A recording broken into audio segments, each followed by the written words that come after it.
ODD TV. So, on January 3rd, 2018, there was a major malfunction on what's called the International Space Station. In a video on NASA's YouTube channel called Space Station Crew Members Discuss Life in Space with the Media, the three astronauts, astronauts, all disappear simultaneously while the background layer of the ISS remains intact. Thank you very much again. Thank you for your time. Have a good flight and many more exciting experiments on the orbit. Thanks a lot.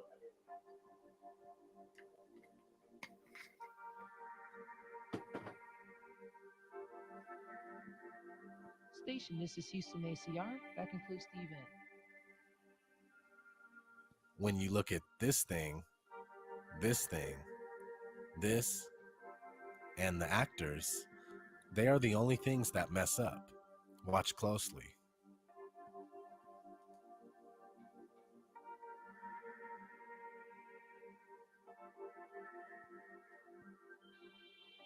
This is a big deal because it means without any doubt whatsoever that there was live editing and video manipulation. Not only would the background get scrambled as well, but these guys wouldn't all disappear at the same time. So check that one out on NASA's channel. I'll leave a link in the description. There are a lot of us that have been showing this stuff for years, and people are waking up to the deception, while some refuse to acknowledge it. In fact, many people hold the idea of outer space and NASA very near and dear to their hearts. So much so that when they are shown this evidence, their ego won't allow them to accept that space is a hoax. Years of psychological programming through various media doesn't help either. But whether we like it or not, NASA and all the other space agencies are lying to the world.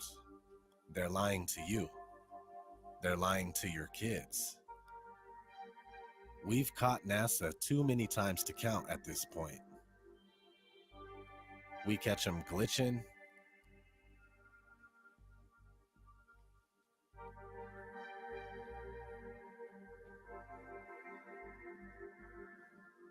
Oh, shit.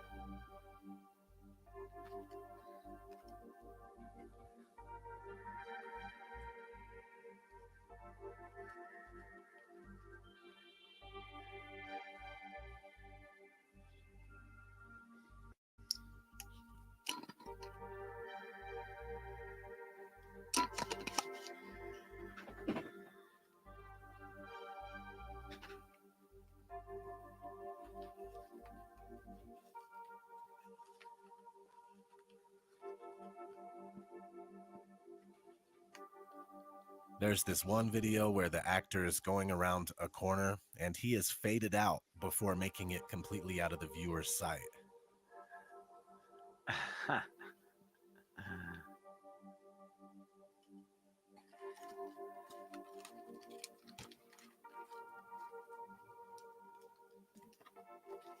Let's not forget space bubbles.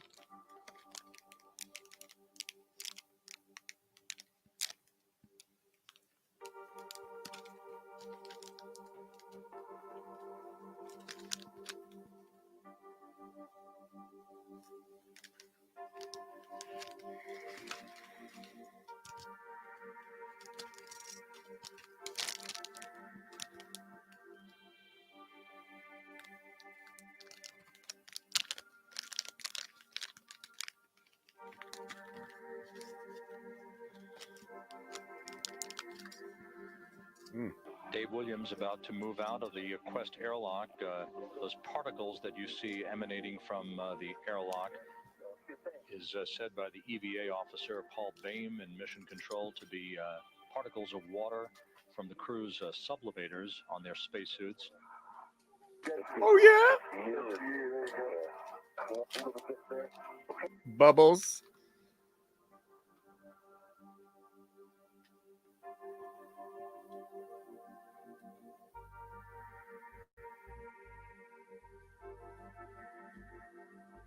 from the supplevators. So many times during spacewalks outside the International Space Station, we can see air bubbles rising up. Can you touch on how there are air bubbles in space? Can you be more specific? Air bubbles? So yeah, like a lot of times during the footage, the NASA footage, you can see bubbles coming up out of the helmets or kind of from underneath you. How do you explain bubbles in space? Yeah, I'm not sure exactly what you're talking about. Oh, and it just happens that actors train in an underwater tank.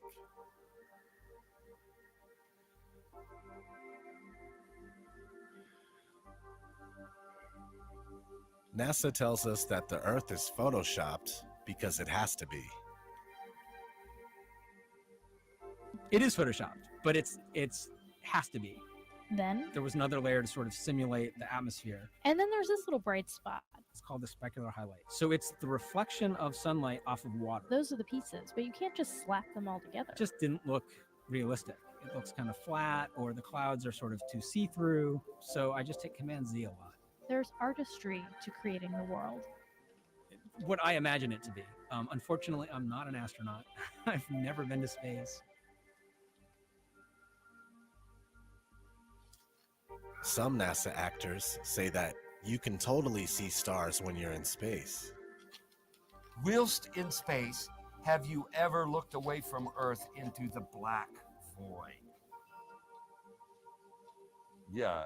So yeah, all because the you can time. see, Yeah, because you can see the stars. Oh yeah, You know, and pretty much all the time you can see the stars. It's not which a is a black cool thing. void. I mean, it's black, but there's all kinds of little polka dots. There's all the stars there. And the cool thing is about it, you can see it Polka during the dots? day. Yeah, you can, and A there's technical more than term? stars. You can see planets. You can Right. see moons. You see the gas Magellan clouds of Yeah, the yeah. Milky You Way see galaxy. the Magellanic clouds. Magellanic. See, I just went to well, Magellan there's a clouds. large I one didn't and a want to small trip. one, right? Yeah. And then you can see the zodiacal light. Whoa. But the NASA actors Whoa. from 1969 say that you can't see the stars in space. We were never able to see stars from the lunar surface or on the daylight side of the moon by eye without looking through the optics. I don't recall during the period of time that we were photographing the solar corona what stars we could see. I don't remember seeing any. You can see the stars. Oh yeah. You know, and pretty much all the time you can see the stars. I don't remember seeing any. NASA says that we can't leave low Earth orbit.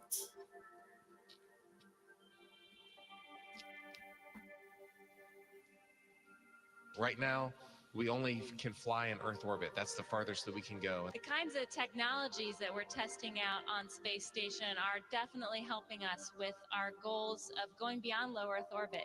Early in the next decade, a set of crewed flights will test and prove the systems required for exploration beyond low Earth orbit. And this is really the beginning, I think, of human beings leaving low Earth orbit. One thing I really want your generation to embrace is that the Earth is a closed system. We cannot leave the Earth. One thing I really want your generation to embrace is that the Earth is a closed system. We cannot leave the Earth. NASA tells us that they lost the 1960s technology that took us to the moon. I'd go to the moon in a nanosecond. The problem is we don't have the technology to do that anymore. We used to, but we destroyed that technology, and it's a painful process to build it back again. The ultimate destination is Mars. So if you gave me all the money in the federal budget today, I could not get a human to Mars. I think that what you're doing is taking a shot in the dark. You have no way of knowing if any commercial entity will ever be able to put a man in orbit, no matter how much money you throw at them. What you're doing is you're taking NASA's manned space program and making it a faith-based initiative. I yield the rest of my time. NASA also says that they lost the telemetry data for the moon missions. I haven't seen anything that indicates the telemetry data is even in existence. And as I said, even if we had it, we don't have the machines to play it back. Unfortunately, I'm afraid I can't really give you much of a clue as to where this data ended up and whether it still exists or not. Speaking of fabricated moon missions, we as humanity have been being systematically brainwashed to accept the moon landing when they finally did fake it. For instance, in 1902, the very first sci-fi movie ever made came out. It was called A Trip to the Moon.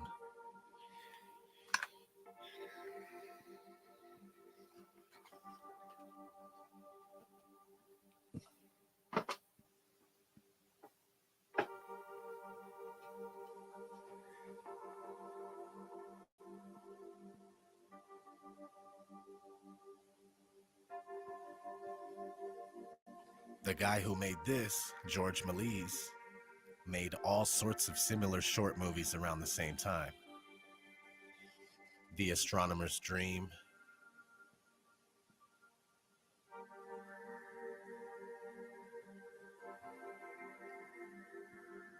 Impossible Voyage,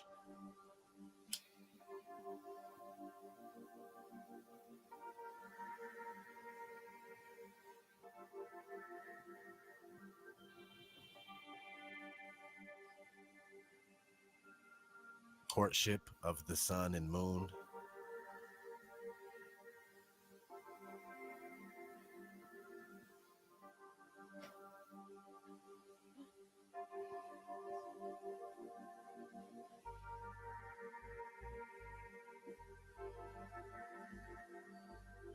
Conquest of the Pole, the North Pole that is.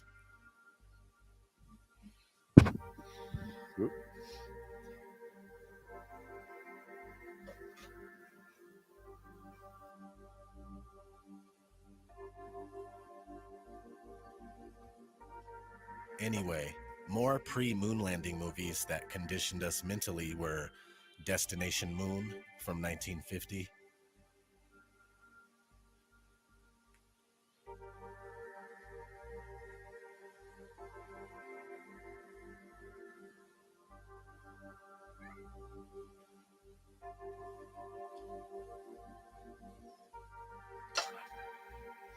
(1955) Conquest of Space,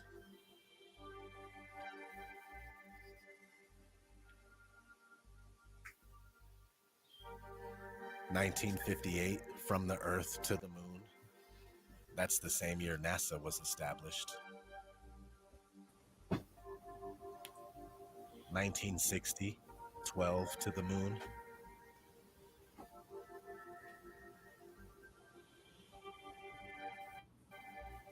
Then, in 1962, JFK gave his famous "We choose to go to the moon" speech. We choose to go to the moon. We choose to go to the moon in this decade and do the other thing. Followed by more mental conditioning in First Men in the Moon, 1964.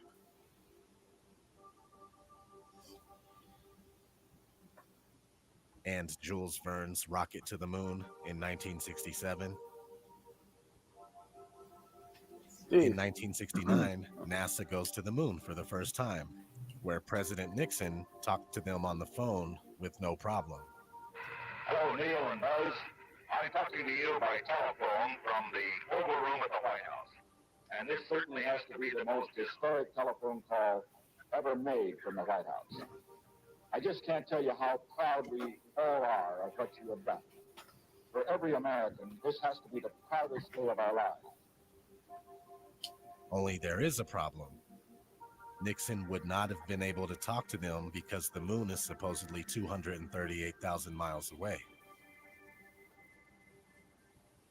From then on, most of the world believes that NASA really goes to a place called outer space, and anyone that disagrees is an ignorant conspiracy nut lacking in education. It's not all their fault, though. The propaganda is rampant. In 1981, MTV launches and does their first broadcast with the use of NASA imagery. 7, 6, 5, 4. We've gone for main engine start. We have Yeah. main engine start. Right.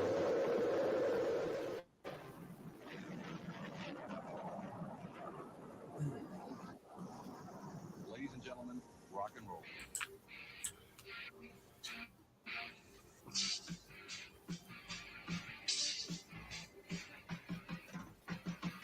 MTV even uses an astronaut on the moon as the logo for movies.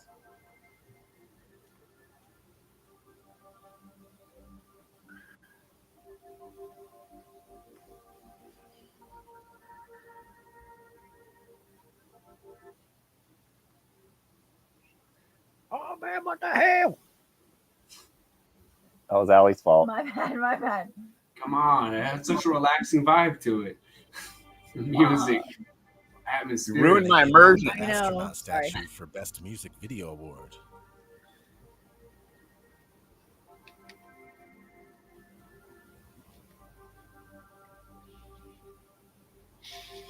Where are you going?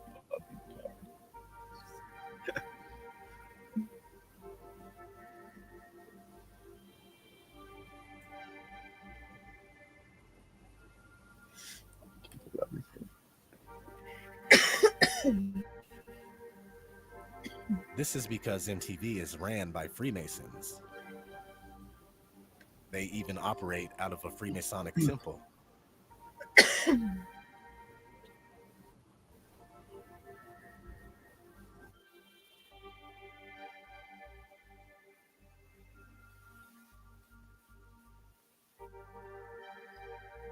You see, NASA is also a Masonic entity. Most, if not all, NASA astronauts belong to a lodge, like our buddy Buzz Aldrin here. Freemasons are just drudges in the grand scheme of things. They do a lot of grunt work for the Grand Deception and the New World Order. Freemasonry is a Jewish establishment whose history, grades, official appointments, passwords, and explanations are Jewish from beginning to end. Jewish. Isaac Wise. Also, I'm not saying that all Freemasons are bad or in on any conspiracy. There are certain lodges and certain individuals and families that are privy to the teachings of the mystery schools because of their social status. It's not for your average Freemason that joined the local lodge down the street. Anyway, back to Buzz Aldrin. This guy has lived his whole life being a puppet for a more sinister power. He is still 100% under oath to obey today. Here he is at some fashion show with Bill Nye. Cringe. Looking good, Buzz, looking good. God. What a clown. Leave both these guys. God. Speaking He's worse of than Bill Jordan. Nye, this guy was an actor on a sketch comedy show called Almost Live before being picked up by Disney in 1993. God, remember how much they played that in school? Bill Yeah. Nye. Well, I don't know. Not mine. Yeah. Those were like the most live days in science class. Well, Everybody Disney, was psyched when they with roll the out of stuff. 666 in his logo, has a Lazy ass special teacher. club at Disney Yeah, pretty called much. Club 33. Braxton, in your audio settings, That put it wasn't on enough. Walt Disney helped auto found adjust. NASA, along with Werner von Braun, L. Ron Hubbard, Thanks. and Jack Parsons. People have been complaining that the levels are all over the place. So if we all have it on that, I think it should be fine. Oh, okay. Here to introduce you to this new series is Walt Disney. In our modern world, everywhere we look, we see the influence science has on our daily lives. Discoveries that were miracles a few short years ago are accepted as commonplace today. Many of the things that seem impossible now will become realities tomorrow. To this day, our minds are under attack constantly by these parasites. We are submerged in a sea of programming and brainwashing to believe in things that have not and cannot be proven. They want us to believe that Earth is the result of an accidental Big Bang that gave way to life of single-celled organisms that eventually turned into fish, then amphibians, then monkeys, and then us. We are told that we live on a rock that spins as it flies through outer space, and at any moment, we can be destroyed by an asteroid or invaded by aliens. They say that one day the sun will die out and all of this is over. Well, gee, if that doesn't make you feel special, then I don't know what will. Question everything, because everything you think you know is wrong. This has been ODD TV. Until next time, everyone. What up, dude? Not much. I had a crazy day, unexpectedly. You're why? Oh well, a simple trip to go get some kombucha at the grocery store and some broccoli seeds ended up kind of downstepping into me being like homeless status for a minute. My car ended up dying on me when I was because I didn't realize how dead the battery was, so I went to had like one of those like trickle chargers. Yeah. I got it up just enough because I didn't realize how dead it was, so I got it charging and I was able to get it started. And I was like, I want to drive over. It's like a few miles, so should probably be good by the time I get back. No, it was dead as soon as I got out into the parking lot. So Jesus Christ, man. yeah, it was rough, dude, because like I was like I texted a couple people. I was like, yeah, my car just died. Any chance you could stop over real quick and jumpstart me? Didn't get any responses from anybody who could help. So I was like, okay, well, I guess I'm gonna take the bus. I was waiting on a response from one person who I was thinking might be able to help, and I didn't get any response. So I was like, okay, am I gonna wait until somebody can help me out, or am I just gonna go hop on the bus real quick? And it just turned into like a 3-hour ordeal. It was a nightmare. See, I'm not quite as ready as I was hoping. I'm a little sloppy tonight. But I I'm am gonna watch this for a little bit. Okay. And we'll go into Old World, Florida. This red heifer thing, I've heard about it, but yeah, it's really interesting. Dr. Narco Longo came on and dropped the hammer of the gun. By the way, I'm a little sloppy tonight, like I said. America's mother. That's okay. One step at a time.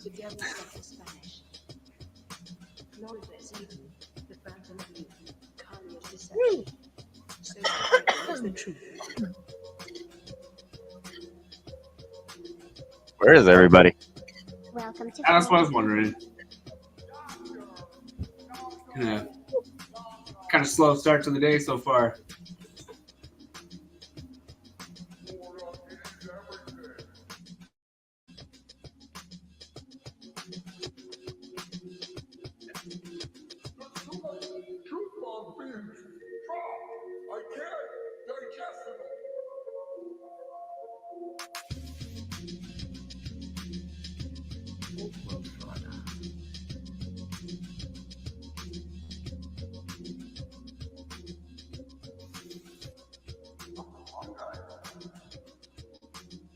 Please welcome Dr. Narco Longo.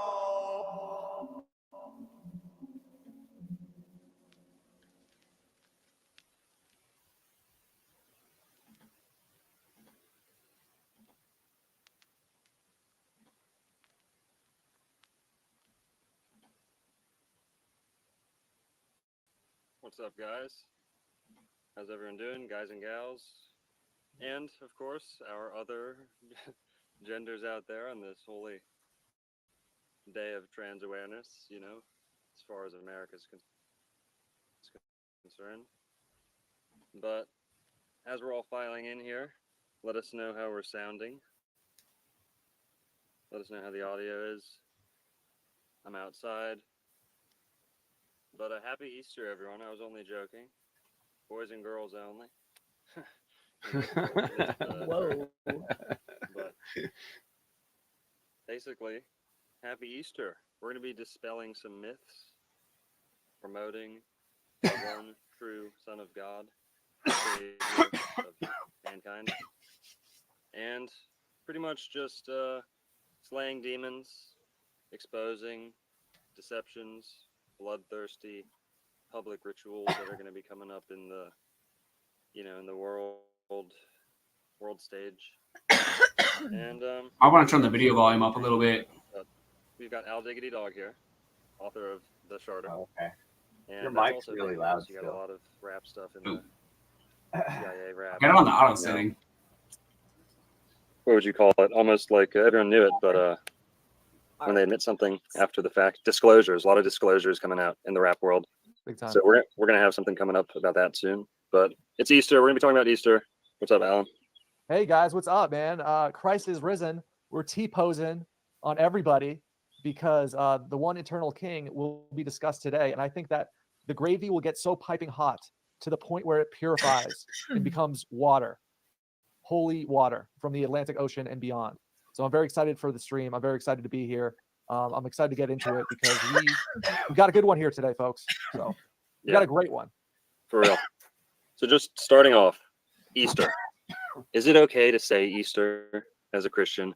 Is Easter really a pagan deception? You know, that's something that I see a lot of Christian truthers running into.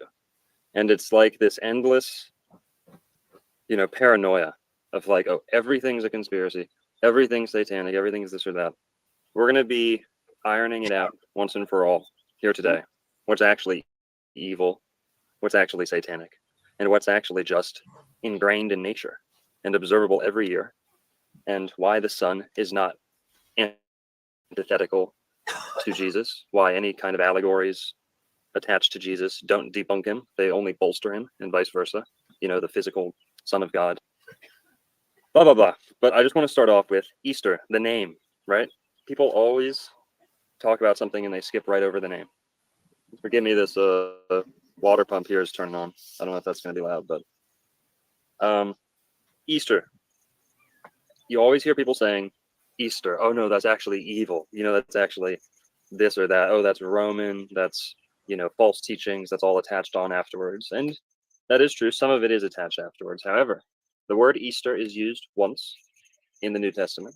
So it's not entirely a, false creation.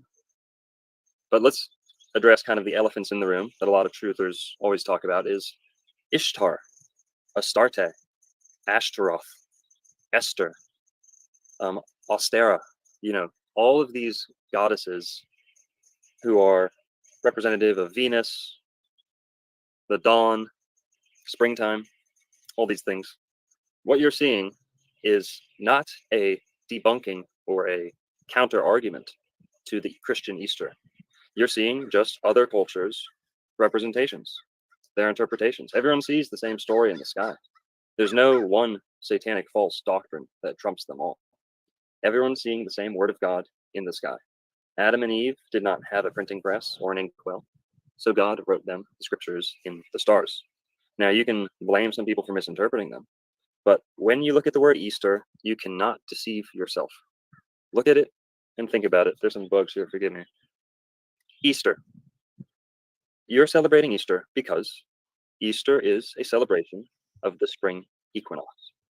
Now, hang on, Christians. Don't freak out. This is not anti-Christian. This is not a astrological, pagan holiday. They're one and the same. One and the same. It is complete paranoia, complete superstition to start listing off all the goddesses you name like Easter and say that debunks this one or this or that. They're all celebrating the East and the fact the sun is rising in the East. Jesus himself likens, in his own words, likens himself to the sun. Almost all the apostles liken him to the sun in the sky. Son of God chose that word for a reason. Now, the sun is, at the very least, is representative of Jesus. Now, at the very worst, Jesus is no more than an allegory, representing the sun. So either way you look at it, the sun rising in the east is what everybody is celebrating on Easter. Now, you have your Passover, and we're going to explain why this is, a week after the spring equinox, 10 days after the spring equinox, March 21st. And I would also want to press Christians, big church-going Christians, who maybe have an issue with astrology. How is it that the date for Easter is determined?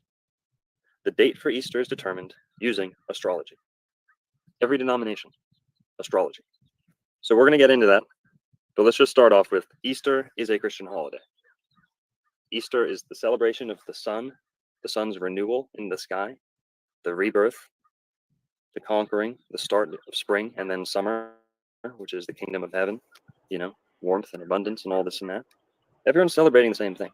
The pagans, these neo-pagans, need to stop getting triggered by Christianity, and the Christians need to stop getting triggered by the neo-pagans and all mentions of ancient mythology and things like that.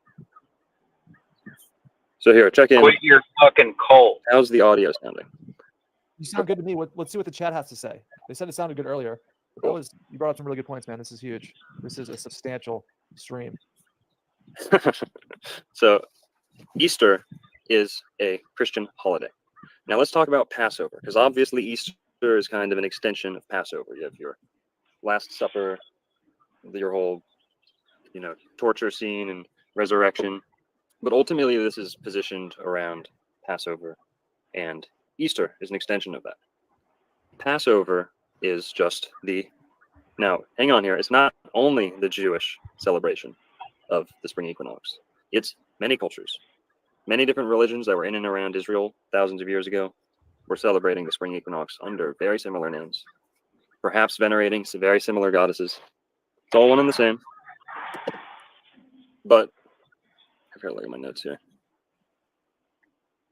Ishtar. You have your Babylonian goddesses, Sumerian goddesses, Assyrian goddesses. Almost all of these are held in common with Nordic goddesses, Gaelic, Irish culture. Same thing in their mythology. Almost identical in the Native American cultures. So like I said, everyone's on the same page. And stop pointing the finger. So Passover ultimately comes from the word Pisces. Right now, we're at the cusp of Pisces going into Aries. Now, the spring equinox is March 21st. March 21st is the end of Pisces and the beginning of Aries. That's why it's the Passover. Passing over, flipping the page. I thought New Pisces year. rolled back into Hey, Aquarius. all our mudflutters out there, Tartarian doomers. Yeah, aren't we in the Piscean age You're now? O in a million. Why is that? I thought it was Pisces another going year. into Aquarius. That's kind of Well, weird. guess what? There'll be another year backwards. next year. No resets. No Phoenix event can stop the sun rising again. That's Isn't the beauty that- of the story. That's this what is we're like celebrating. The sun reminding me rises of no matter Jordan what. Maxwell And at the type very shit. least, the sun rising and the infallibility of the sun represents the infallibility of Jesus. Jesus was the Lion Jesus of rises Judah. again. The spirit of because man he was rises again. born under the Man can sign never of be Leo or conquered with something. this satanic winter, cold, sterile, AI tactics. That's the essence. What's that, Devin? Oh, like how they call Jesus the Lion of Judah, because he was born under the age of Leo or some shit like that. Oh, because Leo the Lion. Yeah. I've heard about that because the whole astrotheology, like it's not a topic I'm super well versed in, but I've heard about that. Like Jesus was represented as Leo because Leo is the sun. It's that kind of deal. Yeah. Somebody back me up here. Well, Nicholas you know was that. saying that Jesus is Judah's son. I just hit him up. Hopefully he'll come up. Yeah, because we got to explain the virgin birth thing, or else this is solidly a fictional story. Yeah, that's not, something that's I'm not always... buying the virgin birth 2,000 years ago, unless there was some kind of gene splicing, maybe kind of alien technology going on. That's some ancient aliens BS. That's some ancient alien stuff too. No homunculus. That's something Justin Padini would say. Yeah. Or yeah, he's a homunculus. He was a homunculus placed into a virgin, and he was. That's the Mind Unveiled. Watch the homunculus Mind Unveiled video. Holy shit! It's a real good one. Homunculus is really weird. Powerpuff Girls. Powerpuff Yeah, if you have Girls? the time, his videos are gold. You remember Powerpuff Girls? That was pretty popular when I was Yeah. a kid. Yeah, it's like about there's all kinds of occult shit in it. It's all homunculus and like it's crazy. Like the guy who did Powerpuff Girls was on one back then, like for real. Cartoon Network Oh, was yeah? kind of on another level back then. Like that was a They had a strange lot of time. weird shit. Yeah. Even SpongeBob was weird. There's weird shit in SpongeBob too, because that Yeah, I was grew like up on all Ren that and stuff. That Stimpy was. guys. I'm Wasn't always it Ren going and back and Stimpy seeing guys? them. Yeah, what's the thing with SpongeBob right now? They said that the address for Epstein's compound is the exact address on SpongeBob's little driver's license. Krusty Krab. Oh, his driver's Oh. license. That's funny. Yeah, if you see his driver's license in the show, that's the same address for Epstein's compound. That's a little weird. Interesting. I saw that whole Yeah. Nickelodeon, like the Nickelodeon logo being the like Epstein Island like outline kind of deal. Oh, you want to hear Yeah, a weird they took thing it a about step Epstein? further. Yeah. Go ahead. What's the thing? Oh, if you're ever into the mud flood stuff, and like the geology around that kind of stuff, there was a area, I believe it's in Colorado, that's like a really odd. It's like a mud flow, a giant mud flow that started in Colorado that like kind of swept down the whole face of the West Coast, I believe. But like it's a very it's got a strange name. I can't think of it off the top of my head. I'll have to search for it. But it's like up at NASA Jet Propulsion Lab. It's built in this canyon called the Devil's Gate, you know, and like there's always like this like weird stuff around that kind of stuff. But so this mud flow that's like historically known for being one of the like, you know, like some sort of something about it. Epstein happened to have a ranch like right where it starts, and like owned like all the land around there. For some reason, even though it's completely out in the middle of nowhere, like random place, but it's like known to be like this kind of like odd spot geologically. But one of like Epstein's places allegedly was there. I watched did a little bit of, went down a rabbit hole about that. It was kind of weird. I don't know. I'm not really sold on the whole Epstein thing. I kind of think it's like a weird distraction to get us, you know, to keep people. Like you don't think he's Yeah, I saw the picture No, I think the whole today story's again BS. of the body. He might have been real. And they showed the nose doesn't match up. Just simple shit like that. Yeah, I saw that. I don't. Just the whole story, you know. The useful fall guy, like Osama bin Well, they Laden. want us conspiracy theorists out here seething, you know, like they want us, you know, they want everyone divided. So to put out, you know, they constantly put out weird stuff. Like, well, we were just watching that NASA video. They mess up on the CGI on this in the like ISS and all this stuff all the time, and they just let it go because they know like some people aren't gonna, you know, some people are gonna catch it and go crazy, and everyone else is gonna be like, well, you guys are nuts, you know, and it's gonna cause this divide, which we're all a part of. But where was that? Oh yeah, we should probably get back to this video before I start talking about other stuff. But this finishes up pretty quick, and we're gonna go into some stuff Braxton has that's related. So that's what we celebrate every year. That's Aries, you know. But back to the Passover, the whole thing about the blood, the lamb, the fish. You'll notice in all the instances where they're talking about Jesus resurrecting or him proving that he's still alive after he's resurrected to the disciples, that is the only mention ever of Jesus eating fish. So this brings up another good point. Is Jesus a vegetarian? Was he a pescatarian? Did he ever eat meat? Now I can prove to you guys out there, Jesus Christ never consumed hooved animal and never consumed terrestrial animals. There is one passage in the Bible, I believe, Luke 24, I believe, somewhere around there. I don't have it up in front of me.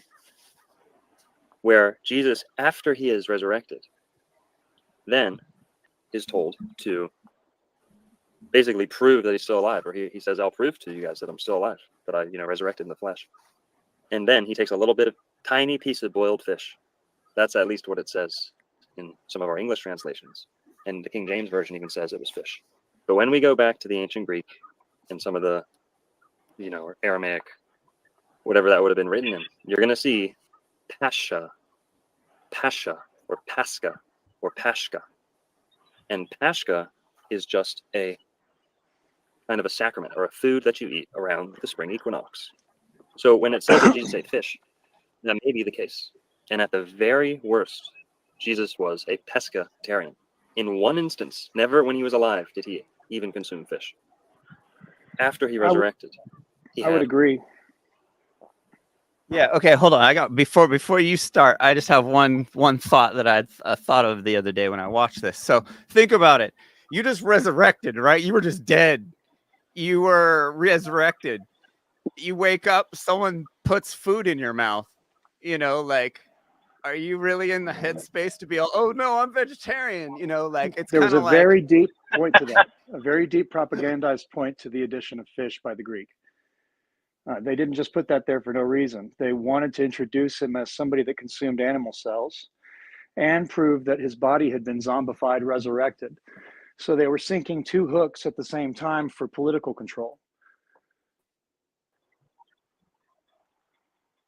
I mean, I can go on, but I was just agreeing with the. I didn't mean to detract from the please go speaker. on. He can keep Continue.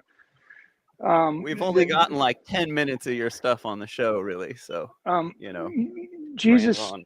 Christ is part of an early biological weapons campaign to change the alchemical content of our digestive system, which is a pig's digestive system.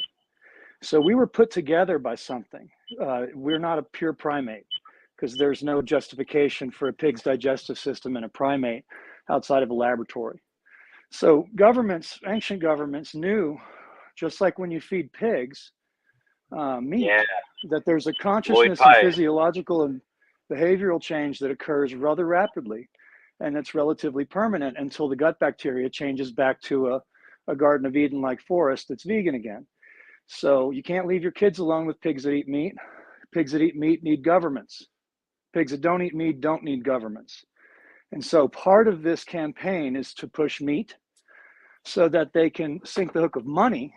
And then once they have people trapped in the monetary exchange, which is a lazy river of equity theft that only flows in one direction outwardly, you've got a community that is like werewolves compared to the Charlotte's Web type pigs they could be. And so once we discover, regardless of the debate of how we got a pig's digestive system, we're the only animal that has one other than the pig, and we know exactly what happens when you feed that digestive system the wrong thing. It can do it, and that's likely why we were given it, so we could survive deluges, ice ages. But in healthy conditions, all it leads to is a completely infested environment of different types of rickettsias and spirochetes and worms. And these are not things that Western medicine teaches us about on purpose. That's why the Jesuits gave us all our hospitals so charitably, so that they could keep us in the dark as subscribers to a death and sickness matrix of meat, money, and mind control, which were the three things the crucified person was 100% against. And we've been given such a bullshit story, excuse my language, that it was actually Judas that was the crucified person. And he started the revolution, and it was anti-money. And he tried to leave us with a legacy in the Second Temple cleansing that you could not deny, but they changed it so that we are confused and foggy about why he turned the money changers' tables over. And then that was all done on purpose. And then look how they treat Judas in the New Testament. He's the one that carries the purse for all of the others. He's the one carrying the purse. And then he sells the movement out because he's money hungry. And then he hangs himself from a tree in the community latrine called the Potter's Field at the end. I mean, the New Testament could not be more satanic and purposely given to us by the monetary system. as a form of political and biological control, a weapon.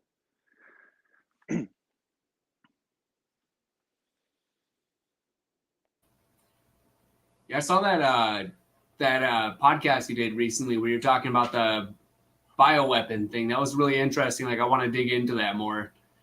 Wait, who was that kid you debated the other day? Oh my God, that was a hard little to bit of a watch. travesty. That was really hard to watch. At first, I wondered what I got myself into, and then I realized that I was creating a laboratory experiment in a petri dish for people to watch unfold. And I kept nuts. going. You know, he's got a lot of knowledge, but he's fighting through a bacterial infestation. That was demonstrable. He was asking you if you thought he was God. That's where he lost me. I was all, whoa, this dude. Yeah. This kid's crazy. I was seeing interesting. Yeah, I was seeing some knowledge mixed with some serious red flags as far as like the ego, the arrogance. It was like, dude, take a step back. Like that was very interesting display. He had a lot of knowledge for wouldn't let you somebody talk. that was, yeah, exactly. I had a lot of knowledge for somebody that couldn't practice it. And that reminded me of myself when I was younger, and I was probably fighting through a lot of the same things. So that happened about halfway through it, especially when he was talking about his mom and his inability to communicate with her effectively. I've made vast improvements in my ability to do that, running into the same situation in my past. But you know, she's pretty set in her ways, and whenever I get close to surgically extracting the demon, it comes out in a way that's just not even her. And you know, I've been researching demonology pretty closely.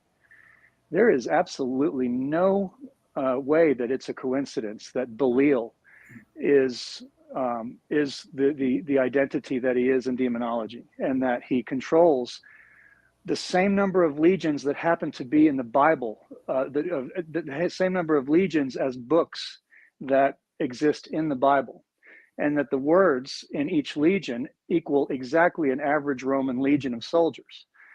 So there was a time when Belial had 80 legions of demons, and that was before the Apocrypha was removed. So these black magicians are keeping up a dual-natured demonic scenario here, where they're telling us the truth on one occulted hand, and then on another hand, they're using this codex as a weapon against our sovereignty and best interests. But if you study Belial, you'll find out that the one thing he's associated with is pitching nets of deception, which are meat, money, and mind control.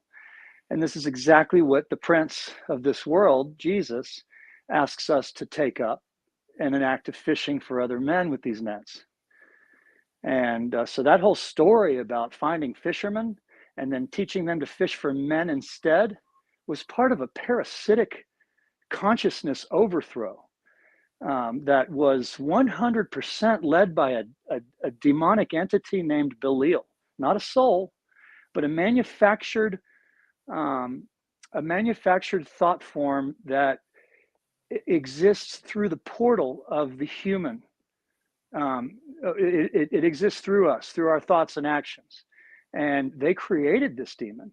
And they first covered up Jesus with a pseudonym, a Judas with a pseudonym, like Yeshua. His name was Yehuda, but then they named him Yeshua, so people would to first confuse his identity, and then they named Judas Jesus later. So and as we start to see why they're getting so far away from the original identity, it's because as over time the story just got more corrupted and despotic, till it ended up with Judas being who he is today, and evoking the thought form in our mind that Judas evokes.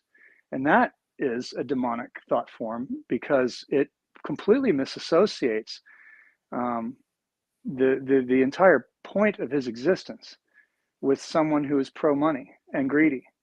So and then it replaces him with a guy who teaches most of the same things, except not things that compromise paying your taxes, participating in the monetary system. But the black magicians were so good at this that they knew that they had to bury the truth right in front of us. And so if you research these two important things in the Bible, your mind will be blown. First of all, God never claims to be the creator of souls, even though that word is used several times and easily discern between spirits and souls in the books. So they knew the difference, but they clearly say that he was the creator of the human vessel and human spirits, which are demonic and lower elemental beings, not the creator of souls. So this is a lower demiurge that is the God of the Bible, first of all. Second of all, the character of Jesus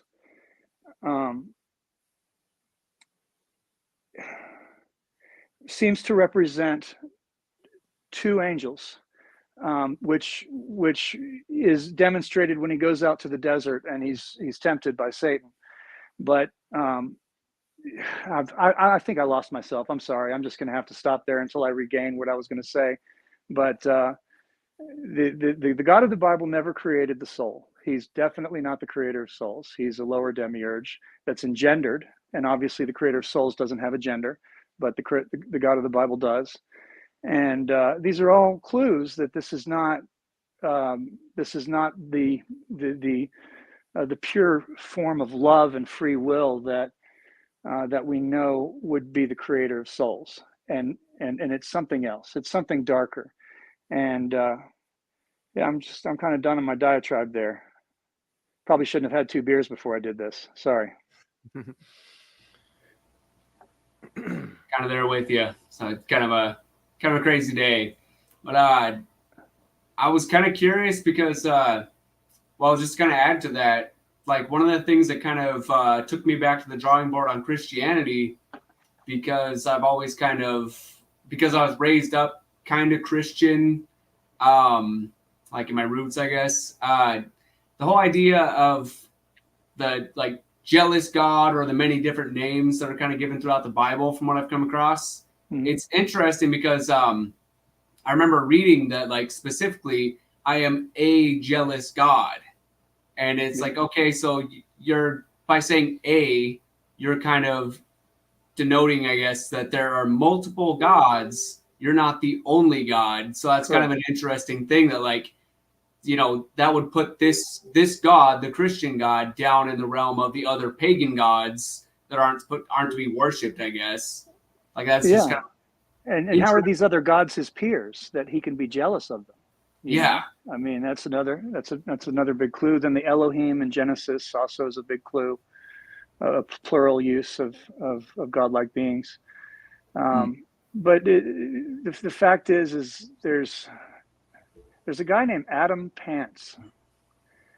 If you just put that word into YouTube all by itself with no spaces, Adam Pants, he's a guy who, like the Mayans, just dematerialized off of YouTube. But before he did, he made such an impact that people thought he was the freaking second coming, right? But when you listen to what he has to say, he just blew my mind. He basically explains the Bible as a software patch that was invented by the monetary system that gives us the feeling that it's a manual on how to ride a bike, like how to actually best use your soul while it's inside this body on this planet, the body and the mind being the bicycle that the soul is riding. And by inventing this manual that teaches us how to supposedly ride a bike, and most of us have never read a book on how to ride a bike, because you can imagine that would just be it would encumber a process that was better done naturally the way you did it, right? But they made this manual so that you would always lean one direction or the other and never fully be able to achieve balance, so that you would not be able to properly ride the bike, and you'd never know it because you were following the manual perfectly. Are you still there? Yeah. Okay.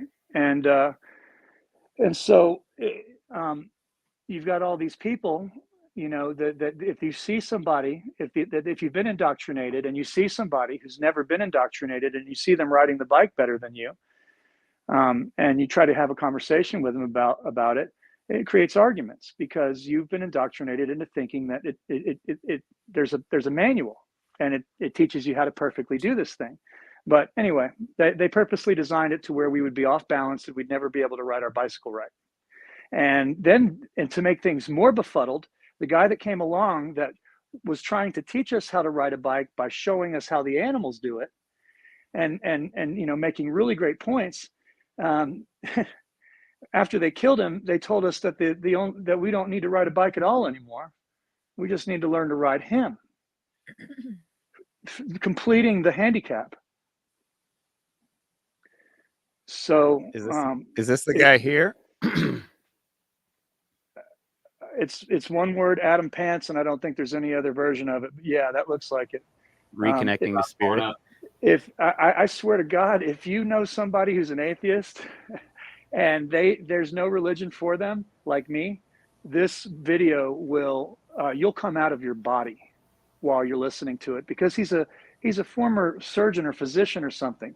So his ability to articulate the English language and paint pictures of biological functions that we all understand is what he uses to try to describe our position in the avatar and why we're in this condition where we seem cut off. And then he attempts to reconnect you while you're listening. And it's just like, and the ways that he uses, the kinds of symbology that he uses to reconnect you, it literally, man, I mean, there's going to be waterworks, and you're going to have an out-of-body experience. So this is going to be... Yeah. Sorry.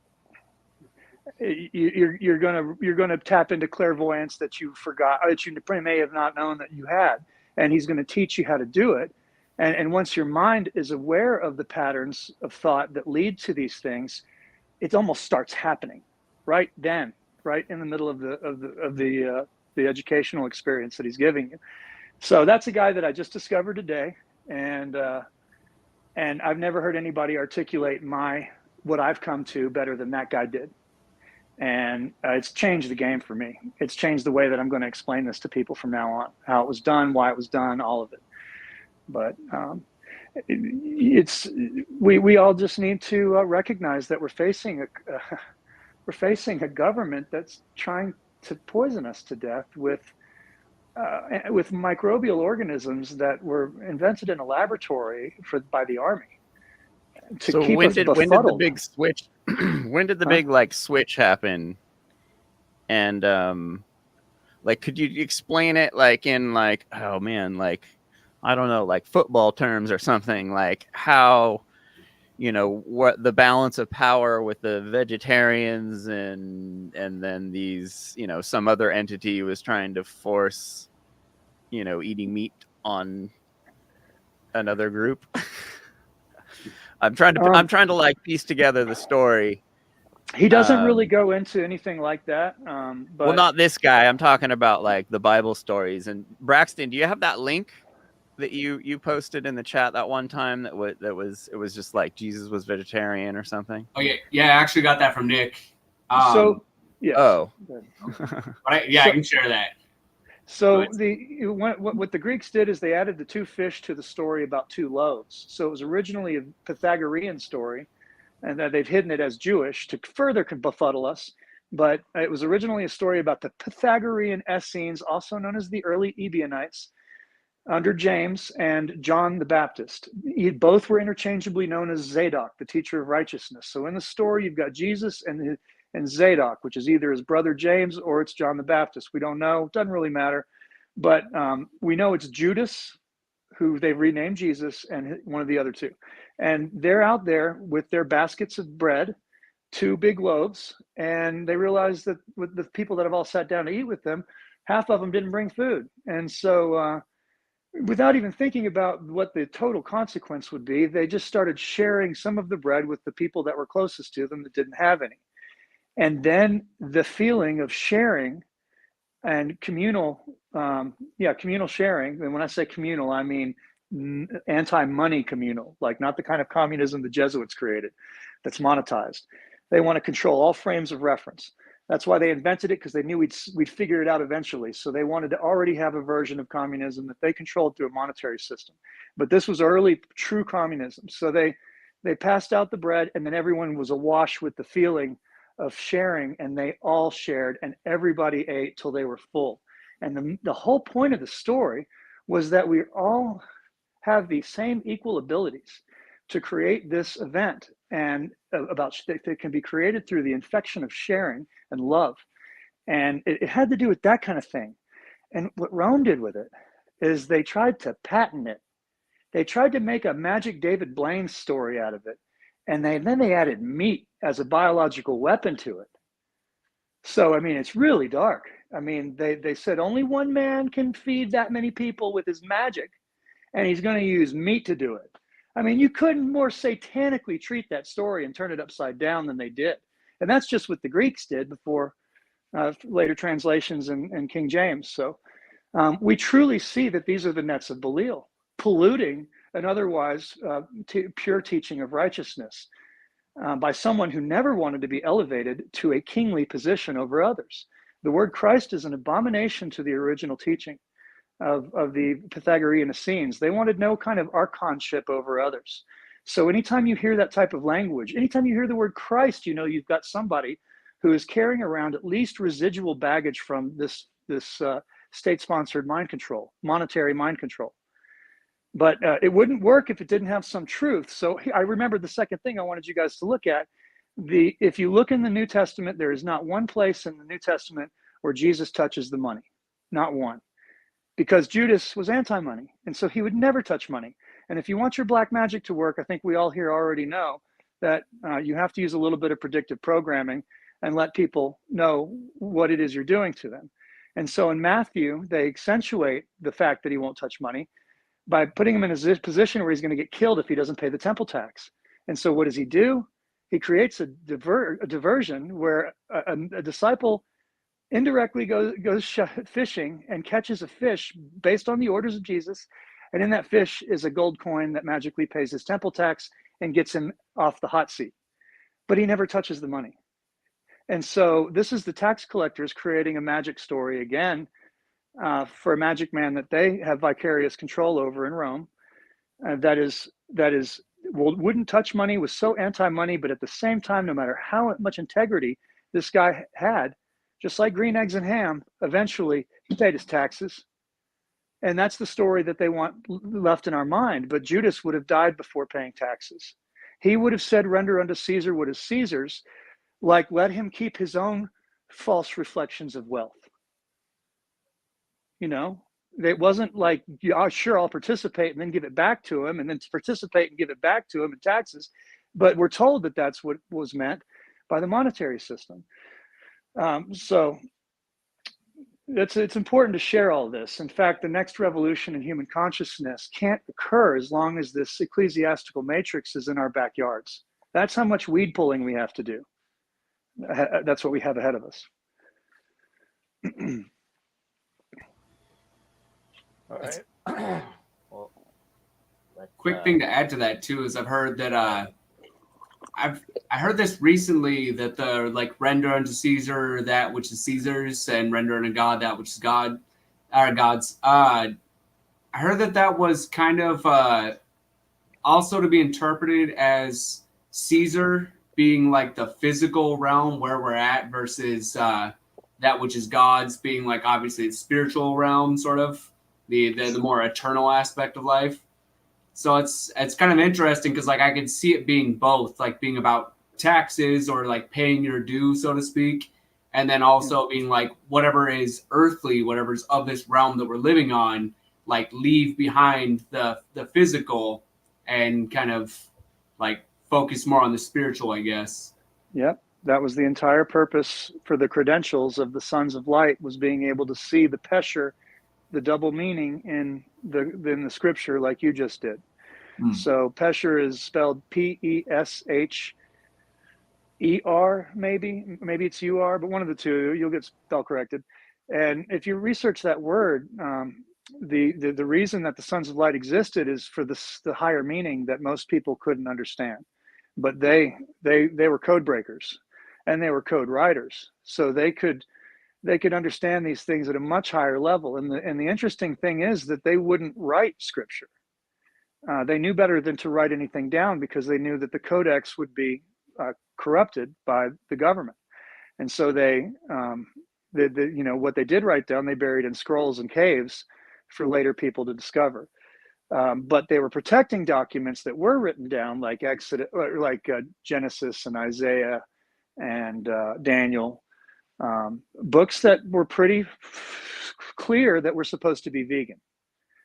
And then, of course, Ezra and the Maccabees, working for the monetary interests that made them client kings over the Jews and wanting to hold that position, participated in the first psychological operation, the first software patch to hide the Pythagorean anti-money teachings, which was the Old Testament. In 500 BC, they got one of the best scribes in all of Judea, Ezra, to do this for the Maccabean mafia. And so he took the books that were purely vegan, that showed that we're supposed to be vegan, regardless of where we're at now, and that we would end up being vegan in the kingdom of heaven and all that stuff.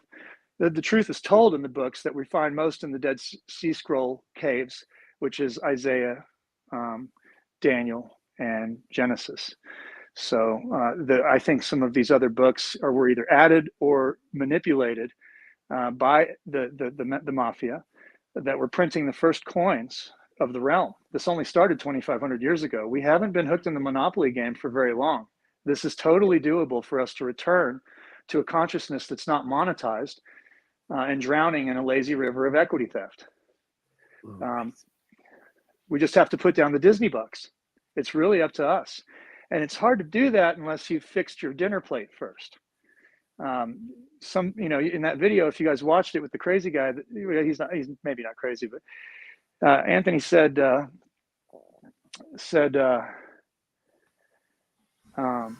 shit, I can't remember. There was a couple of things that he said that I did agree with. And he was saying that he could basically, because his level of consciousness was so high that meat didn't affect him. That was one of the big things he kept getting into, and that was kind of frustrating to listen to. Thank you. Oh, the guy last night? Yeah. His inability to have graceful discourse with somebody is exactly what I think that Fort Detrick was up to when they invented the undetectable weaponized form of Rickettsia helvetica that is called Swiss Agent USA, and then started spraying it on our grandparents from over major cities in the 1950s. And what we're seeing today is the idiocracy that is the fruition of that biological experiment on our culture with undetectable parasites. And our country is still the only country in the world that I know of that doesn't test for Rickettsia infections at any hospital. They don't even possess the ability to do so, which is seriously confirming that whether the Jesuit indoctrinated staff know it or not at the hospitals, they have been purposefully retarded to not find, held back to not find the footprints of these weapons for political control. And so what we have is hundreds of misdiagnosed neurological conditions that people just have learned to accept, like multiple sclerosis, muscular dystrophy. Yeah, I don't know if you watched the last couple episodes, but we had a couple of women that on the show that were carnists that had a laundry list of all these isms that they believe they have and all these diet ideas, and they were frothing at the mouth at each other, complete breakdown in communication skills. Diseases. Yeah, diseases. Yeah, but it traces back to one of them, I'm not going to name names, but had multiple sclerosis, and that traced back to saturated fat, which is found in animal product foods. And she was saying when she was vegan, she was saying she had a kidney. She couldn't be vegan because the green juices she was drinking, she had to drink as a vegan, was causing her kidneys to have problems. And it's yeah, you're not supposed to drink that shit. If you have kidney problems, you just hear the stuff that come in there, oh no, I know what's going on with me. And it's I'm not sure you do, because nothing you're saying is making sense, and you don't seem very happy. Yeah, the same conventional knowledge that applies to people with kidney failure or kidney issues, it applies to it's pretty universal. I mean, it even applies to animals. These same issues where you get kidney failure from eating animal products translates over because our physiology is not that different from animals. So she's having those same problems. and you should just listen to the conventional knowledge where you're eating right for your kidneys, I guess, as a protective measure. But yeah, agreed. But all the meat, yeah, gross. yeah, the gut bacteria issues, especially. I mean, there's so much going on there, but it's frustrating. Yeah, and it takes a long time to change your gut bacteria into a processing plant for plants. There's it takes 6 months to kill the old forest of parasitic vampire-like microbes that desire flesh, and then reforest that place with things that are 100% plant cell based, that are only interested in plant cells. That crossover takes at least a year. And while you're going through that crossover, teaching your body to get its nutrients mainly from a completely different type of cell, I mean, it's not easy. It's like ripping yourself out of the matrix. I mean, and it requires an incredible education, because where the hell are you going to find legumes? At least in most places, if you're not in California, you're basically, it's like everywhere is gas station food in the country is compared to California. Yeah. Food deserts, definitely. We just drive, I mean, everywhere we've traveled, it's just we're like living off of just straight like French processed carbs from gas stations, because we just can't find anything else anywhere else. It's crazy. But imagine a world where we actually had this knowledge and everybody was kind of on board, and just, oh my God, the robust menus and options that would be available to us, and just the health Like in and the happiness. UK. Yeah. I mean, they're older than us. They're ahead of us, so they've seen a lot of these patterns that are still new to us. So we have a lot to learn. There's 600,000 vegans or something. I mean, living in London. And understanding that even the weapon that they use, the Bible, to pitch the meat, tells us the truth that we were originally designed to eat nothing but plant cells. And then it says that we're in this state of punishment. And then we have Jesus in the New Testament tell us that the kingdom of heaven is all around us whenever we're ready for it, whenever we want it. And so what there's double speaking is that we were made to be vegans, that the meat is a punishment, and that it's really our free will that decides when we want to come out of this punishment and be surrounded with the heavenly environment that inside and outside that could be. It's all right there. They're telling us right under our noses, and we're still cooking the burgers and hoping God is pleased by the smell. Yeah, even Alan Watts, even though I know he's kind of like CIA related. What's the name of that? Something that starts with an E. I can't remember that. It's something that sounds like Esselstyn or something like that. I'm mixing stuff up. Estelson. Okay, yeah. That whole institute he was involved with. I mean, that's kind of like a new age, like mind control kind of thing, from what I've gathered recently. Oh, that's Esalen Institute in Northern California. Okay, yeah. So tomorrow night, everyone should come back for Ali's show. We're going to be doing our deep dive back into that what's his name, Matthew North video and everything that connected along with that. And what's your books? The books? Primal. Yeah. Anyway, tomorrow night, same time. Cool. That'll be awesome. Yeah, just to tie that point together real quick, I was going to mention like Alan Watts. He has this whole thing where he says just like kind of come off of it, like come out of it, where it's like, it's this illusion that we're living under, where we literally have, that's what Mark Passio gets on about too. Yes. Like we always have that choice. It's our choice to decide to come off of the bad behavior, step into this new path that's more balanced in the middle, and to start to live in alignment with what we're actually supposed to be doing through our nature. Like we've been denatured so far. Yeah. Agreed.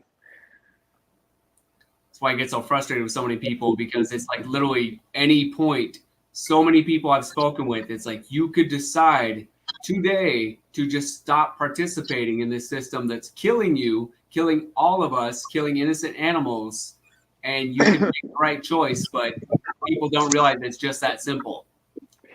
It's, and I think that putting down the money is one thing, putting down the meat is another. These are things that we have relatively decent control over, but the mind control, and Mark Passio makes a great point. Just because you've licked this thing yourself doesn't mean anything for your kids, because they're still going to be raised in an environment that has not been changed or fixed. So we have a deep responsibility not to leave our fellow man in the dark in every instance that we have the opportunity to brush against them with some of this knowledge, or if we want to have an impact on our environment. So getting rid of the church, I mean, think about the magnitude of that. That thing has survived every revolution in every country that's ever, in fact, it created every revolution for its own benefit in every country that has ever had a significant one in the last 500 years. And its methodology of upheaving the indigenous leadership and replacing it with its own, and then slowly trashing the place, it doesn't end, and it seems to be able to find its way to survive through almost every type of political system and currency, no matter how the people try to change it and use stopgap measures to keep them from penetrating it. It's just a matter of time before they've completely penetrated everything that we try to do with the state and a monetary system. So we might just have to eliminate the state and the monetary system, and then see if they try to penetrate us by trading vegetables in our local markets or something, because that's what they're going to be reduced to in the future. That I think we should be looking forward to, is a bartering future that's resource based. And then let's see them try to leverage false reflections of value and meat in a society that's fully educated about their patterns of deception and control. I think that they wouldn't be able to penetrate a system like that effectively. So we have to get there as fast as we can, and on our own land, before they kick us off of it through monetary coercion. You know what we should do right now, honestly? I really liked what you said about the mind control and the brainwashing. Here's the thing. Brainwashing is illegal. It's a crime. And we could effectively, at this point, there's enough evidence to, with ease, prove that these industries are bad for you and that they have used brainwashing in order to trick us into consuming their products. We can't sue them for the damage done by their products, but I do believe that we could, because they have immunity, they have cheeseburger laws, but those cheeseburger laws do not cover brainwashing, which is a crime. I think we could start a class action lawsuit for that. I think that would be amazing, and it would bring people's attention to a form of magic that most people they say they know it exists, but then they jump right into it and don't realize they're part of it. But this would really shine a big light on things that we just consider regular business in our daily life, that is purely propaganda, brainwashing, and poison. Wouldn't that be wonderful? Hey, how about we start a GoFundMe? Who's pretty good with computers? Who wants to set up a GoFundMe? I'll kick in the first $20. If we all kick in $20, we'll have an attorney within a week. John Bob, you crazy? That's a cheap attorney. What are you talking about? There's thousands of us. You don't think we need a pro bono attorney that's willing to jostle up some good language before anybody donates any money. You know who our guy would be? That guy from California that keeps kidnapping animals. That guy's great. What's his name? Sean. God, he's an Asian guy. What's his name? You guys don't know? No, I'll check it out. Kidnapping animals. He's an activist and he's an attorney. He helped that girl from Baywatch get off on her charges. Oh, were they He doing? was like the ringleader of the group. They threw him in prison for a couple of years. They're doing direct action. Oh yeah, yep. They were wonderful. God, I can't remember his name. That's gonna drive me nuts. He's on Unchained TV. Here, hold on. I will find it on my TV. It'll take me 2 seconds. I just got to go on Unchained and look it up. I bet you it's still on there. I do want to add a Direct couple action comments. everywhere, John Bob? What? Is it direct action everywhere? I don't know Oh, what wait, what it's do you called. think, then? Oh, was he talking about that Asian dude that ended up like Wayne? What was it? Yeah, Wayne. Yeah. Yeah, he like played the Beatles. John Bob. Allegedly, there's some something. I thought it was Sean. No, it's Wayne Husing. Husing? Yeah. Husing. I can't say it. But Guys, yeah. I have to Controversy go. around this guy. I have to go, but it was lovely. I'll talk to you guys Oh, later, thanks, and I'll pick dude. up the recording. Yeah, Thank you for All right. inviting me. Peace. Thanks, Nick. Thank you, buddy. Have a good No night. problem. Good seeing You you too. again. Thanks. Good having You you too. back on the show. Thanks. Appreciate it. You too. Come again. Good night. Hurry up and bye. So yeah, I guess I don't know. Maybe Zen will come up at some point and tell us about that guy. But yeah, He's the only vegan attorney I could think of. But he helped how many people beat their case, and then they like knuckled under. You would not attorneys are believe how scumbags. one-sided. What? What's DXE? Oh, direct DXE. action everywhere. Okay, maybe we got to look it up. I was gonna say, yeah. Obviously, we don't have enough background to make a good choice here.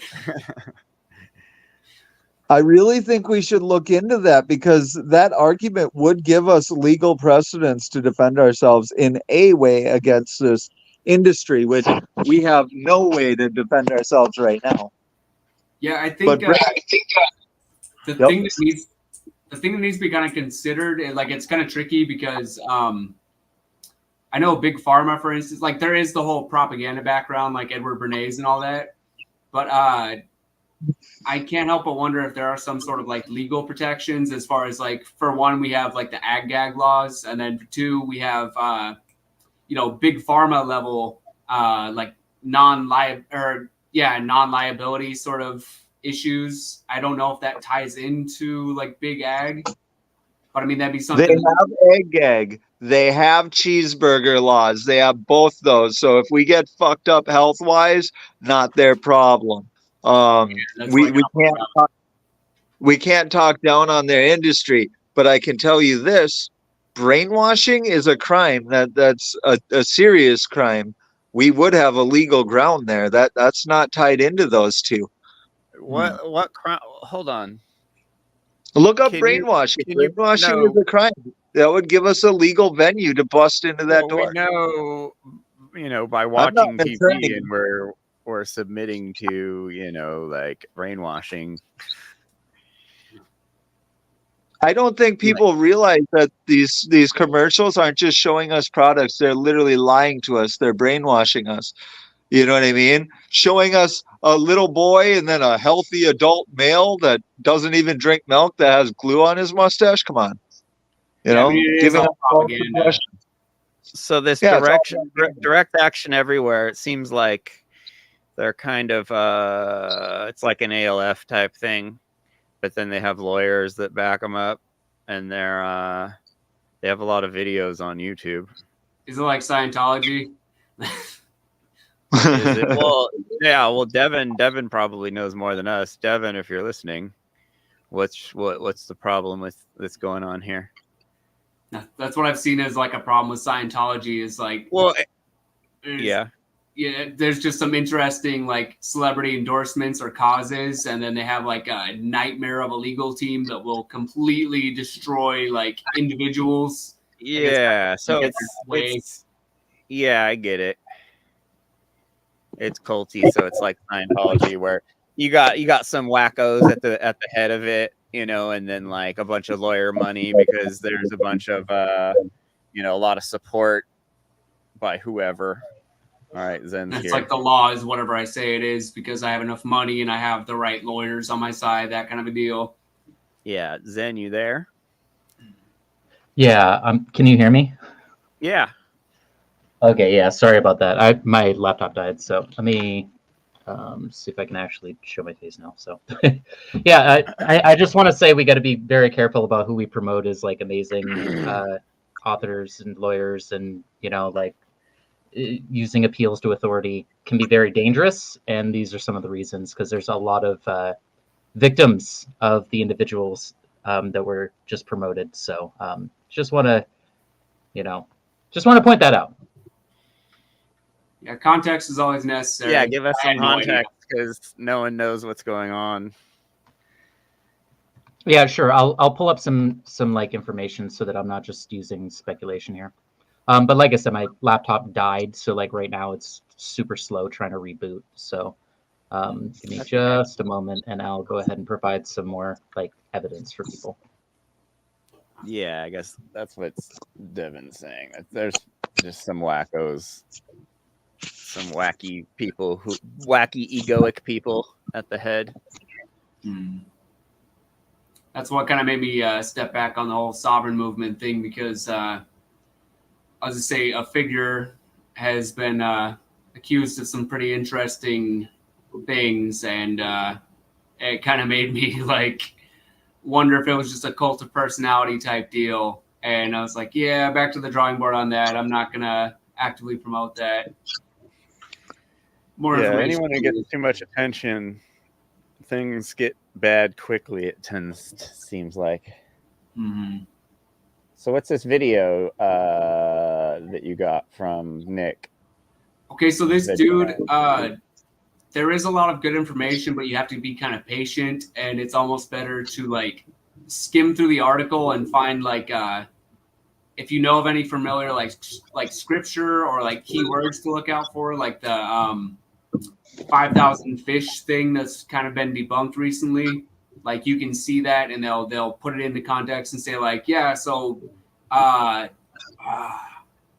some part of scripture, like I'm not a big Bible head, but it basically said that Jesus pointed out when the 5,000 like loaves, like when he fed 5,000 people, he mentioned the loaves, but he didn't say anything about fish.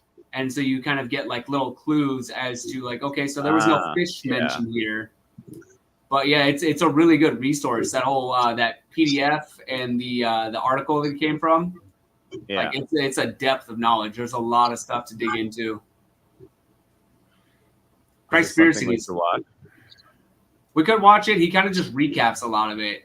There are some interesting comments he makes, but it's kind of like there's music going in the background. You're just kind of like sitting there listening like an NPR kind of voice. Zen, put that in the private chat.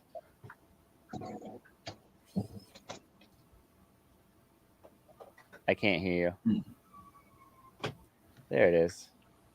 Okay, sorry. Go ahead, Braxton. All right, just to let you all know, I have to go. I have to do church now. So it's great to see you all, and have a great day. Good night, Yep. Braxton. Have a good night, buddy. Oh, No, and that's Zen. Also, the last thing I wanted to say.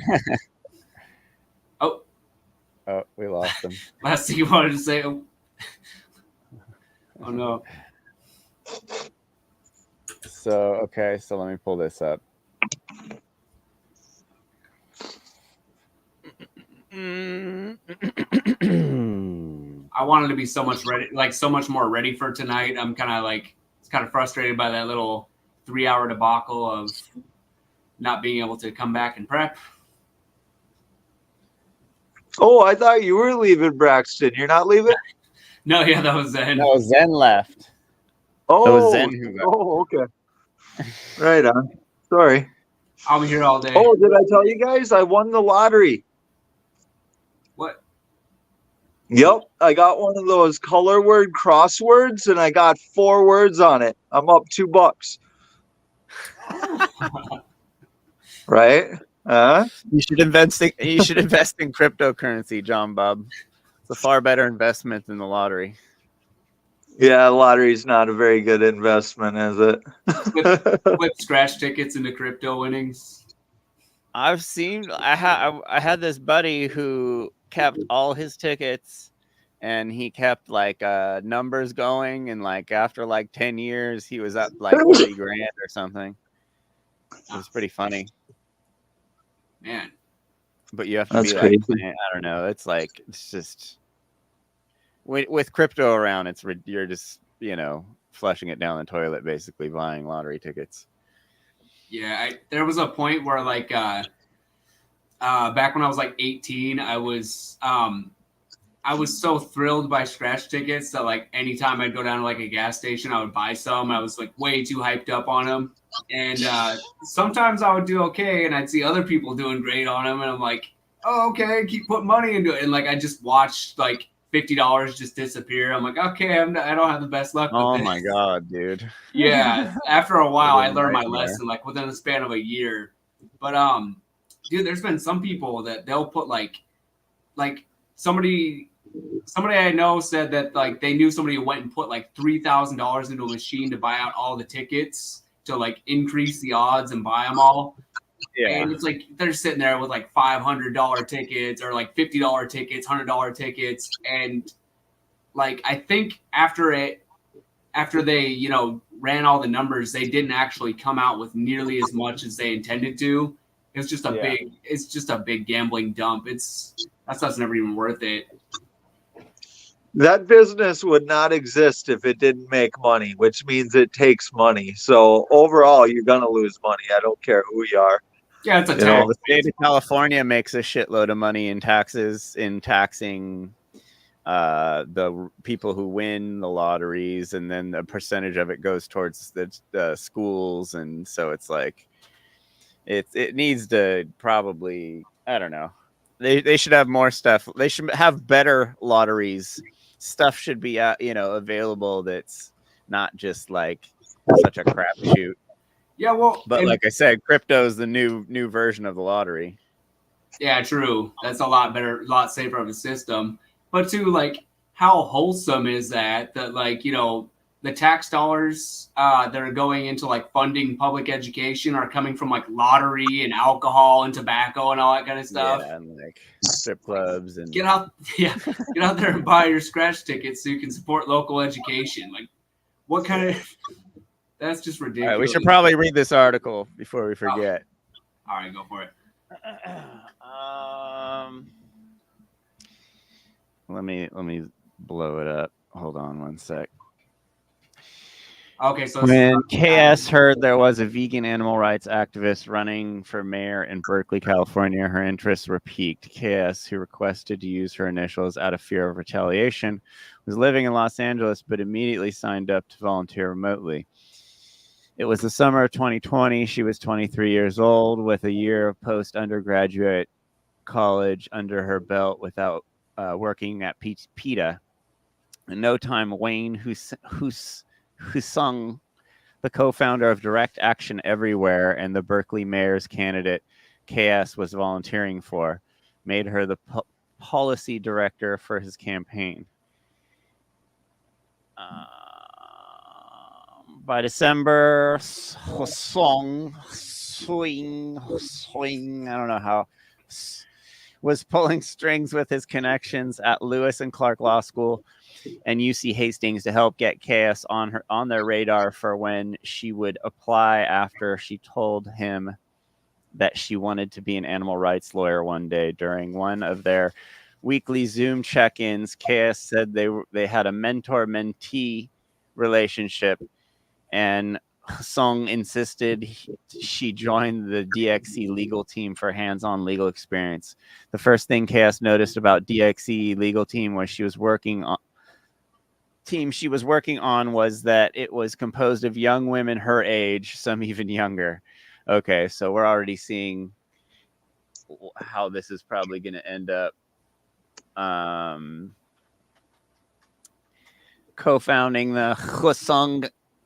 Co-founding by dude in 2013, DXE is known for disruptive anti-action alternative style protests in the name of animal rights. Now KS and other former DXE activists allege the core members of the group leadership team were involved in sexual misconduct, retaliation, and shady business practices while fostering a cult-like environment at the Berkeley-based nonprofit. Organizers say the organization has been structured as a hierarchy, with Sung sitting at the top and misusing his position to engage in relationships with younger staffers and retaliate when they speak out. Why is it everybody? Bikram. Oh, go ahead. Sounds What to you gonna me say, like he John was Bob? canceled. I'm sorry, but there are so many times when there's no charges, there's all sorts of sexual allegations, and it's generally people that are against the system or pose a threat to the system. I mean, I hate to say it, but I mean, look at Trump. Look what they did to that guy. You know what I mean? It was like a 6-8 year witch hunt. When he was like, you know what I mean? And he even was John part of Bob, the you don't system believe any in a of way. that shit, do you really? In a way, I mean, I don't like Come on, any bro. of these losers. I think they're idiots. I'm against the No, system. But I will these say, people are these people are reality TV show actors. These aren't people that you follow as if what they're doing actually means anything, John Bob. Come on. I think they'll victimize And and just destroy lives. because sometimes, you know, some of these cancelings are wrong, it doesn't mean we don't look at every single one of them and judge whether or not they seem like they're legit or not. It's All I'm easy just to saying say, is oh, it's this stuff happens all the incredibly time and convenient not look time. into it.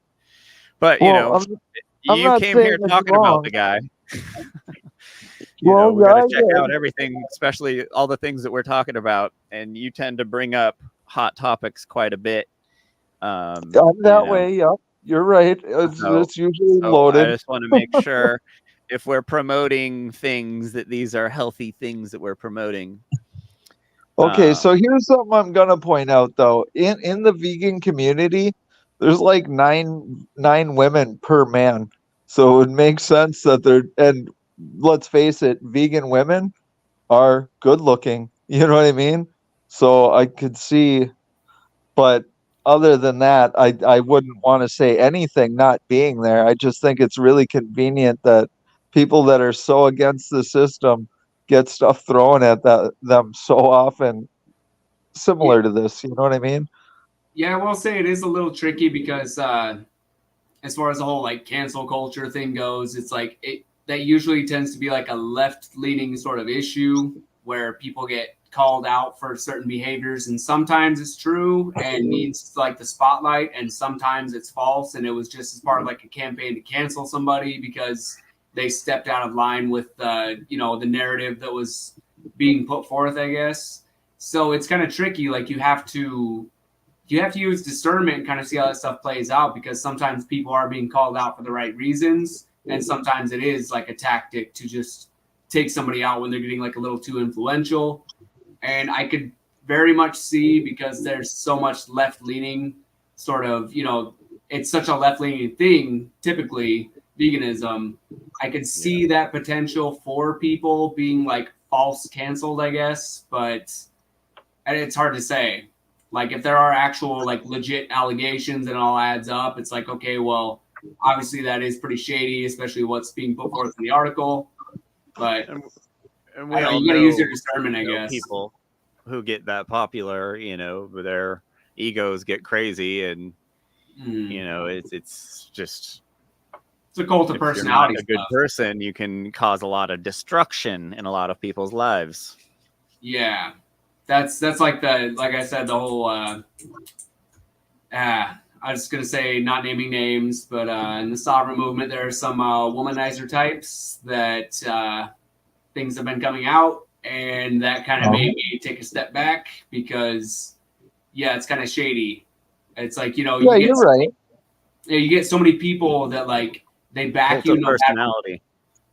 Yeah, because they back you no matter what you say. Like I've seen people go to war over like, you know, one slight disagreement, and people get torn to shreds in comments.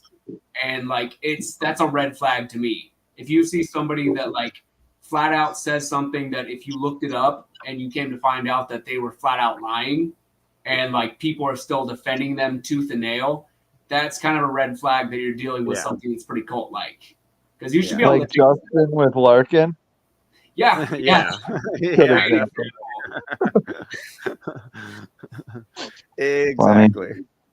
So I don't know. Yes. Let's just watch let's watch a little bit of this video, just because I've been wanting to see it.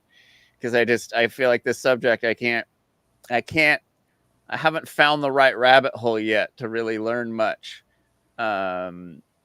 The Nick Jesus knows thing? a lot, but Nick talks like Bible speak, and it's kind of hard for me to, like I'm not of that, so it's a little hard for me to understand and follow.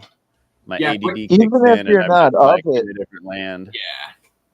Yeah. still a great thing to learn about, dude. I mean, as a vegan, like what a powerful tool to use against people that, you know what I mean? Yeah, that's why I'm like trying to find out more, because I want to be able to spit fire.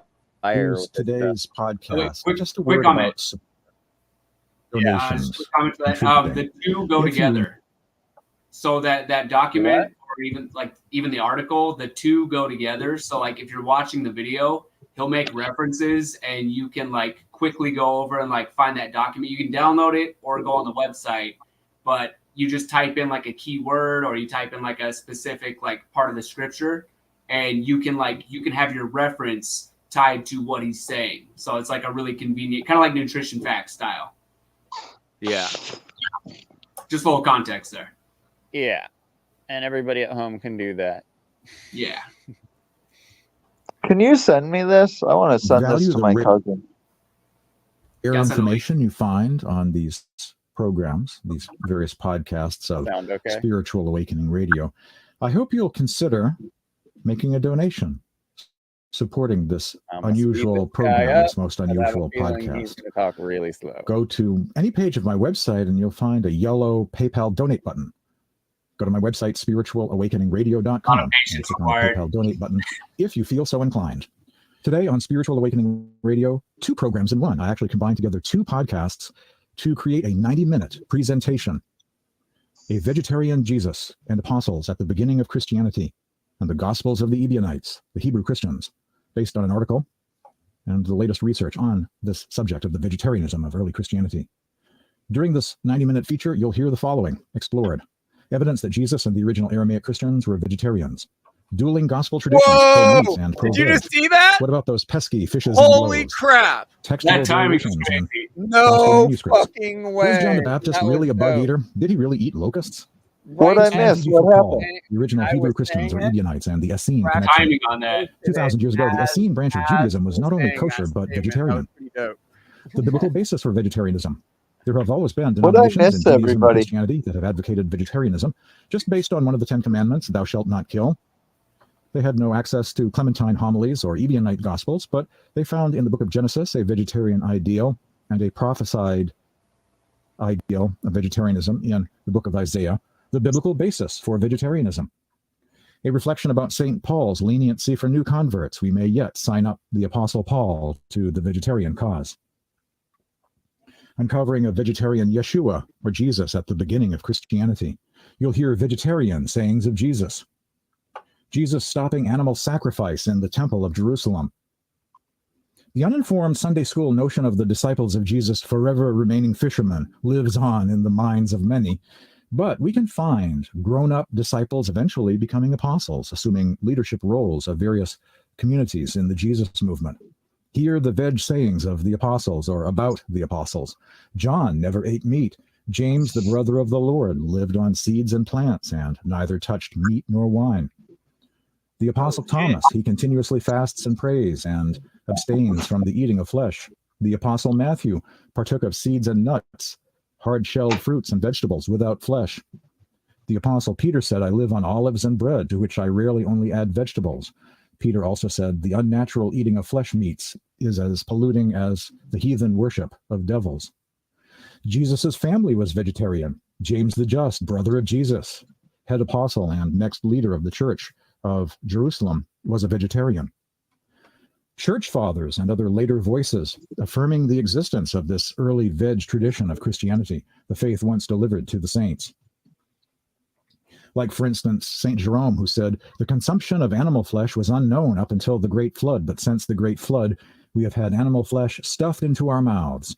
Jesus the Christ, who appeared when the time was fulfilled, again joined the end to the beginning, so that we now no longer are allowed to eat animal flesh. Interfaith Love, an Ebionite Christian author, had very nice things to say about those in India who worship one God, follow peaceful customs and laws, and are vegetarian. And actually technically vegan, because there are no references to milk or dairy products. in these writings. So actually, plant-based diet or vegan. The Gnostics were vegetarian. The vegetarian prayer of thanksgiving in the Nag Hammadi library and Corpus Hermeticum.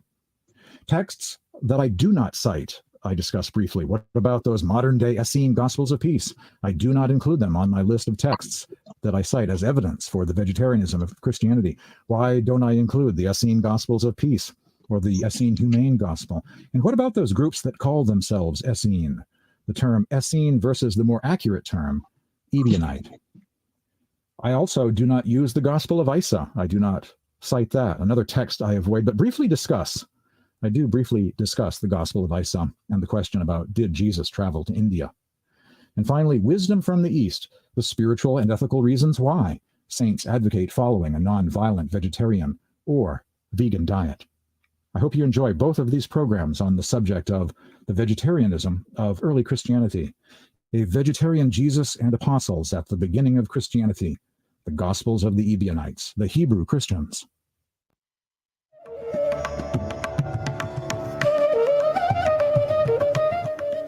Evidence for a vegetarian Jesus at the beginning of Christianity, today on Spiritual Awakening Radio. My name is James Bean. This is a topic I've touched upon before. Today's program is an updated version based on new research and a new article I'm having published on the subject of vegetarianism and early Christianity. Evidence that Jesus and the original Aramaic Christians were vegetarians, not just kosher, but they were closer to the Essenes and followed a vegetarian diet. They were the grandchildren of the Essenes, if you will. And so they weren't just kosher because they were Jewish, they were vegetarians because of their closeness to the Essenian branch of Judaism 2,000 years ago. If you only have the letters of Paul in the New Testament to go by and nothing else, you will notice, or you can notice if you are a discerning person, that Paul is having an argument with others in early Christianity. And his letters date back to around 50 AD, so that really is quite early. You will notice that he was having an argument, Paul was having an argument with others in early Christianity over diet. He was fighting with some vegetarian Christians, and these vegetarian Christians were of a Jewish orientation. They were coming from a branch of the Jesus movement, or were the Jesus movement, with a very Jewish kind of orientation, not from another faction of Gentile Roman Christians. On today's program, we'll find out who those mysterious people were. Pythagoras is described as one of the great sages of the Western world and an ancient advocate for going veg. Pythagoras once said, "As long as man continues to be the ruthless destroyer of living beings, he will never know health or peace. For as long as men massacre animals, they will kill each other. Indeed, he who sows the seed of murder and pain cannot reap joy and love." Can you pause real quick? Once said, "Nothing will benefit human health and increase chances for survival of life." I meant to ask Nick about this while he was still on. I wanted to see where that Pythagoras connection was, because he would be able to tell us that. He's, apparently done the research on it, but I want to see, because he says that, the followers of Christ, like, it derived from Pythagoras. Like veganism, the original word for veganism was supposedly Pythagorean because they were followers of Pythagoras. And supposedly Christ, Jesus, Judas, whoever, with that whole confusing story, it all goes back to Pythagoras. So, like, I want to see where that connection is. I was hoping, I meant to ask him that because he could probably expound on that a little bit. But I want to connect that dot.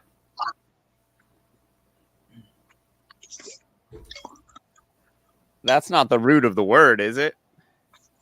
Not veganism, no. But the okay. idea of veganism, though, like abstaining from eating anything of the flesh, that sort of thing, that all came from supposedly that came from Pythagoras and his followers.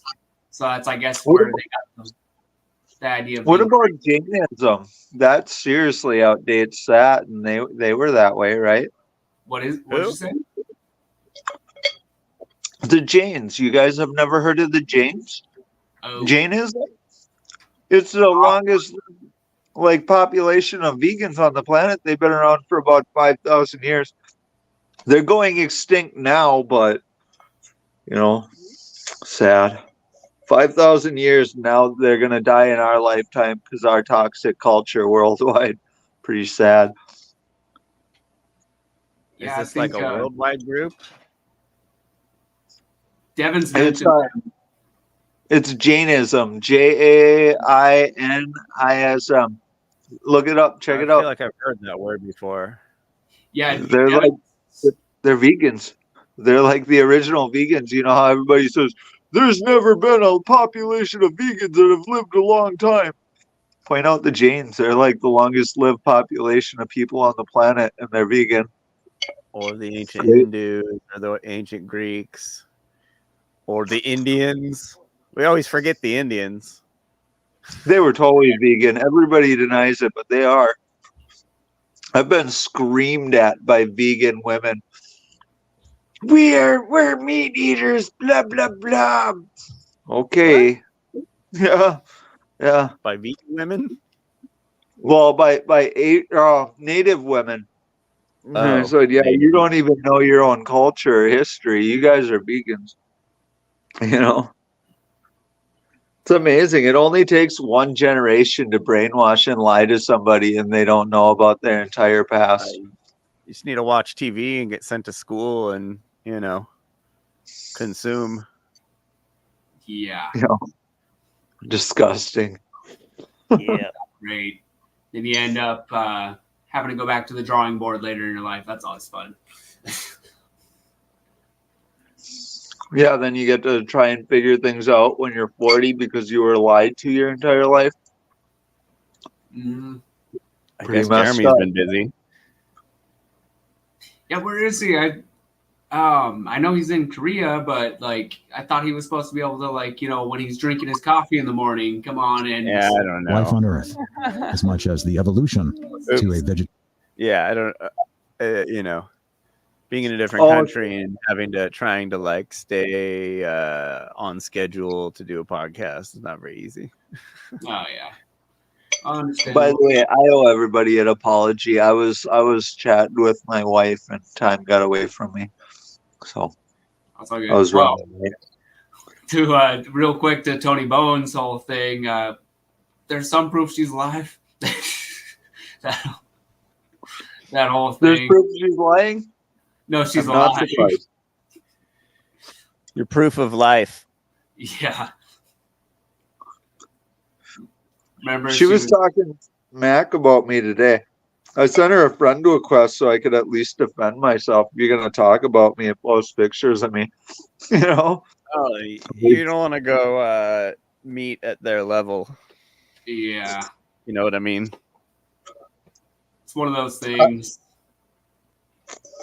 I was just shocked by Justin. Like, she shared a picture of me with, I like this Super Saiyan hair. It turned out like this greenish glowing Yeah, I color. saw that. That was kind of cool. I was saw so that. That was proud of funny. that hair, you know, Very 80s. and it was all up in Super Saiyan, and I was wearing my bib overalls. She posted a picture. This is who you hang out with. And Justin makes it out like he don't fucking know me, and rather than standing up for me. And I messaged him. I was like, dude, I stood up for you, you know, like you pretend you don't know Did me. you like, miss out on fuck all me. the drama in high school? I was just shocked by that. Like, come on, you know, like, here, I just stood up for you last week, and now you're like, I don't know. Like, okay, dude. You're dealing with some serious attention, people. Well, it's Padini. I mean, come on. Panini. But let's keep going on this. I want to see this. Okay. Vegetarian diet. This is from a saying of Jesus, not from a Latin or Greek manuscript, but from the old Syriac Aramaic manuscript of the Gospel of Luke. Be on guard, so that your hearts do not become heavy with the eating of flesh. This is a saying of Jesus from Matthew chapter 9. Go and find out what is meant by the scripture that says, it is kindness that I want, not animal sacrifices. There Jesus is actually referring to I want. Go and find out what is meant by the scripture that says, it is kindness that I want, not animal sacrifices. There, Jesus is actually referring to a passage from the Hebrew scriptures about abolishing animal sacrifice in Judaism. Today, you will encounter vegetarian sayings of Jesus from many sources, canonical and extra-canonical, along with a collection of passages revealing that the apostolic leadership of the original Jesus movement were also vegetarians, following in the footsteps of their spiritual master. In addition, I include examples of pro-veg passages from even some of those early church fathers, those Orthodox church fathers, and from many other writings too. The carnistic premise or bias of Western church tradition about eating meat is really based on European dietary customs, quite independent of the Jesus movement, quite uninformed about what Hebrew Christians taught or had for a dietary code thousands of years ago. But they have made use of a couple of verses from the Orthodox New Testament in order to basically reinforce their already established preference for eating meat. For those not acquainted with Judeo-Christian history and the various collections of writings or scriptures from the early centuries AD, at first glance, or at least on the surface, it appears that Jesus ate fish and John the Baptist dined on insects. Certainly, European Christianity enjoys portraying it that way. The uninformed Sunday school notion of the disciples of Jesus forever remaining fishermen lives on in the minds of many. When it comes to vegetarianism and Christianity, the first question people always ask is, in the scriptures, aren't there passages describing Jesus as serving fish on a couple of occasions, as well as eating lamb during the Jewish holiday known as the Passover? They have inherited the belief that Jesus was a meat-eating Messiah. Some might also cite a verse about John the Baptist eating insects or locusts. Dueling gospel traditions, pro-meat and pro-veg. This is something that has come up in several different world religions, actually. For instance, in Buddhism, there are two traditions within Buddhism, pro-meat and pro-vegetarian. Each have their own sutras, or scriptures. Buddha says it's okay to eat meat. Buddha says it's a sin to eat meat. Take your pick. The same is historically true with Christianity. The original Jesus movement, or Hebrew Christians, sometimes called the Aramaic Christians, sometimes they're called the poor, or Ebionite, or Nazareans, with their gospels versus scriptures and gospels associated with Paul and what evolved into the Roman Church of the West. The Gospel of the Hebrews and Gospel of the Ebionites describe a vegetarian ethos at the beginning of Christianity, a vegetarian Jesus, and vegetarian apostles, or at least they became vegetarian apostles. A John the Baptist who ate carob or locust beans, not bugs. And a rejection of ritual animal sacrifice, be it in pagan temples or the Jewish Temple of Jerusalem. For the followers of Paul, dropping the vegetarian dietary requirement of the Jesus movement as a way to make it much easier to get more converts from around the Roman Empire. In Sikhism as well. Locust bean is carob? Yeah, from what I understand, it's basically carob, which is really close to chocolate.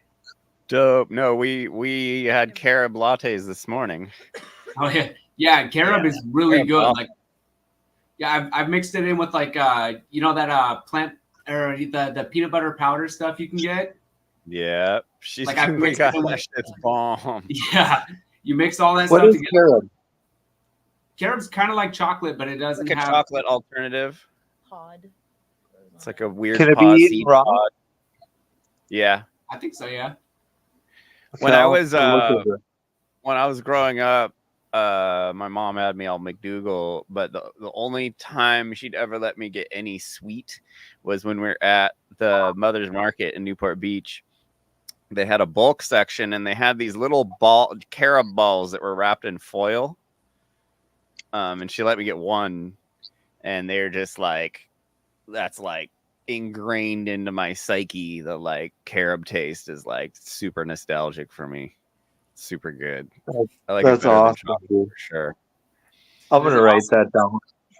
It's also really funny because it's like you can have one little ball, and it's like not even like probably negligible on the sugar levels, and like you can have one ball. Yeah, dude, I would go to my friends' houses and like raid their freaking snacks and sugary cereals, and my brain would be like, ga-ding, ga-ding, ga-ding. Like, I want to try and do an interview with McDougal. How do I spell carob? CAROB. Oh, We see a similar kind of shift away from the earlier vegetarian ethics of the founder, in this case, Guru Nanak, towards meat eating, gradually getting adopted by Orthodox Sikhism after the time of the 10th Sikh Guru. In each of these cases, the original spiritual movements were vegetarian, but later versions of these paths eventually accommodated the diet of the larger cultures around them, swelling their ranks. In other words, the Romans, when they converted to Christianity, brought their diet with them. For most, living their busy lives and not interested in difficult research anyway, this is an all too complicated history of Passover lambs eaten or not eaten, depending on who you talk to, locusts versus locust beans, and other fishy choices made by certain gospel manuscript copyists, adding extra servings of fish to the menu. Most stay stuck with whatever diet and beliefs they've grown up with. Change or metanoia is not their way. So on the question of diet, they just see what they wish to see, and change shall never be. Those on a spiritual quest seeking truth are sometimes more flexible and willing to change. Only a compassionate heart will figure this out. What about those pesky loaves and fishes? The original version of the feeding of the multitude story only refers to bread, not bread with fish. Fish apparently got added to some gospel verses later on. Keith Akers, who has devoted much research into this question, points out the existence of the TikTok thing of the biblical story, the feeding of the 5,000 or the feeding of the multitude. He says, if you look at other accounts of the same incident, if you look, for instance, or for example, at the early church fathers who also talk about the feeding of the 5,000, Irenaeus mentions the feeding of the 5,000. Eusebius also mentions that, and another early church writer also discusses Jesus' feeding of the multitude. And in every case, they discuss the bread, but they don't mention anything about fish. So I think fish is a later addition, he says. Yeah. He also goes on to say, in fact, if you even look at the New Testament, it says at another point, when Jesus is talking about the feeding of the 5,000, he says, don't you remember when I fed the multitudes and all the bread we took up? And he doesn't mention the fish. That's Keith Akers. See his website, compassionatespirit.com, and his book was Jesus a Vegetarian. Matthew 16, they're in the 9, bread basket of loaves the without any world. mention of fish. Quote, do you not yet perceive? Do you not remember the 5 loaves for the 5,000? Today I was on Facebook Marketplace, and Allie caught me staring at a picture of a loaf of bread, a loaf of sourdough that someone was selling, their fresh sourdough, and I was literally sitting there staring at it like, oh, and she was like, what the fuck? She's like, you're looking at bread? Oh, carbs, dude. It's like, dude, go to a kitchen where they're producing like gelatin or like bone broth, right? Go smell it, and then go into a bakery and smell the bakery and tell me which one you think, which one really makes your brain pop off. Like, right. Hysterical, dude. Carbs, like bread is so, like, these people that don't eat bread, like, I can't. Dude, like, I know, John Bob, you fucking hate bread. But like, I wouldn't bread say is I hate so anything, brother. I make good bread. I make really good bread. You gotta try Allie that makes really bread. fucking good bread too. And like, when people really get into making bread, like that bread, oh god, sourdoughs are like, it's just so even where you can like live off of it for like cheap and just eat bread. Like, so good. Teresa and I started watching a little bit of the that Netflix series where they have the identical twins go on the vegan and carnivore, or I guess standard American diet. And there was a section in there, they were talking about the gut biome, and they were saying that if you starve yourself of carbohydrates, the microbiomes in your gut will actually eat away at the lining that contains carbohydrates until they get to the wall of your intestine. Yeah, it's too acidic. That's a problem. There's, that's not it's good. such a huge acid load that it starts to Like the fiber neutralizer. It starts to like disbalance the enzymes in the gut. So you like break down everything. It's too acidic. You start to like bore holes in the wall. That's where you get like what is that, endometriosis or whatever? Yeah. Like and like Leaky IVF. gut. Yeah. Yeah. Gut. Yeah, that's where you get the pockets in your stomach. That's where you get like open, and like blood leaking into, and vice versa. That's where you Joey get the poop Schwartz blood. has that shit for sure. Yeah. So gross. That's He told me he only shits once every 4 days. It's totally healthy. And he's 19. Oh Jesus. my I was god. just like, dude. At least 4 times a day, dude. At least I'm with you. You Somewhere in gotta the middle. eat right. Yeah, 2. Yeah. There's a happy medium. No, dude, I actually have this.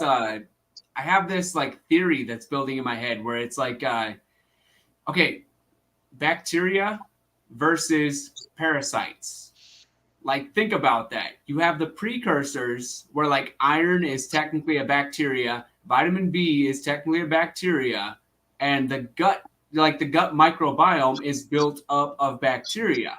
But then when you start to eat meat and you start to lean way too heavy into the protein, you're eating the protein that is like the eggs that goes into the meat and burrows its way in because it's seeking a host.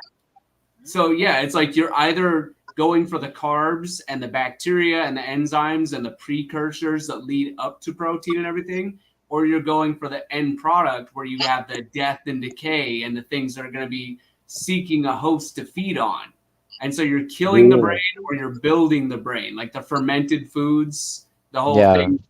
Yeah, like you're either fermenting and you're building the perfect little garden, or you're turning your stomach into a graveyard. And it's all about the gut. Yeah. Yeah, it's all about poop and like parasites and all the nasty stuff, the decay and all that stuff. And that's like all these autoimmune disease people, you know, none of them are vegan. They all think that how they eat is the best way for their bodies, but they're all, you know, as they're maintaining overweight. diseases. Yeah. As they're maintaining diseases. I feel so much better. You still have a disease, right? Yeah. You're feeding the parasites. That's kind of the ultimate answer there. Yeah. And I feel like it's the same lady I've been meeting over and over and over again my whole life. You know, because they all say the same shit. And they all don't listen. Like that.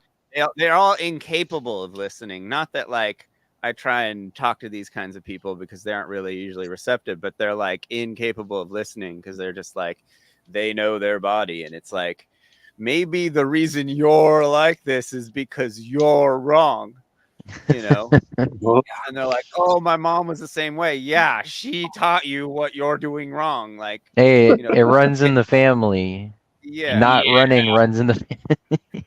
Yeah, actually, there's another thing to that too, is that a lot of these like diseases, like both bacterial and parasitic, they're congenital. They're passed through the womb.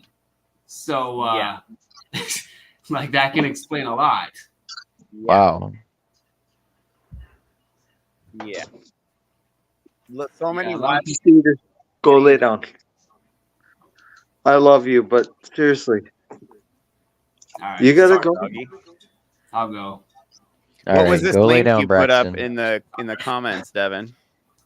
Oh, that's Craig Wesco's review on Christspiracy. Oh, That's an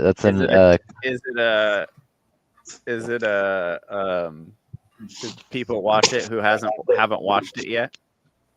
Yeah, it's not gonna spoil anything per se. Okay. I mean, it's still. Did you see the link Zen put up earlier? Yeah, the group, the Christspiracy community group. Yeah. Yeah, he sent me the link on Instagram. I'm gonna check that out. I guess there's some good discussions going on there. Or there's gonna be some kind of live discussion, maybe. I don't know, Q&A.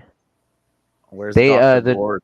Yeah, the directors were on what's his name? Piers Morgan, which I always think that's a mistake, but Yeah. at least they got it out there, you know. Broccoli. Broccoli. I just had some broccoli today. Piers Morgan, I think I have a funny I have a funny theory about Piers Morgan. What's going on with him? That he's an idiot. Oh my god. No. I think he's actually on he's on the correct side.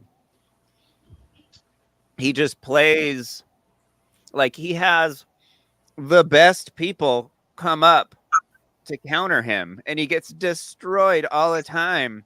But like he almost like he plays the idiot on purpose.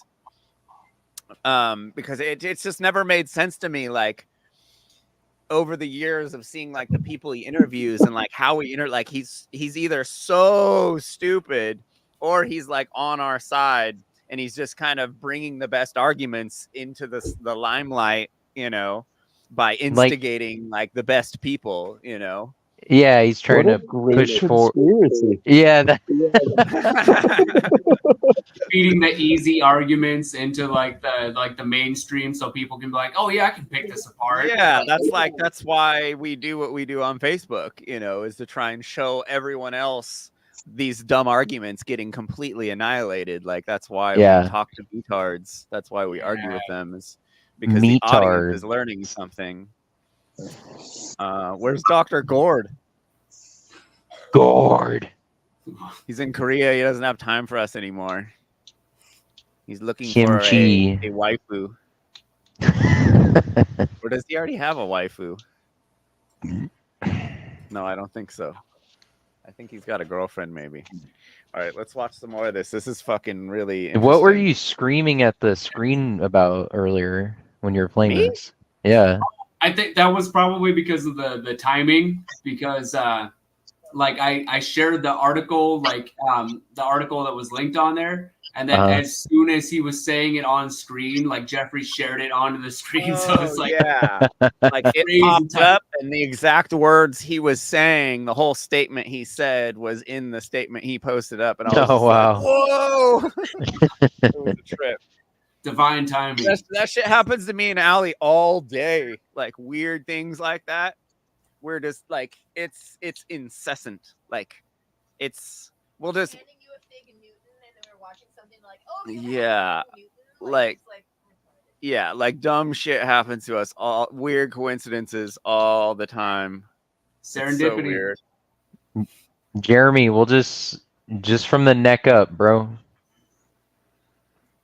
Yeah, it's okay. You don't need clothes, Jeremy. I'm not looking all gussied up myself today. I had a little bit of a rough moment before coming on today. Gotta do some hair and makeup. God. I almost fucking crushed a man with our RV at a gas station the other day. Nice. Roadkill. And it like fucked me up. Like it was a very humbling experience. Like I barely missed the guy, and I destroyed like a very expensive gas pump. Ooh.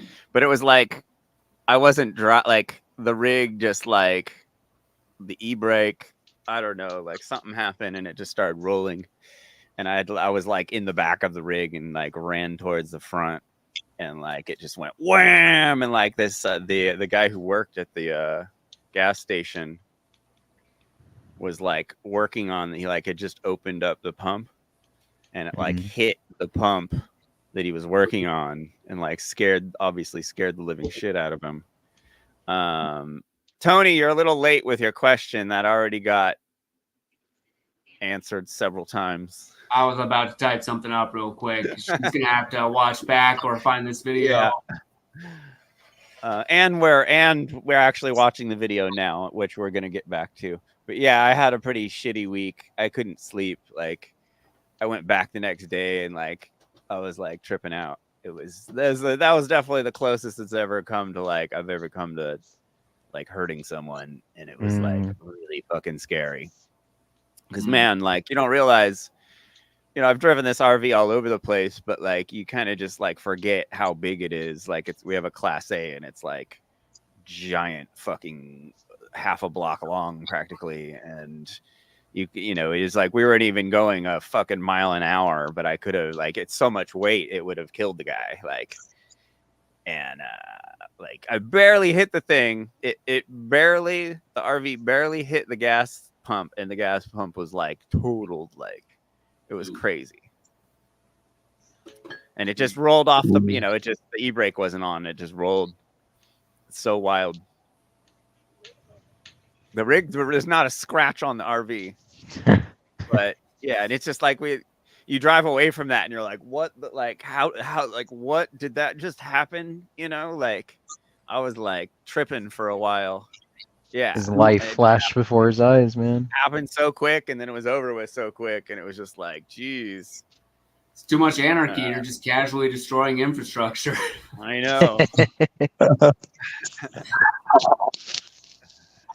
We just wanted some fucking Taco Bell. All right. You guys want to meet speakers? Right. Tony, this guy's going over your question right now. How many baskets you gathered? Unquote. No fish. No fish included with the loaves there. The same is also true with a similar or parallel reference in Mark chapter 8. No fishes with the loaves. Irenaeus lived during the 2nd century and described in detail the miracle of The Zionists put it in fed with later. bread. No mention whatsoever of fish. Eusebius and other early historians mention the loaves, but not the loaves and fishes.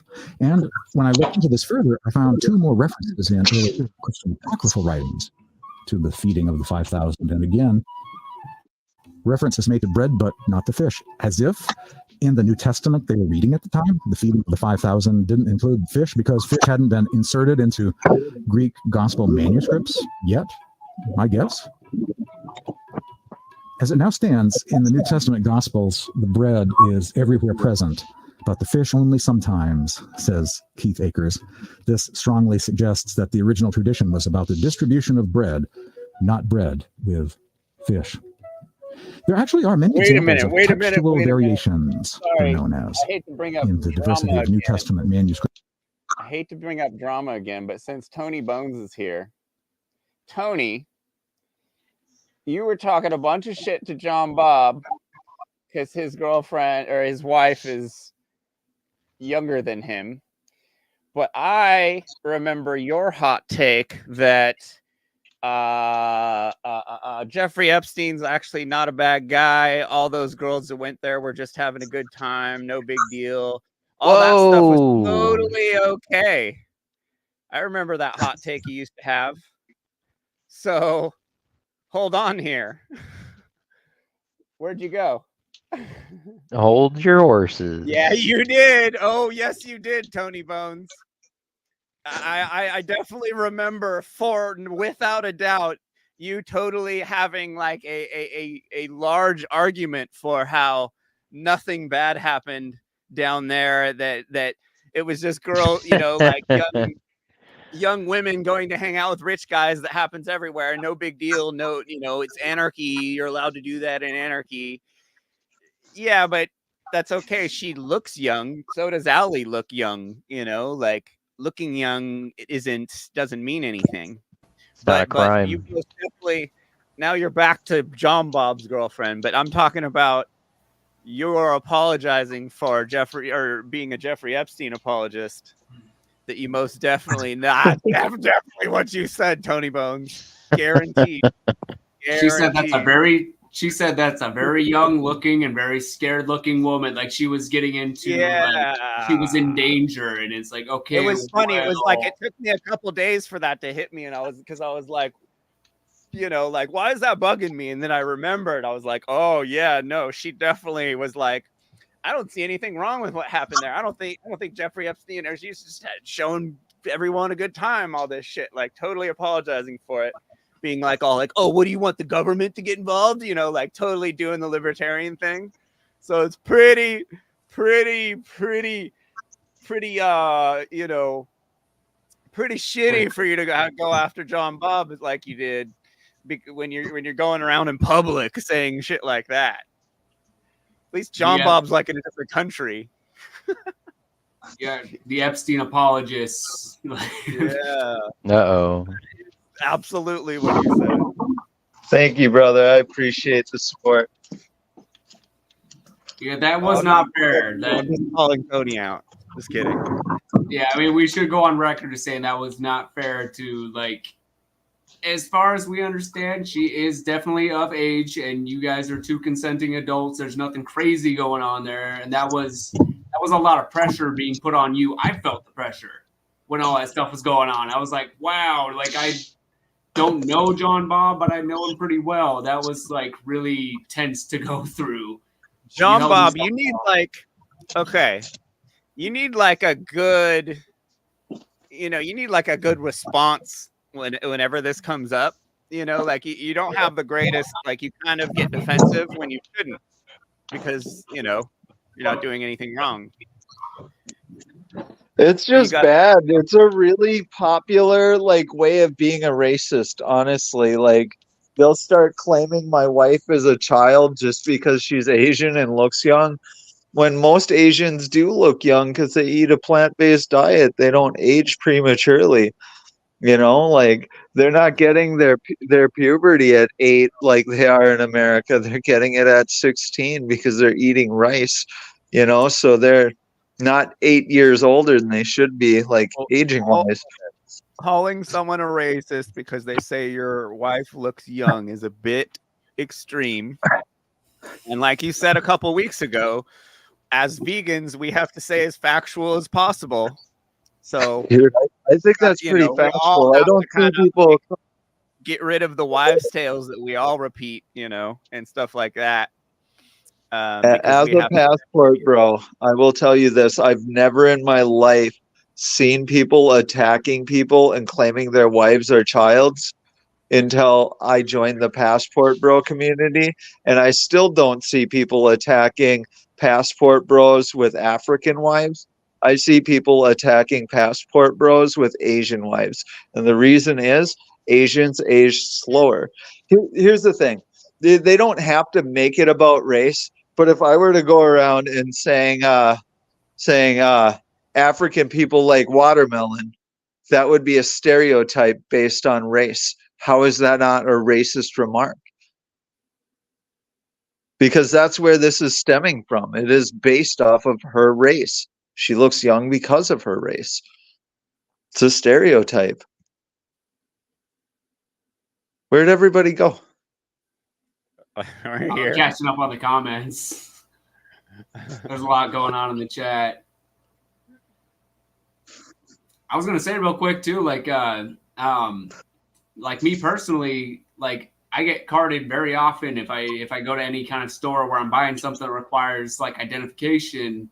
People mistake me for like 16 if I have the right look. Like if my head is, if my hair is a little shorter, that's one thing. If I don't have facial hair, it's like I look way younger than I actually am. Like I'm almost People 30. card Allie for blunt wraps. Yeah, that's the thing, is that it, like, we just typically look younger than we are. Maybe part of that is genetics, but it's also we're not eating a diet that prematurely ages us. So like we don't have all that, like, all those issues going on. I think I look older than I should, but I spent most of my life doing drugs and eating wrong. It wasn't until about 8 years ago I figured it out, and I had already done a lot of damage. So I'm pretty grateful for where I'm at, honestly. Wait, how old Although are I you? will say this, I'm 42. And when I shave, I do look really young, but my gray is coming out. My gray is showing my age, I think. You do look good for your age. I feel okay. Yeah, I mean, you look healthy. You got like everything's good on you. I mean, like I don't know. It's kind of tricky because there are some people that some people go on the raw vegan side of things, and they actually do because they have certain deficiencies that actually end up aging them out way sooner than they should. And so they look more like wrinkled. They're like into like the whole sun gazing sort of deal, like a little too hardcore, I guess. So some people do look really Tony Bones comments there. But yeah, some people do really age out early, but generally, yeah, vegans tend to look a lot younger. I think when raw people do really bad is the same reason like vegans that go vegan do really bad. I think they switch over and they have really bad parasite issues from eating meat and they don't know what it is and it's draining all your nutrients for years. And once that stuff's in you, you have to clean it out. If you don't, you're going to have problems. And I didn't clean mine out for the first 6 years. And then I did 120 days. It was life changing and it was scary. It was eye opening. There were so many good things about it, but it was really a disgusting experience. But I'd really recommend to anybody, if you've eaten meat, clean out the parasites fast. You don't have any idea what's in you, but it's gonna hurt you long term. Horrible. That's why I'm Who was that? Was that vampire guy? Who's that? The Interview with the Vampire. That was a great movie. What was that? No, I know what she's talking about. I'm like, who is she talking about? Is that Braxton? He's the only Jesus that looking guy here. I'm the Jesus vampire. I did the reference kind of went over my head, so I'm not 100% on board with that. But Words or phrases are either being added or omitted. In New Testament manuscripts, while there are some textual variations throughout, all the way, to the book of Revelation, by far the majority of variations occur with the 4 Gospels and the book of Acts. The most spectacular example of textual variations is at the end of the Gospel of Mark, which has several different alternate endings depending on what manuscript one happens to be using. Some have a longer ending, others a shorter ending. Basically there's a chapter that's in some manuscripts but missing from others. Sometimes just a few added verses of Mark chapter 16. Different, quite a bit of a different ending depending on which manuscript you're using. So it's interesting to notice that fishes are not always included with the loaves in the various accounts of the feeding of the 5,000. In any case, as the saying goes, it's not where you've been, it's where you're going. Many of us have changed our diet upon adopting a spiritual path or converting to a different religion. While several of the disciples are clearly described in the Gospels as having been fishermen, and there are references to fish in the New Testament Gospels, we find Jesus saying to his new friends, "Come." He says, "Come, follow me, and I will make you fishers of men, fishers of people, fishers of souls," in other words. So rather than remaining fishermen, perhaps operating some sort of imagined Jesus Fish Company of Galilee, some sort of lifelong career as fishermen, in other words, rather than that, what we do find is those individuals adopting a new spiritual path, being transformed into disciples, and eventually even becoming spiritual teachers, successors of Jesus. St. Mark is credited for Egyptian Christianity. Thomas, the Apostle of the East, who ends up in India, according to the Acts of Thomas, and so on. Rather than more fish metaphors, a variety of different sources in early Christianity described these apostles as becoming vegetarians. As they got older, as they became part of this Jesus movement, and eventually ended up being founders of various spiritual communities as successors of Christ, focused on the teachings of Jesus, establishing churches in different areas of the world. And there are quotes attributed to all of these apostles that are veg, very clearly veg. Quote, "John never ate meat," unquote. Quote, "James, the brother of the Lord, lived on seeds and plants and touched neither meat nor wine," unquote. The Apostle Thomas continually fasted and prayed and abstained from the eating of flesh, unquote. The Apostle Matthew partook of seeds and nuts, hard-shelled fruits and vegetables without flesh, unquote. Peter said, quote, "I live on olives and bread, to which I rarely only add vegetables," unquote. And another passage attributed to Peter, "The unnatural eating of flesh meats is as polluting as the heathen worship of devils," unquote. So whether they were fishermen or not, I'm sure they were, some of them are described as fishermen eating fish early on. If you get to know early Christian writings, you discover some very clear references to these folks becoming advocates for vegetarianism and described as being vegetarians. Surprise. I find it surprising even now that we have that much information. I don't remember what I had for lunch last Tuesday, you know, and here we have scriptures, we have passages and a variety of sources, and I have the chapters, the verses, the footnotes in my article on those passages, all of these veg passages from early Christianity, and that's what we're delving into on today's edition of Spiritual Awakening Radio. Wherever you've been, it's where you're going that counts. So yes, some of them were fishermen, but they seem to have become vegetarians. According to the Gospel of the Ebionites, Jesus rejected the Passover meal, saying, quote, "I have no desire to eat the flesh of this paschal lamb with you," unquote. In the Ebionite scriptures, the folks that Paul was arguing with, the disciples that Paul was arguing with, in the Ebionite scriptures, there are no more descriptions of young disciples of Jesus being involved in fishing or eating fish. In the Ebionite scriptures, there are no accounts of Jesus eating fish or miracles of multitudes being fed fish. There are no descriptions of Jesus consuming the flesh of any animal. Rather, those sayings of Jesus contain condemnations of eating meat. Furthermore, in the Ebionite scriptures, Jesus condemned animal sacrifice in the temple of Jerusalem and sought to forever bring that practice to an end. The Ebionite or Hebrew gospel quotes Jesus as saying, "I have come to abolish the sacrifices." Was John the Baptist really a bug eater? I like having fun with this one because, you know, eating bugs is extra caveman weird, right?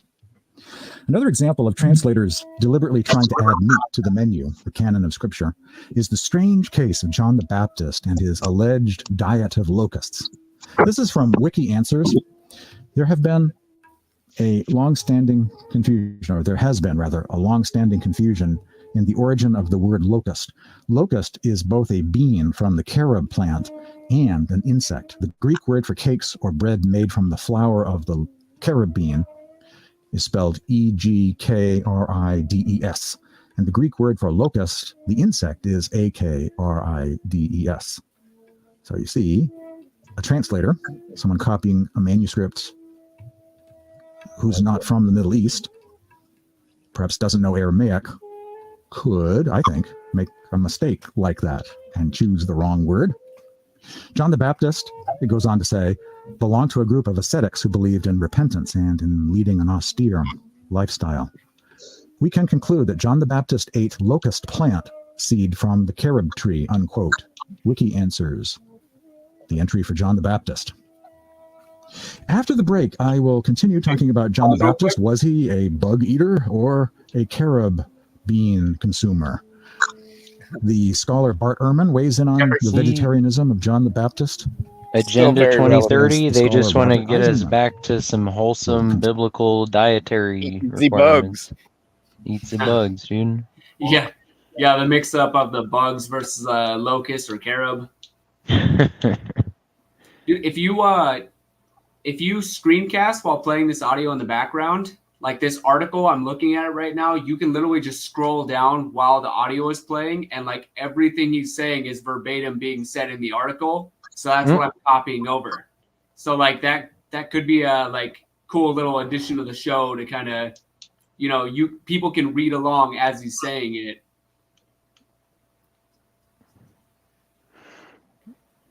Throw up the article. Yeah, Is he just reading the article? Yeah, pretty much. He's just reading like sections from it, and it's he's reading like excerpts, so it's like little short bits, but like there's more detail in what he's actually saying on the article. So it's kind of interesting, that medium.com article.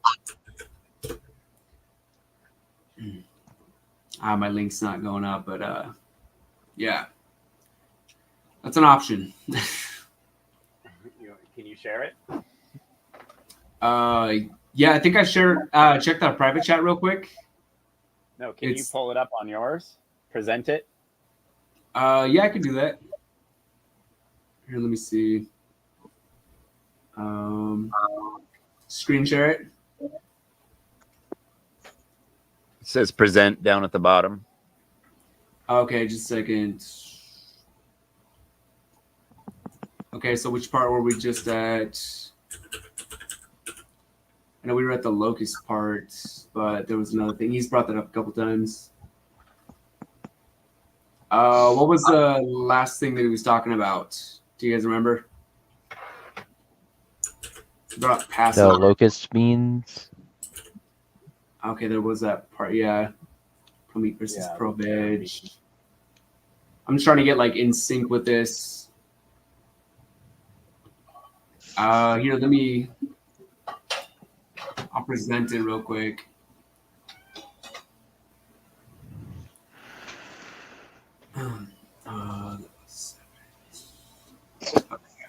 This chick won't give it up.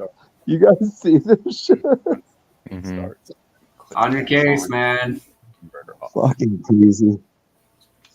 Been that way since the last show. Otherwise, we like agree on some things, but this is the issue she does not want to let die. It's a hill she's willing to die on. Who? Tony Bones. Oh. No, she's just trying to be funny. Get attention. Hey, Contrarian's finally here.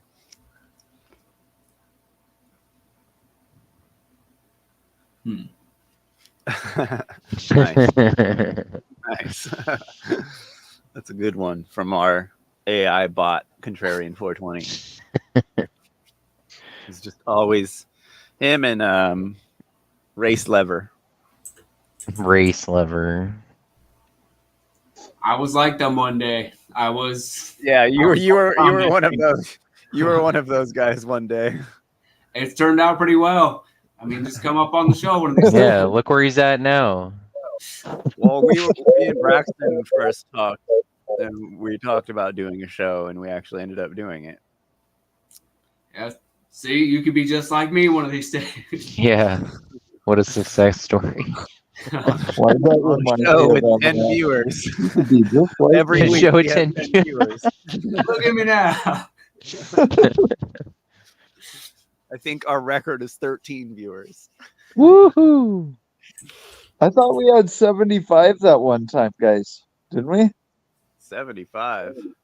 I don't know. I thought they're getting like 200 to 300 after the fact, but we Oh, haven't okay. had more than double digits, more than like 14 or 15.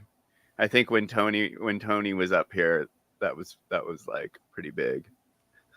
And I'm telling you, they love use the that drama. name I gave you. The Chris Hines episode had like 20 something in there because Chris brought over a bunch of people. I'm telling you, use that name I told you, and I'll share it. We'll see what kind of numbers you get. I'll place a gentleman's bet with you that we get a higher number than average with my inflammatory name for the episode. What's that? I told you a couple weeks ago, it was, Larkin Rose is a beta and takes estrogen. We can prove it.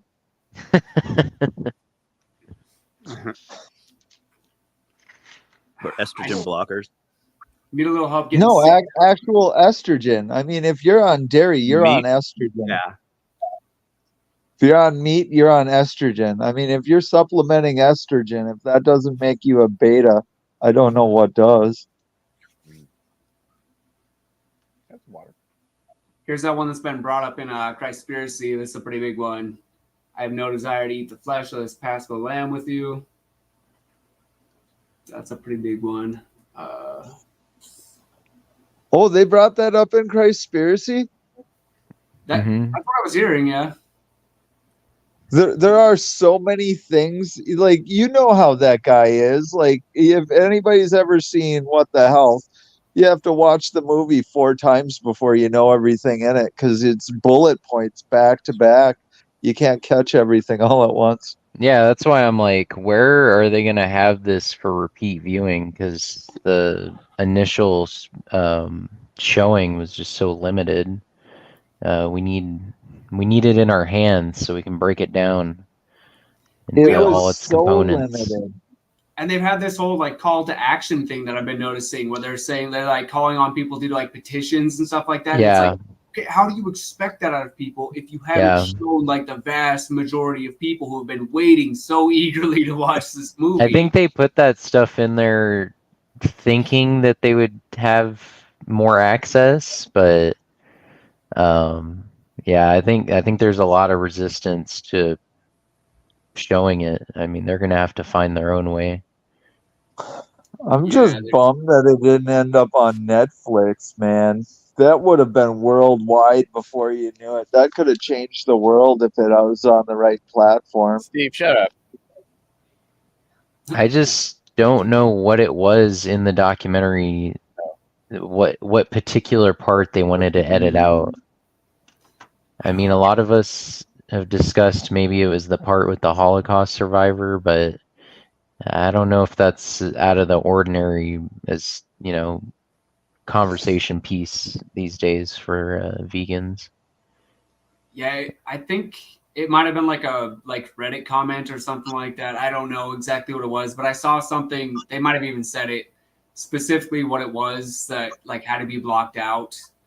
But I mean, unless I find exactly what that was, it could just all be speculation because like Yeah. the red heifer thing, that could be part of it because that's such a hot button issue that I wasn't even fully aware of until recently. Oh, the red What heifer. makes you guys think it's only one thing? Yeah, Did that's true. somebody let it slip? Could be. No, I mean they just said that they wanted Netflix wanted something edited, and I don't know if it was one particular thing or if it was several things, or And it was just a maybe the minority. entire concept. I don't know. Yeah, I had thought they wanted to censor it. I didn't hear specifically that they wanted to edit something. Editing something would imply one thing. Yeah, because it was like a minority. Hey, we were talking about you, brother. What's up, man? It's a party. How's it going, guys? Hey. Pretty good. I'm gonna go mute a second. You guys, if you guys want to watch my Koreanish slow vegan cooking show, sure, in the background, I'll try to get into video.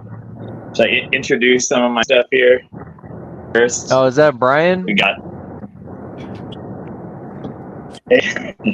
Brian Wong. We got Audio some. sucks, dude, but this is. Oh, I can't even see who's on. Oh yeah. Is that a buddy of yours? We got some good Devin? 15 brains. Yeah, I think here. so. How's it going? Hey, what's up, man?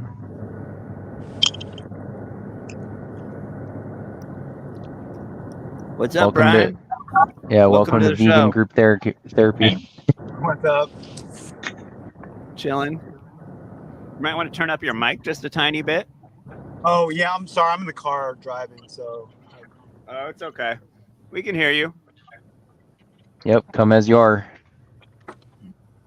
So what's up, Gord? How you been? I've been good through 3 weeks work. Funds are kind of low, but I got some staples here at home. So Don't you have like a waifu busy out on my there or cooking. something? Get paid this week. No, just a few X's. No waifu. No waifu. This is actually Japanese pronunciation. The Koreans can say other sounds, but no, not until I find a vegan, man. Found something to hang out with, but they're all What's like the vegan 20 years, culture 25 like years in younger than me. Korea? Speaking of, as you were speaking of age earlier, you know, who do they expect me to date? Married women, you know. Aren't there many widows out there, you know? There's a few like crazy men who are maybe like a closeted lesbians who are single in their 40s. And then as a vegan, you know, I'm not gonna date a non-vegan. So it's just It's all like recent college graduates. That's pretty much. So the how does people I end that up go then? meeting. Is there any kind of vegan scene in Korea that you know of? Oh yeah, yeah. It's far in Seoul, a little in Busan. The smaller city you get to, the less there is. Although then you go out to the temples, and while it's not certainly not universal in Korean Buddhism to be what we call vegan, most of them are pretty close. They have just like some of their vegetables fermented with paste or something like that. Maybe on like an occasional meal, they're eating like a fish, but and their normal everyday meal, they're just eating, rice with a bunch of vegetables, and most of the vegetables like freshly picked around their mountain or whatever. So in the Buddhist community, there's a lot of like receptivity, but as far as like a modern vegan movement, it's pretty much in the largest cities in Seoul and Busan. And as movement should be, driven by the young. So yeah, in terms of age, I have to see those people at least be consistent and get mad at me for my my male friends mostly being 20 to 25 years younger than me as well. Like Braxton. You're like, stop fucking playing pool with somebody who's got a big age with you. How could you possibly have any sort of meaningful relationship with somebody with that sort of gap? It pretty much shows their hand that they never apply it to the to the platonic relationship with other guys. There's an age gap. It's pretty easy to understand how I could have fun, like having a beer and shooting pool and going hiking and talking about just stuff with a 27-year-old guy. But God forbid I should date a 27-year-old woman. So that's an issue. Yeah, pretty much shows what we're all on about, And yeah, both. Yeah, that's the age discrepancy thing. That's been an issue of focus recently, and that's kind of interesting. I don't know. It's like that whole issue of like you were saying. It's like somebody who's 27, like you're 47, you don't look like you're that old. But it's like, yeah, it's like such a taboo thing. But Asian people tend to look younger. That whole thing. Kind of gotta, yeah. Yeah, that is a whole other thing of dating a 27-year-old. Somebody thinks they look 15 or something. Because of their like lack of exposure to a different like population. Yeah, and also the whole issue. Well, the issue of like cuisine too. It's like with food. It's like Asians are very close to being basically vegan as far as like sea vegetables and like kimchi and all that stuff. But like, it's just there's fish sauce that gets added in. There's like shrimp that gets added into the kimchi. Fish and everything. Yeah. I heard Japan is the worst, dude. They got fish in the bread. Yeah. On the pizza. Dude, it's disgusting. And when you go over there, the one thing I've noticed, and I can't wait for it to come out in a medical study. I know it's going to. The fish is causing them to get total gross. It's where their warts come from. I guarantee it. Right? I don't know about parasites. I course. think it's actually a fungus, honestly. But, maybe parasites cause it. I don't know. I'm going to guess the fungus, though. But they get, how they have the warts? I'm thinking those are coming from that. I can't wait for it to come. I called it now. Remember, in a year or two, I'm going to point out a study, guys. Warts? Dude, I'm telling you, man. They eat so much more fish, and they have so many more like warts coming off their skin, like their nose or the teeth. I know what you're talking about. Yeah. You know what I'm talking about? Yeah. It's older Asian ladies with the. It's kind of a stereotype. I'm familiar. I lived in Renton for a while, which is pretty close to Seattle. So there's a lot of fish markets, a lot of Vietnamese people. Very familiar. Devin, did you watch the? It's a thing, man. It's not. It You know, is. Yeah. Devin, did you watch Nick's debate with some douchebag? Oh, I haven't watched the whole thing. I was watching a little bit of it. Yeah. Dude was very Even the egotistical. beginning was really hard, but he. Is it hard to get through? Oh, this dude. This dude just like, you're wrong, Nick, because I eat meat and I'm on a higher spiritual level. I vibrate higher than you, bro. Yeah, I'm a god. Like, all this crazy I bet, shit. dude. And like Nick was just being all patient and just talking to him, but the dude was just like yelling over him the whole time. The guy was nuts, dude. Yeah, the thing that Like, he was holy doing, shit. the thing that he was doing was like if he was playing like a pretend time, like imaginary, you're hanging out with your buddies when you're a kid kind of thing. It's like, oh, well, I have superpowers, so I'm gonna hit you with this. And he's like, no, I can do this. Like I have this superpower. It's like it was that level of logic. And then where he was kept like, going, "No, dude." I feel your vibration though, and you're really good too, but you're not on the level I'm at, man. Like, and I was just like, dude, what is this Guys. retard is delusional. Like, Yeah, he was a certain level of crap. psychic. Like he was psychic, that And kind of like deal. Nick did like a 2-hour video with him, and I was just like, dude, I would have pieced out on that guy within like 5 minutes. I would have been like, oh, you're not even running on you're not even using brain cells. Like you're like a serial, like that's like serial killer shit. Like Imagination. He was all, you're wrong about me. Can you imagine? I eat meat and I vibrate higher than you. He's all, it's possible to vibrate high and to have meat in your system. And it's just like, no, it's not. I was super pissed I wasn't there so I can fucking like Nick Body that kid. I was just like, oh my god, this guy's an idiot. Nick was being very patient. Boy, Lubath.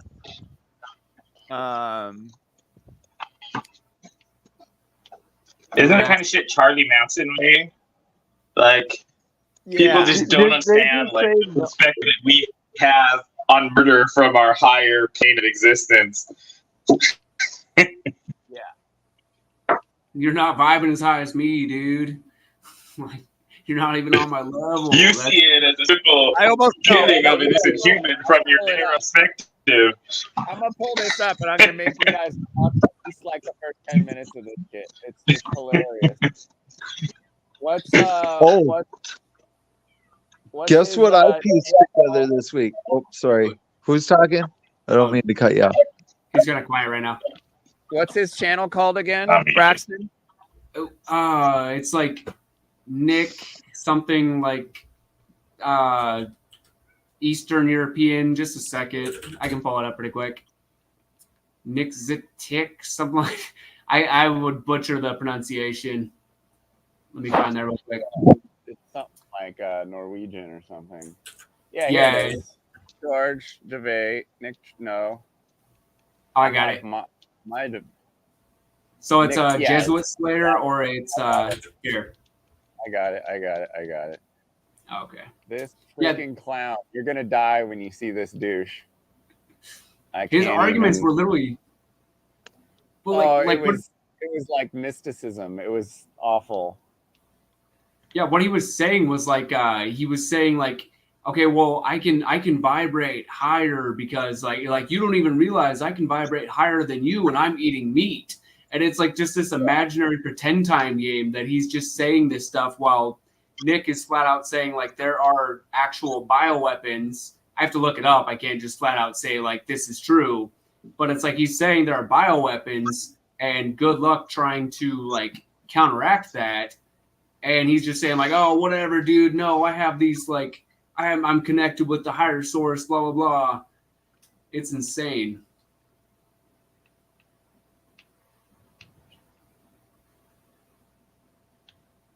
That's a good comment.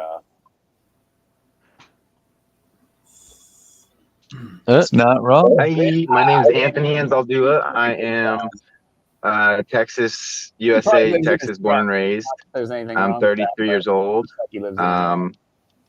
I've been pretty spiritual all my life. I've always worked with my hands. I've always been into art and music, philosophy from a young age. I always had this yearning, this kind of thing in my mind that was telling me like, what would happen if you just be honest, like not brutally like mean, but like honest about everything. From a young age, I was like having this idea, and I feel like it came from God. This clown It was preparing me to just accept reality, want truth, but it was also me like yearning for that, and I don't know where it came from. It came from me. It could have come from my higher self, but just to be honest, it came from me. Like I could feel the importance of honesty and truth from a young age, and it was easy for me to think about that. And so that's my introduction, I guess, to myself. And there's so many topics I could branch off in, but that's just a short, sweet intro. So a lot of people that I end up having interviews with, and I'm Nick George. I don't really have a channel name yet. I don't even know what I'm going to call this. I did this silly backdrop because I'm in my basement up against some insulation, and the last time it was really boring, so I tried something new. Thanks. But the reason that we typically, when I have a conversation with somebody, it's because they are or in agreement with me, or we start out in a disagreement and we end up basically agreeing on everything in the video. One thing that intrigued me about this one is that you seem to be in disagreement with some of the things that I have been researching and then standing for based on my research. And so I'm not so addicted to the findings of my research that I'm unwilling to admit that I was wrong and change course again, just like I did, when I was a born again Christian. So I learned a lot of valuable lessons in that. So I'm totally open to having somebody on that counters everything that I say if you want to, or if we end up agreeing. That wouldn't surprise me either, but encounter he did not. I think we agree on a lot. Right. I think we agree on a lot. I've also kind of what do you call it? Minimally fallen into certain false concepts, but not really heavily and not for a long time, without at least being honest with myself that like, no, I really do feel like this is wrong. I was wrong in small ways and for a period, but I'm like, I don't care. I'm not, I don't feel guilty. I'm like, okay, because I didn't do it to fool myself, to cheat myself on purpose. Right. A lot of people seem to do that almost consciously, and they're just scared to be honest, and they haven't figured out that little tool in life where it feels good to be honest with yourself. I may not be able to fix my flaws, but I have the power, honestly, like legit, I have the power to be honest with myself about anything that I'm doing right or wrong. Where I think we disagree about the heaviest thing is the core thing. Like the first thing that comes to mind is the meat, and that's, I think I'm more balanced. We agree in some ways about meat, but on the core, I think you're, in my opinion, I think you're a little bit too imbalanced, where ideally we wouldn't eat cows and pigs, but like chickens and fish is good, in my opinion, according to my understanding. And I can also feel it's like I was telling you and commenting, it's like especially when you add to it organic, high vibrational, love animals, like you don't pamper the animals and treat them like they're God, but at the same time you don't abuse them or neglect them or treat them like humans. They're not humans. They don't have brains like us. They don't have the abilities, the skills, the passion, the skills of abilities of communication,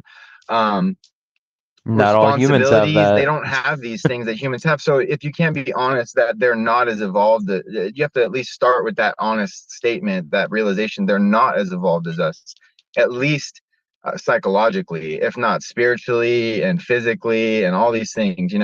But to demean animals, to want them to suffer is wrong. It's just as evil as hurting humans, in my opinion, because it's the same hatred, the same rage and aggression, demonic activity. Some people eat dogs, and I think that's evil. Some people beat dogs, and that's evil. Some people treat animals better than humans, and I think that's wrong. It may not be evil, but it's wrong. It's an imbalance. What Srimataji and Sahaja Yoga brought to the table full force is the absolute truth about everything. Now, she didn't focus on one thing. She was very dynamic, very comprehensive, very, very comprehensive, like the epitome of the word comprehensive. That's why it's so hard to figure out what Sahaja Yoga is, because it's so gigantic. But you can find the truth. I still hear her say things that I'm unsure about, and I'm like, well, I'm going to put that on the back burner. But food and meat is one of the main things. Now, to add to that, it's wrong. The 99% of the system that we have with meat in the United States or worldwide is evil. It's abusing animals. It's what do you call it? Taking advantage of them on purpose, poisoning the food supply. I think you know about this with all the Dude, this is the preservatives and same shit that all genetically these other modifying fucking the food, people which I think say. they This did isn't a for base specific take. reasons to interface with our body and affect our body in specific purposeful ways to lower our vibration, lower our abilities to be healthy and feel good and have energy so that we Yeah, can he communicate goes more, like, because people don't want to talk because they're tired. he loses his They're marbles later, overworked, and it's pretty they're funny. underpaid, they're fed shitty food. Typical But metard think about nonsense. ideally in a world like that's ideal, everybody would just do what their heart and their soul and their higher self was made to do, whether it's art or me, in my opinion, if everybody was on my level, everybody would do a little bit of everything randomly. On your level, We bro? should plan things and actually Oh, see no, them hold through. on. And there's nothing Just wrong with wait. planning, but Just spontaneity wait. is a part of divinity. That's how you throw a bunch of seeds. I'm You don't know which one's I'm going to so fucking sprout. That's God. incomplete It's right like here. the survival of the fittest, but without That looks good. malice. So we both It's believe in survival of God. the fittest I without better go malice. find a What's that? I'm sorry, chipmunk to what? kill We something both and believe in put it God. in here so food is balanced. Yes. Okay. Well, It doesn't have I any think we in both it. strongly believe in God. Yes. I think we actually believe in the same one. And when I was your age, Yes. I Yes, I felt think we do. exactly I can this. feel it. I felt exactly the same way that you did about meat and animals. He's psychic. In fact, the last thing that changed for me when I became a vegan was He the whole knows things caring over about webcam. animal abuse.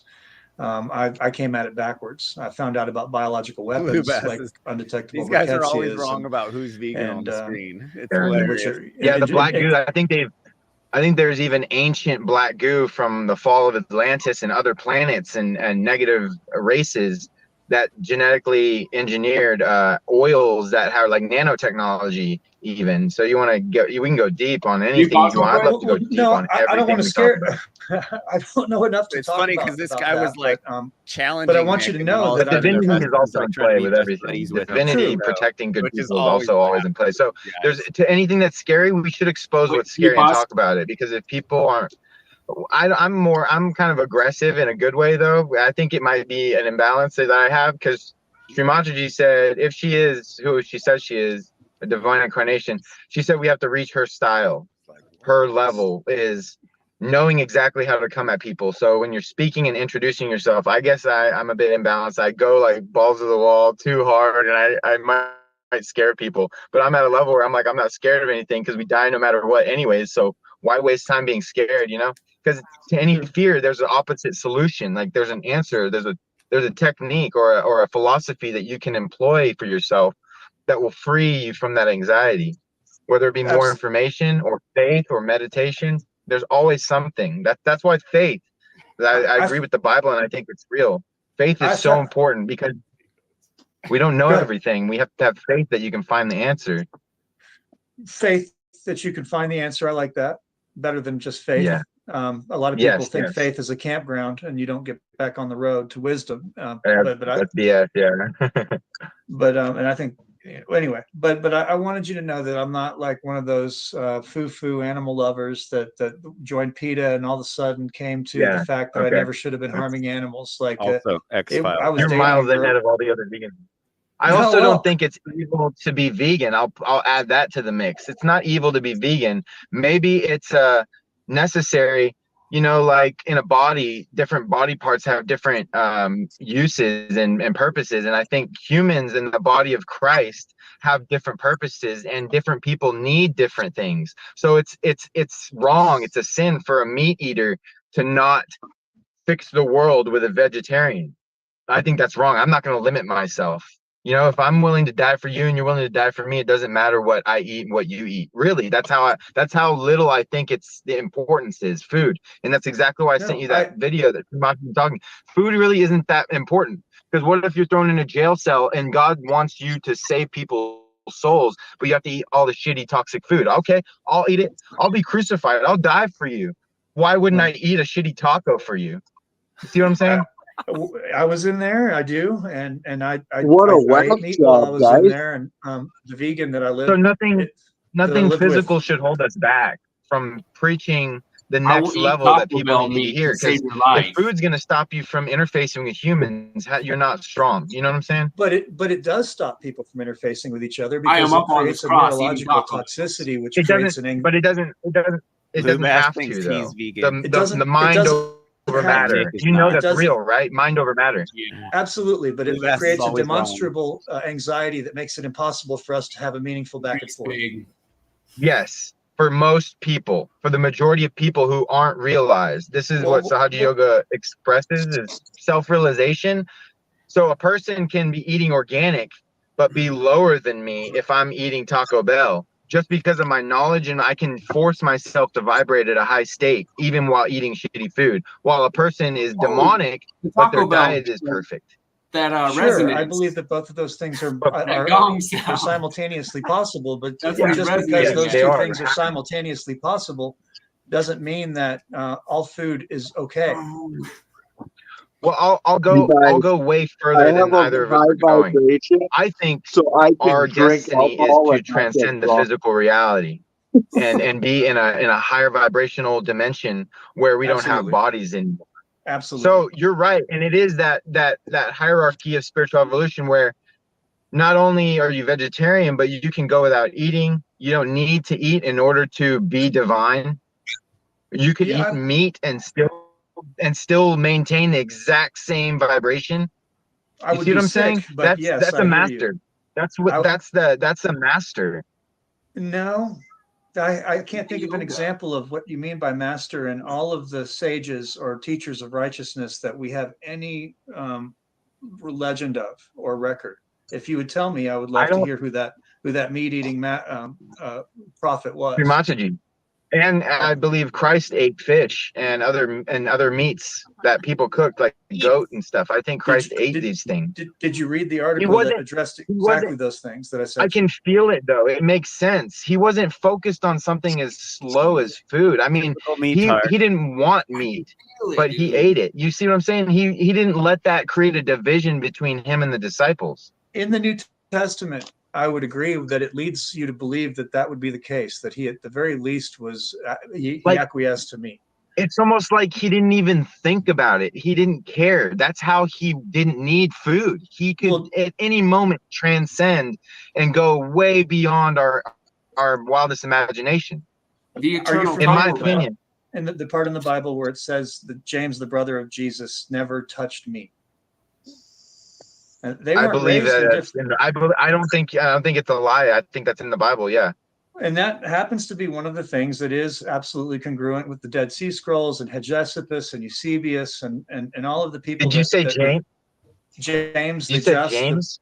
James the Just, who they call in the Bible James the Lesser. They never actually address him. What about all the stories in the Bible of fishing and Christ not condemning people fishing, actually helping them find meat? I didn't expect you to read the article that I sent you regarding all of that, but I don't know. Did you see the link I sent you and said, please check this out before we get out? I can feel it. Typical fucking metard. No, they never show up prepared to any type of debate. You send them stuff, they don't fucking read it. Typical metard mentality. Not even listening. No, but he could feel it though, because he's psychic. He could feel it with his vibration. I can feel energy. I'm quite psychic. He heard the Taco Bell So I can ding. tell it's saying that was a lie. It was a purposeful mistranslation put in the Bible to get us to eat meat. Real. Well, if what I'm saying, if you follow the theory that I didn't get to explain earlier, I was trying to explain it to you, but meat creates a situation where you have flesh in your body that's not protected by oxygenated blood supply or white blood cells, which is the only way that you can stop a bacterial infection. So there's a microbacterial infection that starts every time you throw a dead carcass in your body, in your mouth. And until it's all out, and it doesn't always get all out. Well, by the time you're my age, most men have 5 pounds of undigested red meat in their GI tract, just lacing the side of it like plaque on teeth. And inside that plaque are biofilms in which these things can travel. unabated by the oxygenated blood supply and white blood cells. And so they can live without concern about your immune system and continue to colonize in the parts of the digestive system that are just undigested flesh, eddies of pollution. And so even healthy guys like me and you are carriers. I'm a carrier, even though I'm 7 years vegan. I know I'm still carrying. That's what I was talking about, guys. Like with the parasites, I never even really touched on biofilms for you guys, but yeah, you wouldn't believe It was this. passed congenitally from mother to son until we were born with it, precursors, What I was talking about earlier. precursors of it in our gut. And so the minute we start eating animal cells at all, we fire up and whatever it was designed to do by Fort Detrick, which I think is create a short-term memory issue, an anxiety issue that makes it impossible to have meaningful conversation that politically controls people, like fluoride in the water, but this time through our gut bacteria, in combination probably with the fluoride and all the other different types of technology they're using to disconnect us. But we used to be connected, and there was a group of people that talked about this connection that we used to have to each other, certain clairvoyants. The Essenes? Well, the Essenes were a later thing that came along, and the Essenes were a very broad group. There's evidence that but there was a specific group that were the higher level Essenes, that were the people that considered themselves followers of the leadership of the Essenes, and that smaller group was known as the Ebionites, and they were Pythagorean Essenes, so they weren't even considered to be Jewish. They were following a righteous teacher that had been killed by Babylon 400 years earlier, when he protested against the first printing of money. I did watch your video that you posted between you and that guy with I think, was he wearing glasses? I can't remember his name.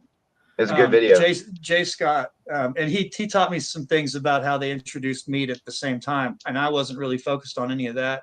I knew that the Bible had introduced it, but I didn't know about the grilling of burgers at Solomon's temple and all that stuff. That was really weird to hear it that way. But my overall point is this: when I discovered the vegan thing, and it was called Pythagorean before they changed the name to vegan to bury the origin of the diet. But when I discovered this Pythagorean vegan diet, it was because I was trying to figure out why this girl was falling into comas that I was dating. And she would go into a coma for 3 to 4 weeks at a time. And we found out she was carrying something called Ehrlichia chiffensis, which is a very specific type of undetectable microbe that can manifest in people's bodies. She had a couple of other things, but we attacked it aggressively. We eliminated the problem.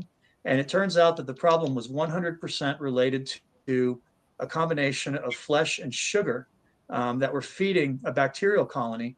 It's the same thing Candida does, the white stuff on the back of people's tongues. If you've ever wondered what that growth is, it's a fungus that's like an animal.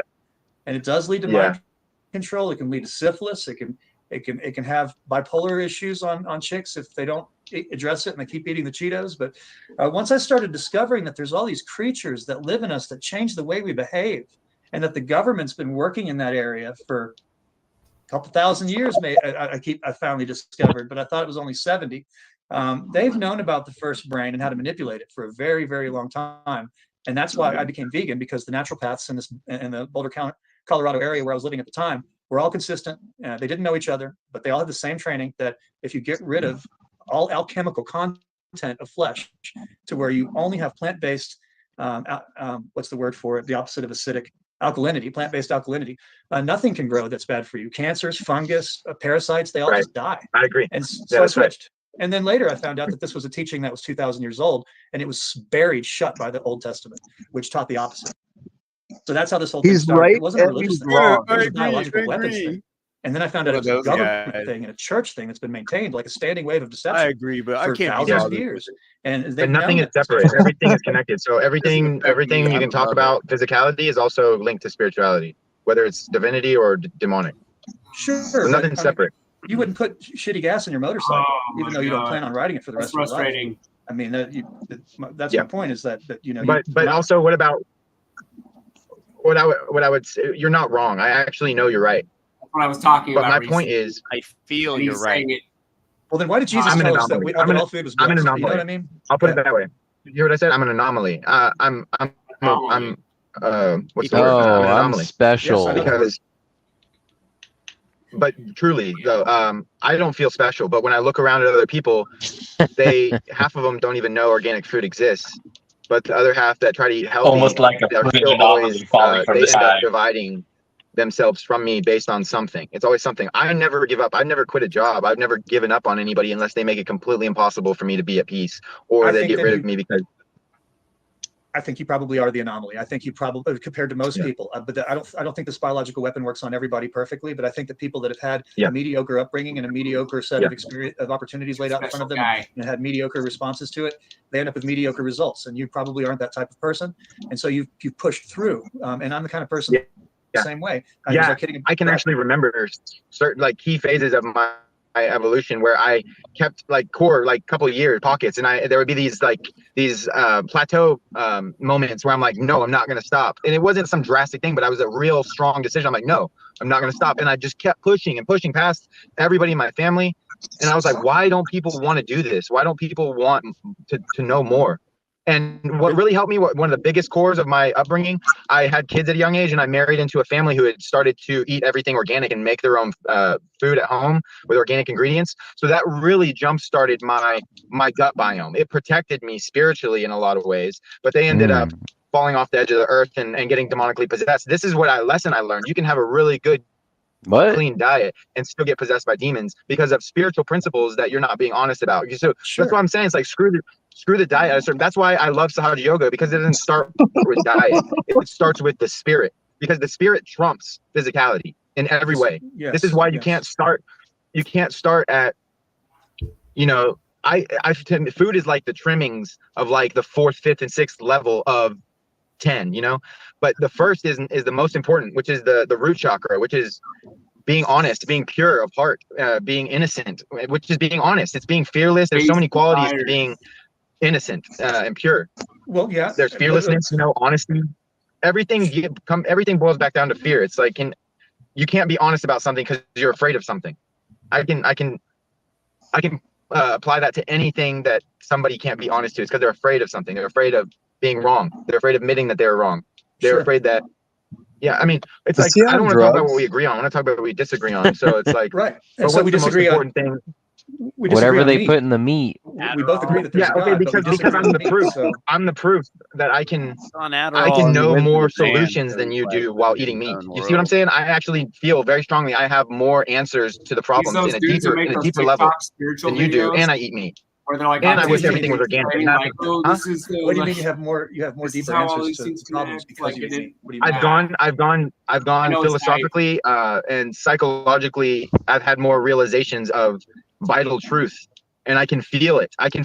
That's how I can feel your level above everybody in my life currently. You're higher. I can You don't feel understand, man.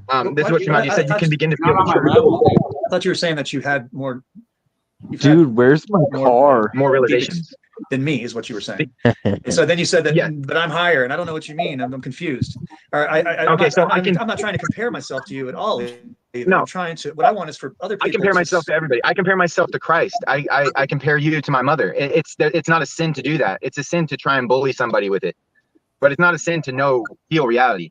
So if somebody's smarter than me, I know, I can feel it. Then I want to talk to them. That's why I want to talk to you, because I think you have the intel. I think you know things that I don't know, that I want to know, because it's going to help me help everybody. Like my mom. It's not about competition. I don't want to be smarter than you. Be smarter than anybody. I'm just smarter because I have more love. I have more fearlessness. I have more honesty. Okay. This is exactly like my life as a kindergarten teacher. Broad. It's like where we start, It's like where we start. I'm in I think it'd be good to ask questions that you're unsure of my understanding. Like, what's one topic that you think? Because I could go on for days. You know what I mean? All imagination. Well, I mean, I thought Korea's I supposed think to have that bomb one of the most important things would be to start with the programming that you referred to a few times already, which is Christ. Yeah. And that word to me, that means to me, the truth of that word means the original creation of pure knowledge and innocence. Was the first. It was the third being that was created when God split from nothing into male female core. What is that word?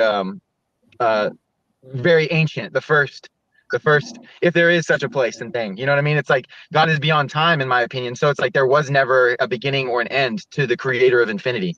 He's the source from which time and space spring forward, and you're using the material Bible. reality. You're using the Bible. I'm using axiomatic truths that transcend the Bible. I don't need the Bible, Well, because no, the truth is beyond the Bible. True, that's true. So but what I'm Christ, saying, to Christ, to me, Christ is the child of male and female God Almighty, like an upside down triangle. That when it comes to Earth and it flips back up and it creates the opposite. It comes down from God Almighty, from male and female, connects with the physical reality, and pushes everything back up. Okay. Into truth, into higher, and it might absorb back into God Almighty, and eventually it might disappear, and everything just gets sucked back into the void of nothingness, and then the Big Bang happens again. It's like God breathing, and it's like infinity of all the universes. That's God breathing, in my opinion. Christ is like a soul that came out of God and then will return to it, and then maybe come out of it again. As Yes, like a but he breathing never process. left. It's like he was never evil, and he cannot be evil. So his physical manifestation was like living the most amazing, hardcore, Spartan, super intelligent, super powerful, super like flawless will, you know? And the stories make sense. It's like you can't erase that. You can manipulate it, but you cannot erase that. It's like they had to tamper with the story because it's impossible to erase. It's so powerful. If they burned a book, somebody else would have already told somebody else about it. Like you couldn't stop it. They did burn a lot of books. And, and one of the reasons that we don't know that Judas cleansed the temple in the second temple cleansing to turn over the money changers' tables and whip them to get out of there and all that is because he was anti-money. God, bro. And so, if you want to see how powerful the machine is, it took an event that a guy died to leave us with a legacy that we could not forget, that money was the root of all evil, and that was his teaching in action. And look what they did with it. We don't even know that's what it was about. I think he went deeper, but I think he started knowing it was way deeper than money. That's why I told you to prove that I disagree with you, to prove my point, my stance, where my conviction is coming from. If everybody was like Christ, they could keep using money, but there would be no evil, and the money would be divine. To the point where, like I said, it couldn't not be a joke. It would just be a joke, but they would be so high vibrational. They would use it as to troll the demons, to troll hell. It's like, see, we didn't even need to get rid of paper money, and yet there's no problems. There's no rape, there's no murder, there's no wars, there's no famine, there's no disease. And they're like, yeah, I overpaid you and you didn't even give me anything. There's like burning money, you know, but then they keep printing it because it's like they have free energy, and it's like a joke. But it's not evil. Like paper isn't evil. It is the energy and the purpose, the spells that have been cast, but it's not the paper that's evil. It's the intentions and all the human souls. If every soul got erased and there was just money on the earth, there would be no evil. The nature would just creep up around the paper. It's the mind control that we all agree on. It's the humans. It's like, forget about money. Paper value to you. Yes, it's not the money. It's not. It's why it was created and how it's being used. Do you understand flip that? And we can use the demonic attack against it, like judo, and we don't even have to get rid of it. We just have to fix enough normal humans like me and you have to stay connected and not deny any truth. If we were butting heads all the time, you think we're gonna fix shit? No. I'm not gonna fix anything. No, but did you look into this is the message. This is the truth. Did you look into the money? The etymology of the word money is moneta, the moon. It's a representative, a reflection of the influence of the moon. Is where the word comes from. Yes. Maybe it's an accident. Yes, but it doesn't control. It doesn't control or limit divine souls. So it's like I keep coming back to this, my guy. It's like it's irregardless whether we get rid of the money or not. Souls. Irregardless, my guy. We can talk for a trillion years. Right. It's humans. It's humans. It's human ignorance. So let's stop talking. Let's stop saying money. We need to start saying humans. How do you fix humans? Humans acted I know different. how. Humans definitely had issues before money showed up and the moon. But nothing will get fixed without enough people agreeing on enough truth. Yeah, but they can't if they're being coerced not to with money. So it doesn't start with them because they won't change. Where does it start? It starts with me and you. It cannot go any other way. That's why Christ got a bunch of people around him, because he needed to inject his vibrations, his knowledge, his consciousness into the humanity. It's like we have to do it that way. And he injected guys like us. He injected Romans chapter 13 into us, which told us to submit to a tyrannical government. I don't even need to talk about the Bible. This is so common sense to me. You know what I mean? I don't even need to use the Bible. You can't separate Christ from the Bible because that's where he was invented. No, I can separate Christ from the Bible because Christ didn't need the Bible. I don't even think he wanted it. He didn't exist outside of the Bible in any other literature. That's the first place he shows up, and then a little bit of No, Josephus. that's untrue. That's untrue. The Bible was taken from ancient writings, and I believe it was either a recycled story of a true story of God coming into a human body, which is not impossible. No, God that's can why we're create this talking, because universe- it did. I'm talking to God through Yeah. he's inside you, experiencing a whole different aspect of life that I'll never see, and one through me. I don't need to separate Christ from the Bible, but the truth about Christ is true, even if you don't read the Bible. That's my point. I'm not running away from the Bible. Let's go to the etymology of the word Christ. As far as I know, it means up to three things. It can mean the king of souls or the world. Either way, archon, relationship with others, that is absolutely in defiance of what James and his brother taught, that no soul is better than another. But we're not equal. We're not equal with God just by the clear fact that we don't remember how to create infinity. Because we can't do it. We have no control over the planets. So but no man to say that we're all equal is a lie from the start. So we got to address that right there before going any further. No. They said that that there is no soul that is king over other souls except for the one who pretends to be, and that's Belial, the prince of demons. No other soul wants that type of hierarchy over other souls. I agree with you. The only reason I agree with that is because eventually, in my opinion, all the good souls can't be stopped from becoming one and equal with God Almighty. But at this current point in time, we're not. So this is where quantum comes in. Simultaneously, even though they oppose each other, because of time, we are not currently equal with God. We don't have powers of resurrection. We don't have powers of levitation. We don't have powers of foresight. We don't have of resurrection. full knowledge of anything. Every time we pass away, we come right back out of this body and go back where we came from, and then we sit there until we choose to come back again. This has been quantified by every single hypnotist over thousands of years that's ever taken somebody past into the subconscious, where they just start. But your own arguments conflict with each other. Mine don't. What do you mean?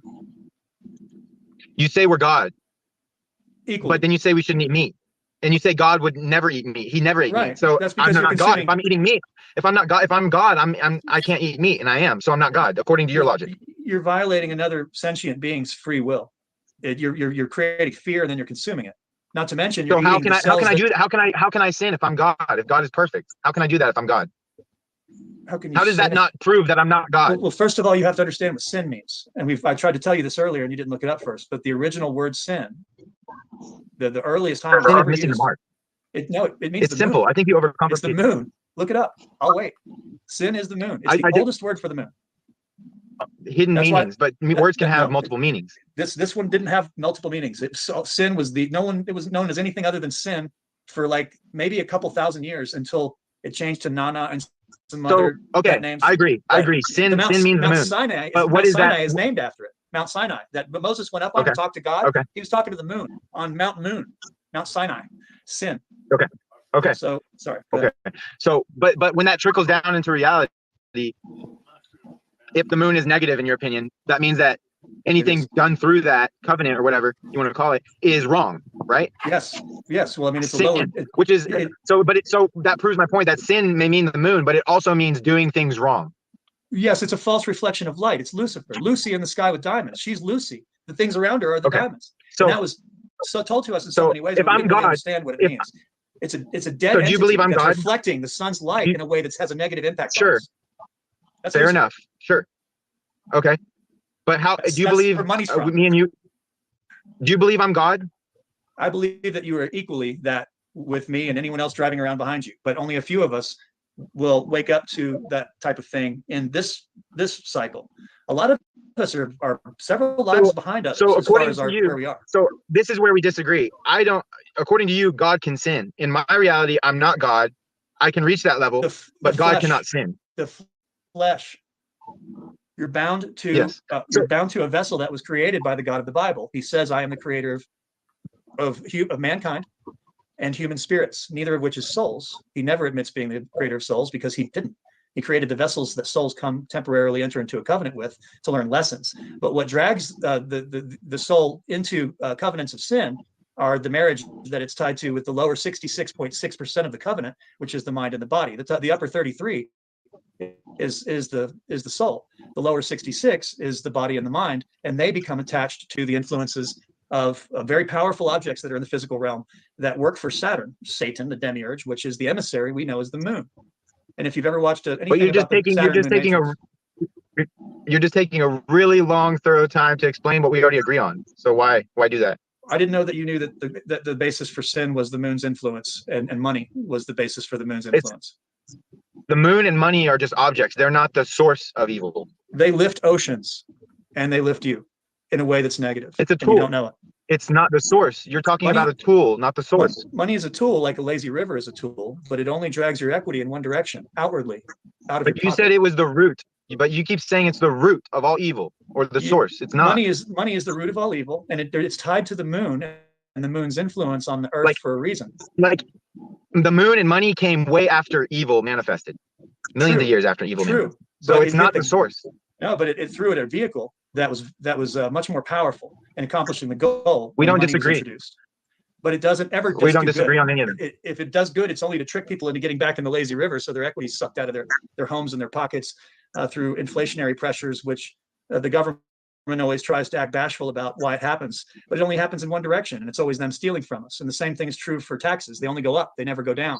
And that's why governments only last 200 or 300 years, but the Bible stays the same. Because every time a government ends, because it overtaxes people and a revolution happens, what's left behind the smoke of that revolution? A church, and it just rebuilds and runs the same game on us with a different nationality.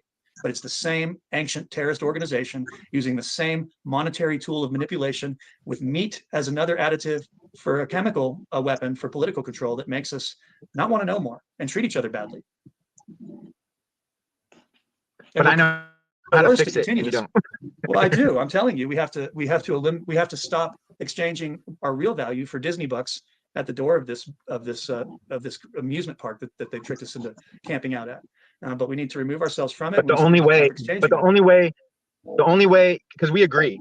But what you don't realize is the only way to start actually changing it, which will be scary as F, but it will take revolutionary, fearless actions greater than what created the Constitution and the Bill of Rights.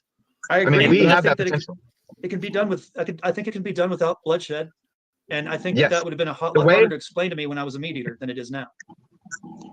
But I'm effortlessly, I know how to explain it, and I still haven't even begun to explain it.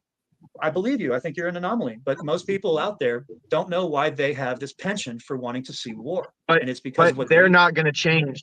They're not going to change until men like me and you get closer and go deeper together. Agreed. Because I'd die for you. You wouldn't even let me.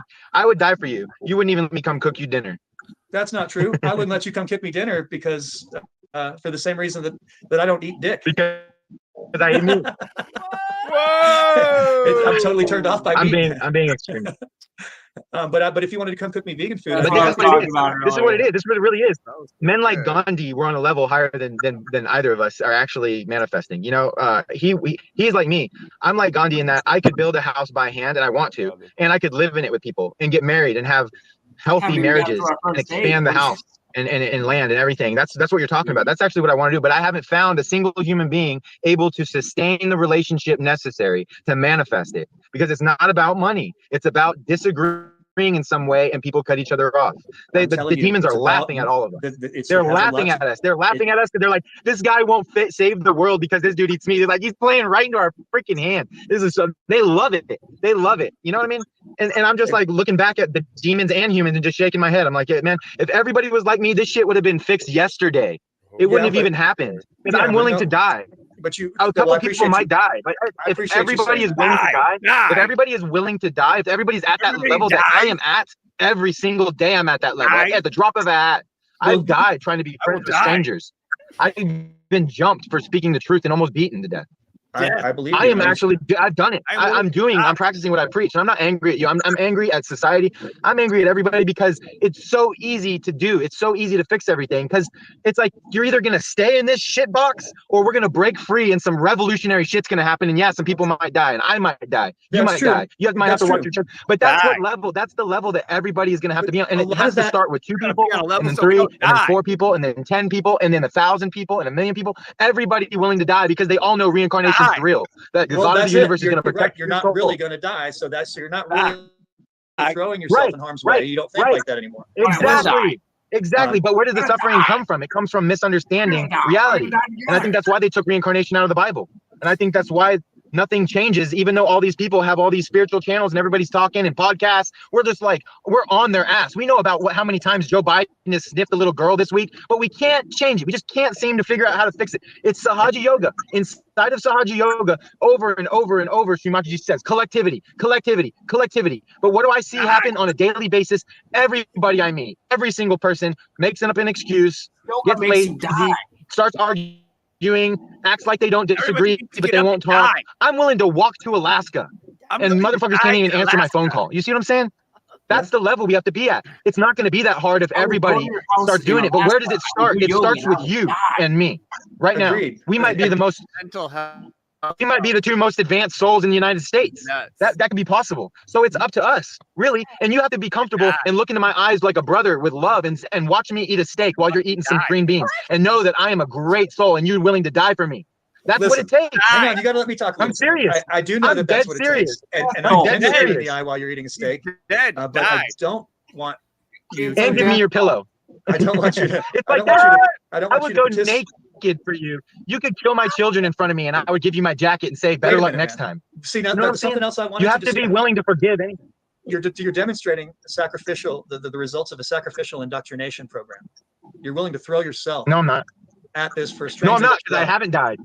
And I No, I refuse know. to die, by the way. Right. But I'm just saying that like meat causes people to want to throw themselves in harm's way as an act of No, I disagree. altruistic. I'm doing that with full understanding that I'm being extreme on purpose and making a metaphor. But I would do it, but I know I don't have to and I don't need to, and it's a shame if that happens because it's not necessary. And I don't want to do that. And I won't. And I don't think it's necessary, but that's the level that I feel your energy needs my voice to take it to. I'm to there. shake you out of your If you and I were in a Circle K and make you you die. just happened to be in the middle of an armed robbery where somebody had a gun to your head and it looked like it was going to go bad, I would whip out my concealed carry and risk my life to end the other person's life before they ended yours, not even knowing you. So I'm that person too. So I get that. So I don't like to talk about it much because I I'm trying know. to be all So sneaky and stuff. anything that I could ask of you to do for me, you should want to do it because I would do it for you and more. This is what level it is. I live in my car. I'm homeless. I live in a tent in the forest. I sleep around wild boars. I sleep in nature every night. My own mother doesn't give a crap that I might get jumped or shot or stabbed or arrested for not having registration on my car. My car is registered and insured, by the way. But my point is my own mother doesn't care. It's almost like she wants me to fail. Men like you have a responsibility to go out of your way to help men like me who are willing to die to protect your children. Do you see where I'm coming from? And here we're talking about, how much gut bacteria it's going to take to break free from. I'm so beyond all that. You see what I'm saying? I could eat Twinkies for the rest of my life and fix the world. You know what I'm saying?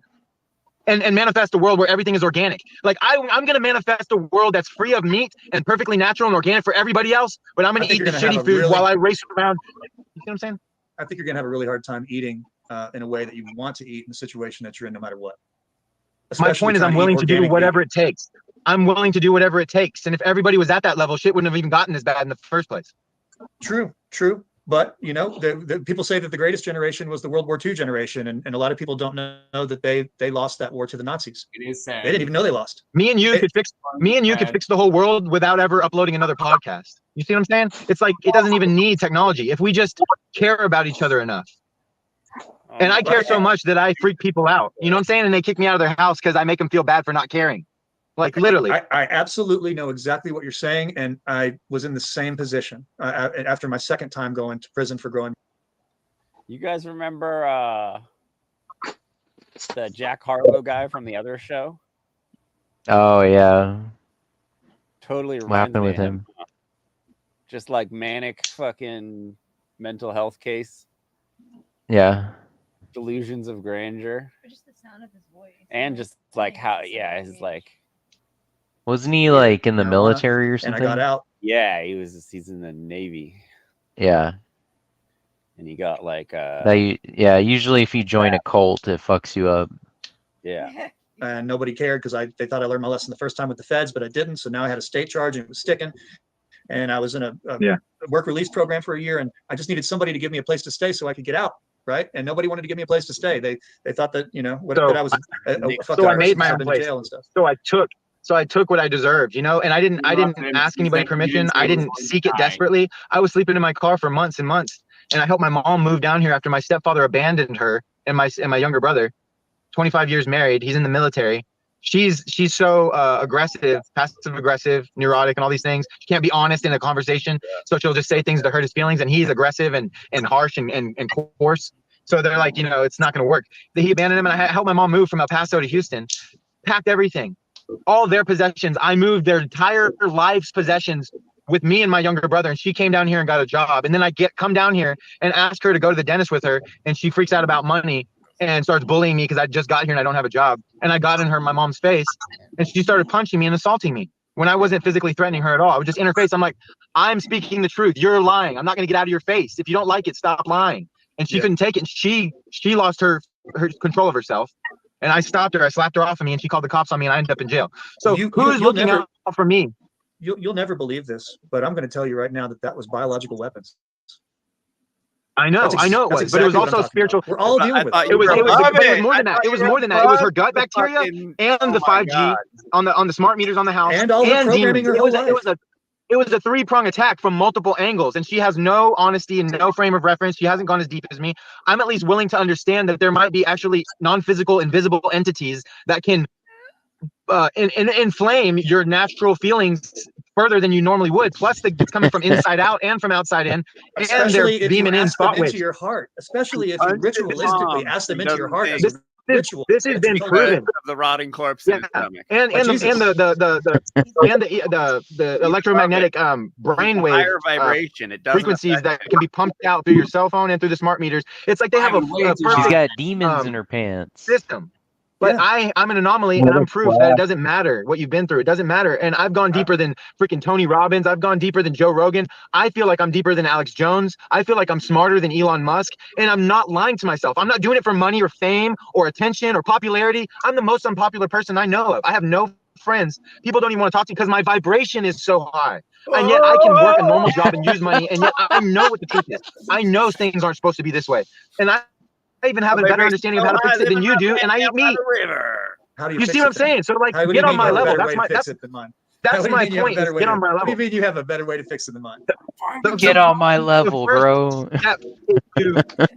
For you to want to live with me. Not in any gay way, no sexuality, has nothing to do with money. It's only about spirituality and truth. The truth is, I deserve a place because I know how to help people. To live with you. We're gonna die No homo, bro. Responsible or out of control. I'm not crazy. I don't have a short temper. I'm very passionate. I'm very honest. I'm very intelligent. I'm very giving. I'm very selfless. But I'm also not greedy, so I don't have a lot. You know what I mean? But I've given people rides. I've given people my spare jackets. I've died trying to be friends with strangers.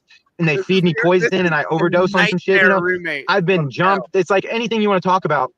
Let me ask you a question. My point is, have you ever I met somebody like me, I would be like, get your ass over here and get yourself safe. That's like a mother and a father. That's how we should feel about good people. Yeah. It's like he can't even keep a straight face talking with this guy. That's what your attitude should be towards good people. You know what I mean? Because it can only expand. If you're honest and you're a true good soul or spirit or whatever you want to call it, nothing should stop you. What's stopping us is the economy, and everybody's divided and struggling. The possibility for people to connect and live around each other and not piss each other off and not pester each other, it takes honesty. It takes patience. It takes going deeper. You know, it really boils down to honesty. You're saying that that we just need to fix the society we got with the money and the meat and the mind control, just the way it is. And I'm telling you that those three things are what the problem is, and not the victim. You're blaming the victim. I'm proof. So that you can't. Okay, so everybody knows about veganism, vegetarianism. A lot of people know about the gut bacteria, but it's the knowledge about it, and a lot of people knowing isn't changing it. So that proves that just the knowledge of the reality of. I agree with you. The toxic gut bacteria that is giving you feelings of unnatural yearnings. I know we agree on that.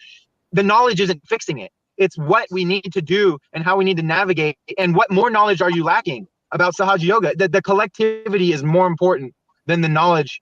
And eating right, being collective. Have you ever? Because you learn faster in a collectivity. We learn faster. Have you ever asked Jesus Christ into your heart? Yeah.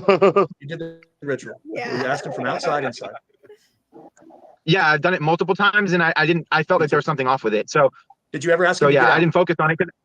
Did you ever tell him? I asked. Yes, multiple times, but in the right way. I said any misunderstandings, knowingly or unknowingly, that I've had.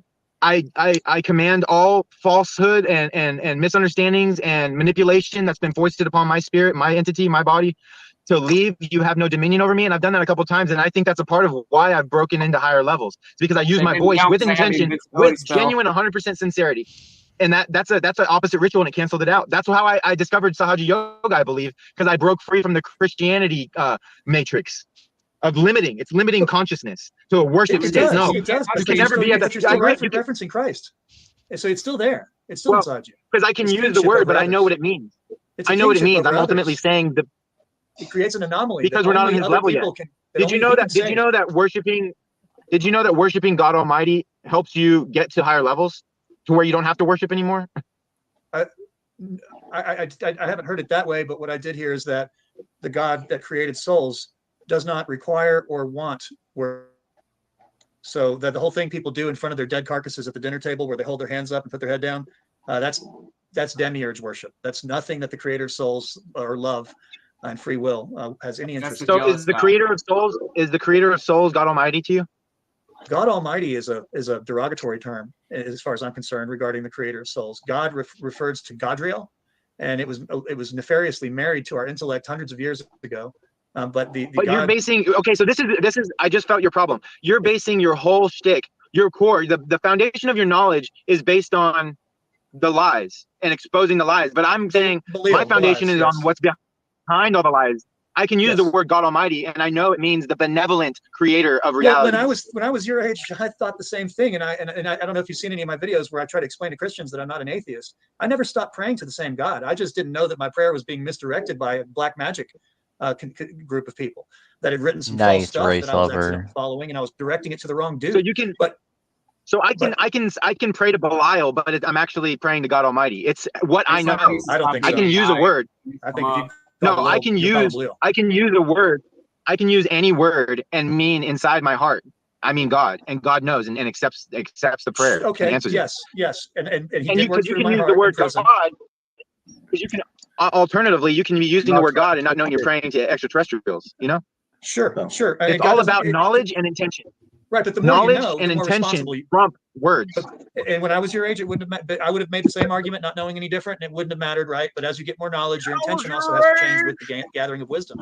That's why you get better at things, because you gain more knowledge, and so you become more articulate at demonstrating wisdom. And when you're younger, when you're 33, all the angst is there, but you just haven't gathered what you're going to gather in 10 more years, and that's the reason you're going to live 10 more years. There's a reason you're going to get more. And it's going to be better because you got more. But a person, but I agree with that, and that's true, generally speaking. But it's also possible, which I think is what's happening with me and you, that a younger person can actually discover more pure knowledge than an older person. I never said that couldn't be done at all. I mean, I'm saying that I believe is what's happening. Where? Because I already know and agree with everything that you're talking about. At least conceptually, I've already accepted My as reality. psychic abilities are telling But me what I'm I'm saying is smarter that than you haven't accepted what I've discovered. I already discovered what you're telling me about, and you're struggling to see that I already understand it. The soul you don't even transcends understand how the soul meet. The soul transcends money. The soul transcends government. I understand that, but I'm just trying to make life better for people while they're here. I know that things are going to be okay when it's over, but while they're here, if people What want if to make a Sahaja difference Yoga that cleans up their life, then they can do it by getting rid of those three things. Yeah. What if Sahaja Yoga it can help people even better? That's what I'm saying. I don't think that yoga, Buddhism can help. Yoga means connection. Yoga means connection with God. The ancient language comes from the Vedic, from the Sanskrit. Yeah. The ancient language, yoga, was a word that manifested when men were trying to explain the feelings and experiences they were having with connecting with the highest love and truth possible. They were going into meditation, and they're like, what shall we call this ecstasy, this bliss, this neutral peace, this neutral sanctuary that we found within our being, within our psyche? It's so beautiful. It's like you sit there in meditation and you start having no thoughts, and But you they're not start the feeling first better ones and to think better. of it. They were just the first ones to start writing it down after the last deluge. Right, but that's not my point. My point is that the word yoga doesn't mean acrobatics or stretching or showing off. It means meditation. Acrobatics. So, I thought there was another what you meaning just for the said word, but essentially yes. is okay. So that's what I discovered. One thing that I believe is vitally misunderstood by 99% of humanity is that yoga actually means connecting correctly with God. So what does Sahaja Yoga mean? It means correctly connecting with God after realizing that we were created to do this. This is our destiny. Even though we might have been a mistake, a genetic experiment made to be slaves essentially for extraterrestrials, to do all sorts of tasks for them. Like we're trying to create AI robots. Some advanced extraterrestrial race needed slaves that were way smaller, easily controlled. They didn't do it to enslave us. They didn't do it to, we want something to bully and enslave. No, it was like, we need help. We can make these biological entities. Let's put our DNA. Yeah. What'd you say? Devin's Call of Duty we were just a streams tool and that they needed Jeremy's to use for a cooking small show. purpose, and then they left But us here. God's like, I knew this was going to happen, and I wanted all these things to happen because it's beautiful when the consciousness begins to manifest greater and greater. It's like the greatest drama. It's like the only reason anything exists Sure, is but you're to talking witness about the different. rising of consciousness. You're talking about different gods. So there's a God that was part of the So when I physical. I'll tell you, when I say God, I mean the singular source of all existence, the benevolent creator of all potentials. God. You mean the I'm not being facetious. I'm not being ignorant. I'm not trying to dance around the issue. It's allow yourself the simplicity of knowing that the word God actually means what we think it means. So you don't have to cut me off every time I say God and you keep trying to say I'm saying something else and I'm actually not. So please don't do that. So you know, you've got 95% of the airtime so far. I'm being very patient with you. I'm trying to explain something to you, and you won't even let me. You're just talking. Well, you put words in my mouth and I defend myself. You said I said something that I know I didn't mean. I'm not even able to explain myself. I'm able to get 2 words in and then you go off. I think that's because of the meat. You just said. You just said about me. Because of the meat, dude. No, you're actually no. I do know what I'm saying, but when I There's say no God, I know that. Look, bro, I know it's that. God. But you should know that I'm not talking about. to the God. I'm not talking about these gods.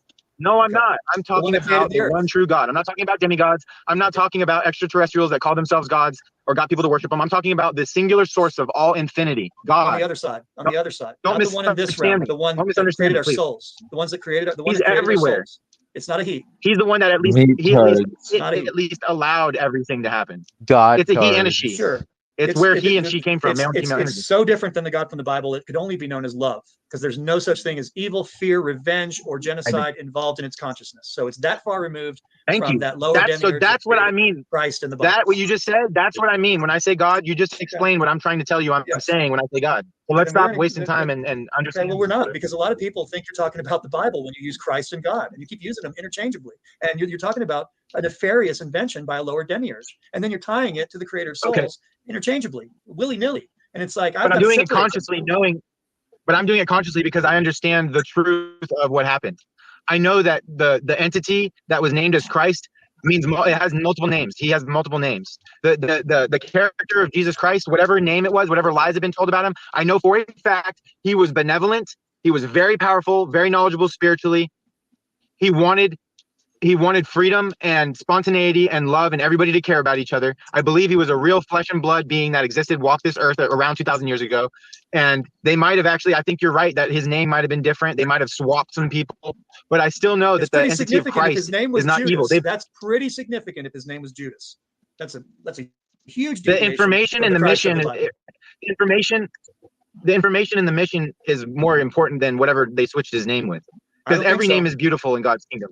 Yeah, but if everybody evolves and stops doing evil and keeps their same names, then the reality changes, not the names. So I'm talking about the Christ that's benevolent. But we can't evolve if we're accidentally pitching the same bad information that got us into this environment, which is Christ and the God of the Bible. The information is universal. The information I'm saying is universal. It's an axiomatic, widely accepted truth. Do unto others as you would have them do unto yourself. Yes, based on yes. what? But they tied it to truth. But they tied it to pay your taxes, and you're trying to not care about that. Oh, it doesn't matter. And I'm saying that's how we got here. No, I do. I'm not trying to not care about that. I'm not trying to not care about that. I'm trying to explain. I'm trying to explain. It kept going up. They lied to us. The whole thing was well, if everybody was like me, money and taxes wouldn't exist if everybody was like me. So you can't put words on me. You know, that's who I am. Well, and if the person who Jesus Christ is based upon had not been crucified and his legacy had been properly carried to us, you probably wouldn't eat carcasses either, for the same reason they didn't, because they were following Pythagoras. And that's pretty important, right? That the governments are so concerned about making sure that you don't know the diet, reasoning for the diet, and its teachings about the eternal soul that Pythagoras tried to explain to people, that they invented the Old Testament to shut him down. And it worked for a little while, but about 500 years later, James, Judas, John all pop up and say, wait a minute, we're having a revolution. No more money, meat, and mind control. We're going back to the Pythagorean teachings. And then the government shut it down again with a 2,000-year lasting patch this time. And you're saying none of that matters. And it absolutely matters. There's no way out of this papal bag. Okay. You know why they didn't succeed? because they weren't on my level. How about that? Oh, geez.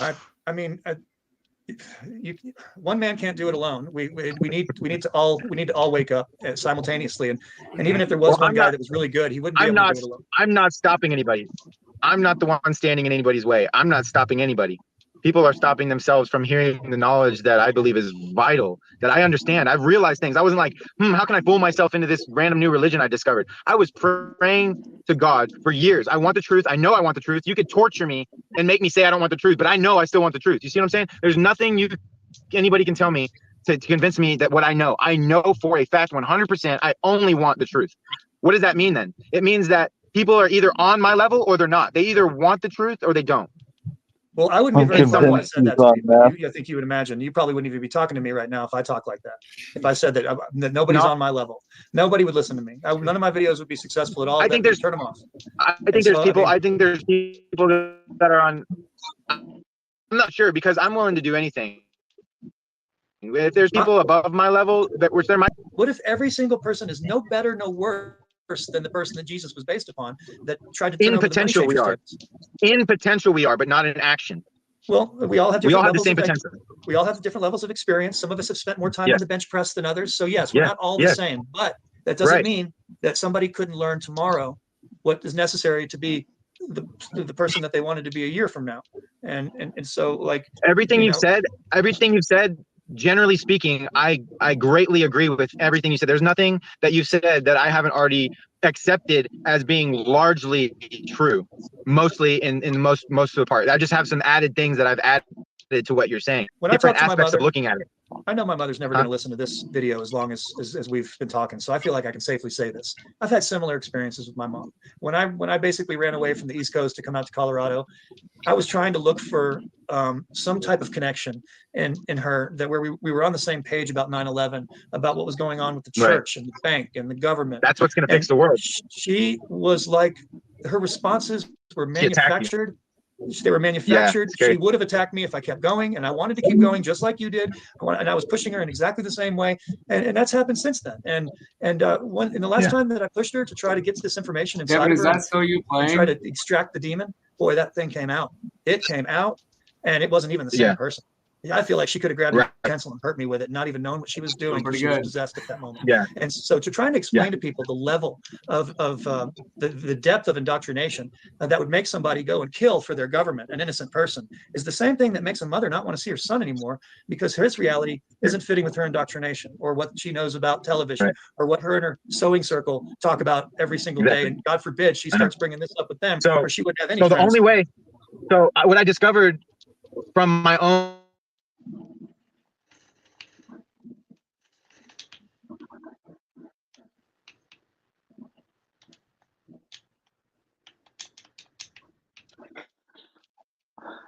This game's pretty dope. I was running around with a sword, dude. She worked tirelessly so hard. She went to every continent. She spoke to so many people, more than any other guru, more than. Yeah, we probably don't need to watch 2.5 hours of this clown. Yeah, I'm over it. I was listening to it in the background the other day, and it was just manic ramblings of like, no, dude, like I wrote the rules. Like, you have these rules, but no, I'm like up here. Like I'm vibing way higher than you are. You're down here, dude. You don't understand, bro. It's a vibe. Yeah. You're not even on my It's a level, vibe. dude. There's no rules, bro. Yeah. That was ridiculous. His law or no law. I'm gonna guess he was under a meth-induced psychosis. Honestly. Adderall. Adderall and just had a few Big Macs. Mix everything. I'm not gonna lie, Well, man. I'm telling you, and whatever's in the meat too. All those fucking steroids they're pumping them with. Yeah, Dude, guess what I pieced together this week, guys? So we know all the evils of the world comes from eating meat and corpses. I mean, it performs serious problems with people. But I literally linked meat eaters with supporting pedophilia and even causing. Yeah, I saw that. Dude, I put it together. I'm telling you, dude. They're all If 6 months old when they kill them. No, well, yeah, they kill babies, but I'm talking about actually hurting kids, human kids, dude. Oh Here's the yeah. thing. Yeah, I think I Yeah, skipped the article. That was interesting. well, there's no article, but here's the thing. Dr. Furman, his work shows that naturally we go into puberty around 16, 17. I would have placed it between 14 and 17 personally. Okay. So our periods are happening as early as 8 years old now instead of 14. So that's like 6, 8 years early.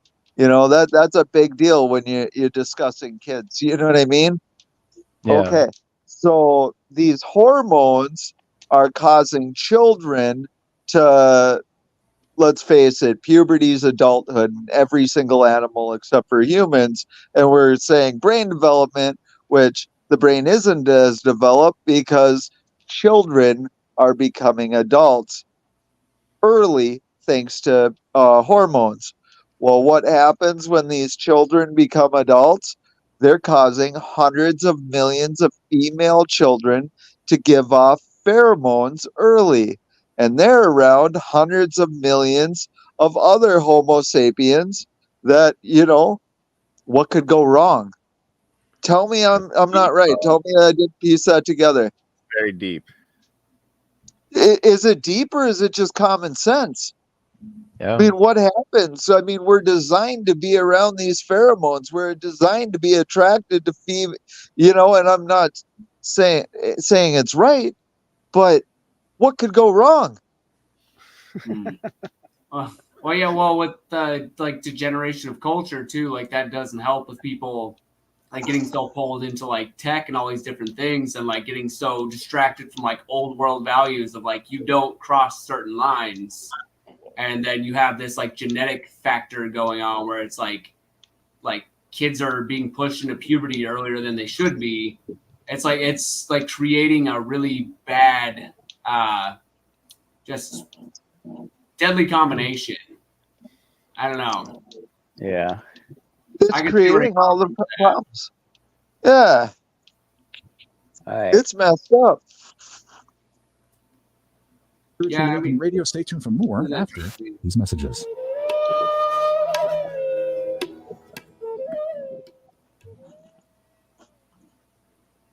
Back to some quality content.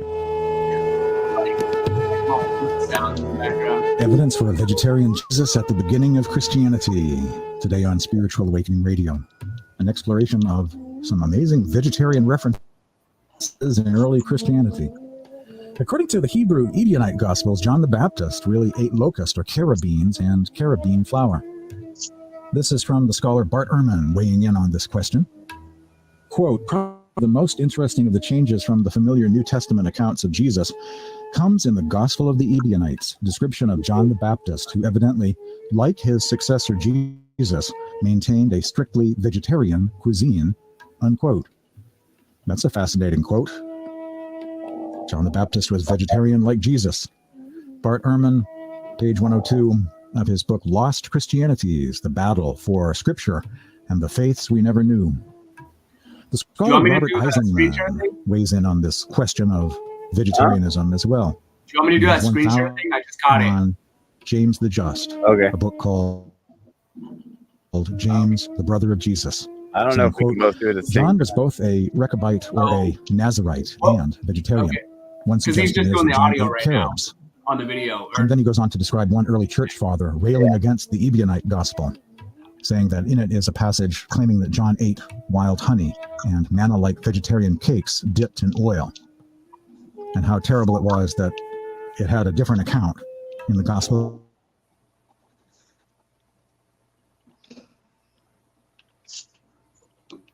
You still there?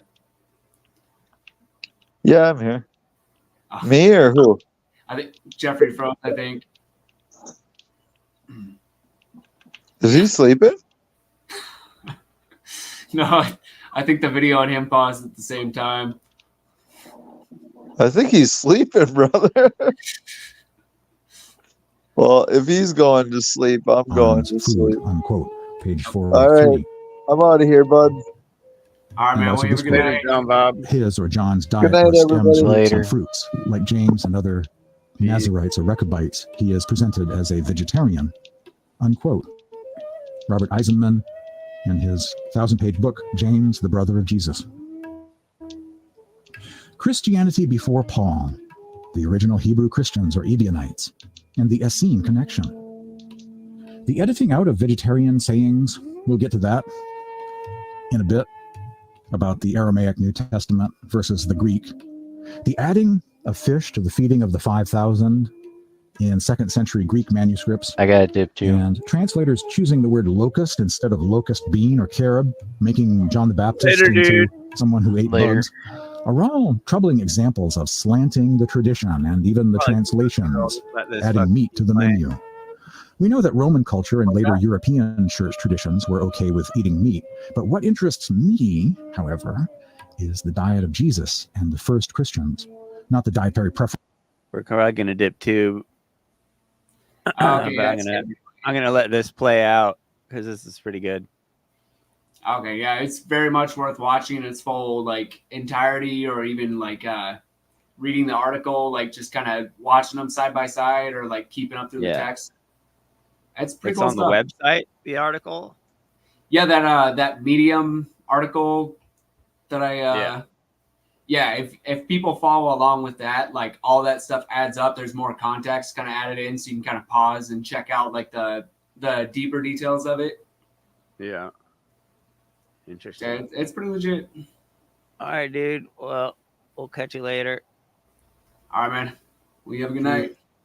References of Roman translators of manuscripts and leaders in Europe centuries later.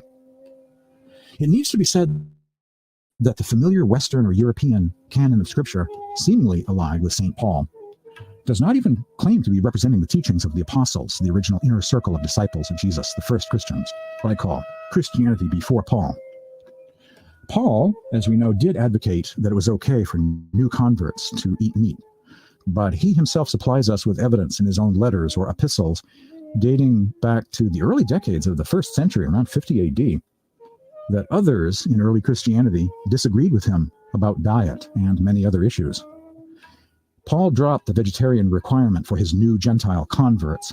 If you read his New Testament epistle or letter to the Galatians closely, you can notice there was quite a bit of tension between Paul and the original Jesus movement based in Jerusalem, the others. In his writings, Paul gives them left-handed compliments, calls them weak of the circumcision, or even Judaizers. Clearly, he was not close to them, but had a strained, frosty, distant, awkward relationship with the original disciples of Jesus. But, you know, they're the original disciples of Jesus. Given their credibility and affiliation with Jesus, Paul really couldn't come out and condemn them, couldn't call them false, couldn't denounce them. But he does greatly marginalize them. They are barely mentioned at all.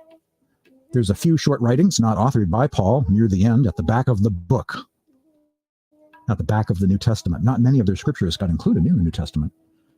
For instance, James the Just was Paul's elder, but his epistle, his letter, is placed near the back of the book. It's like he's in the back of the auditorium, not in the front, if you know what I mean. Not getting a whole lot of respect, in other words. Those in the Jerusalem part of the Jesus movement, Jesus' own family and spiritual successors, headed by the Apostle James, the brother of Jesus and next leader of the Aramaic-speaking Jerusalem community, were vegetarians. They disagreed with Paul's sect about diet, believing that Jewish and Gentile followers, including new converts, should all be vegetarians and have nothing whatsoever to do with religious rituals pertaining to animal sacrifice. Quote, eating meat that had been sacrificed to pagan idols, unquote. So how could it be that Jesus' own family, the actual group of direct disciples, would have it all wrong about diet? And forms of Christianity claiming succession from Paul, founded decades and even centuries later on, got it right. The truth of the matter is that the Hebrew Gospels did not portray Jesus as eating fish or Passover lamb, and in those Gospels, John the Baptist did not eat insects. Paul's group and those sects that emerged later on in Europe claiming succession from Paul had their literature and teachings and theology, but so did the Ebionites, the Hebrew Christians. There were pro-meat gospels, as we know, but there were also pro-vegetarian gospels, the Gospel of Matthew, the Hebrew Gospel of Matthew, as well as the Hebrew Logia of Matthew, the Gospel of the Hebrews, the Gospel of the Nazareans, and the Gospel of the Ebionites, as well as other Ebionite literature, including a vast treasure trove of surviving writings known as the Clementine homilies and the recognitions of Clement, a kind of Ebionite Book of Acts.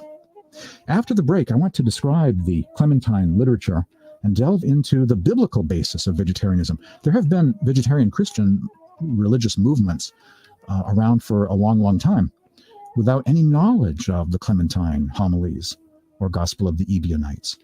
They were just basing it on the Old and New Testaments. The biblical basis for vegetarianism, coming up next. Stay tuned for more Spiritual Awakening Radio.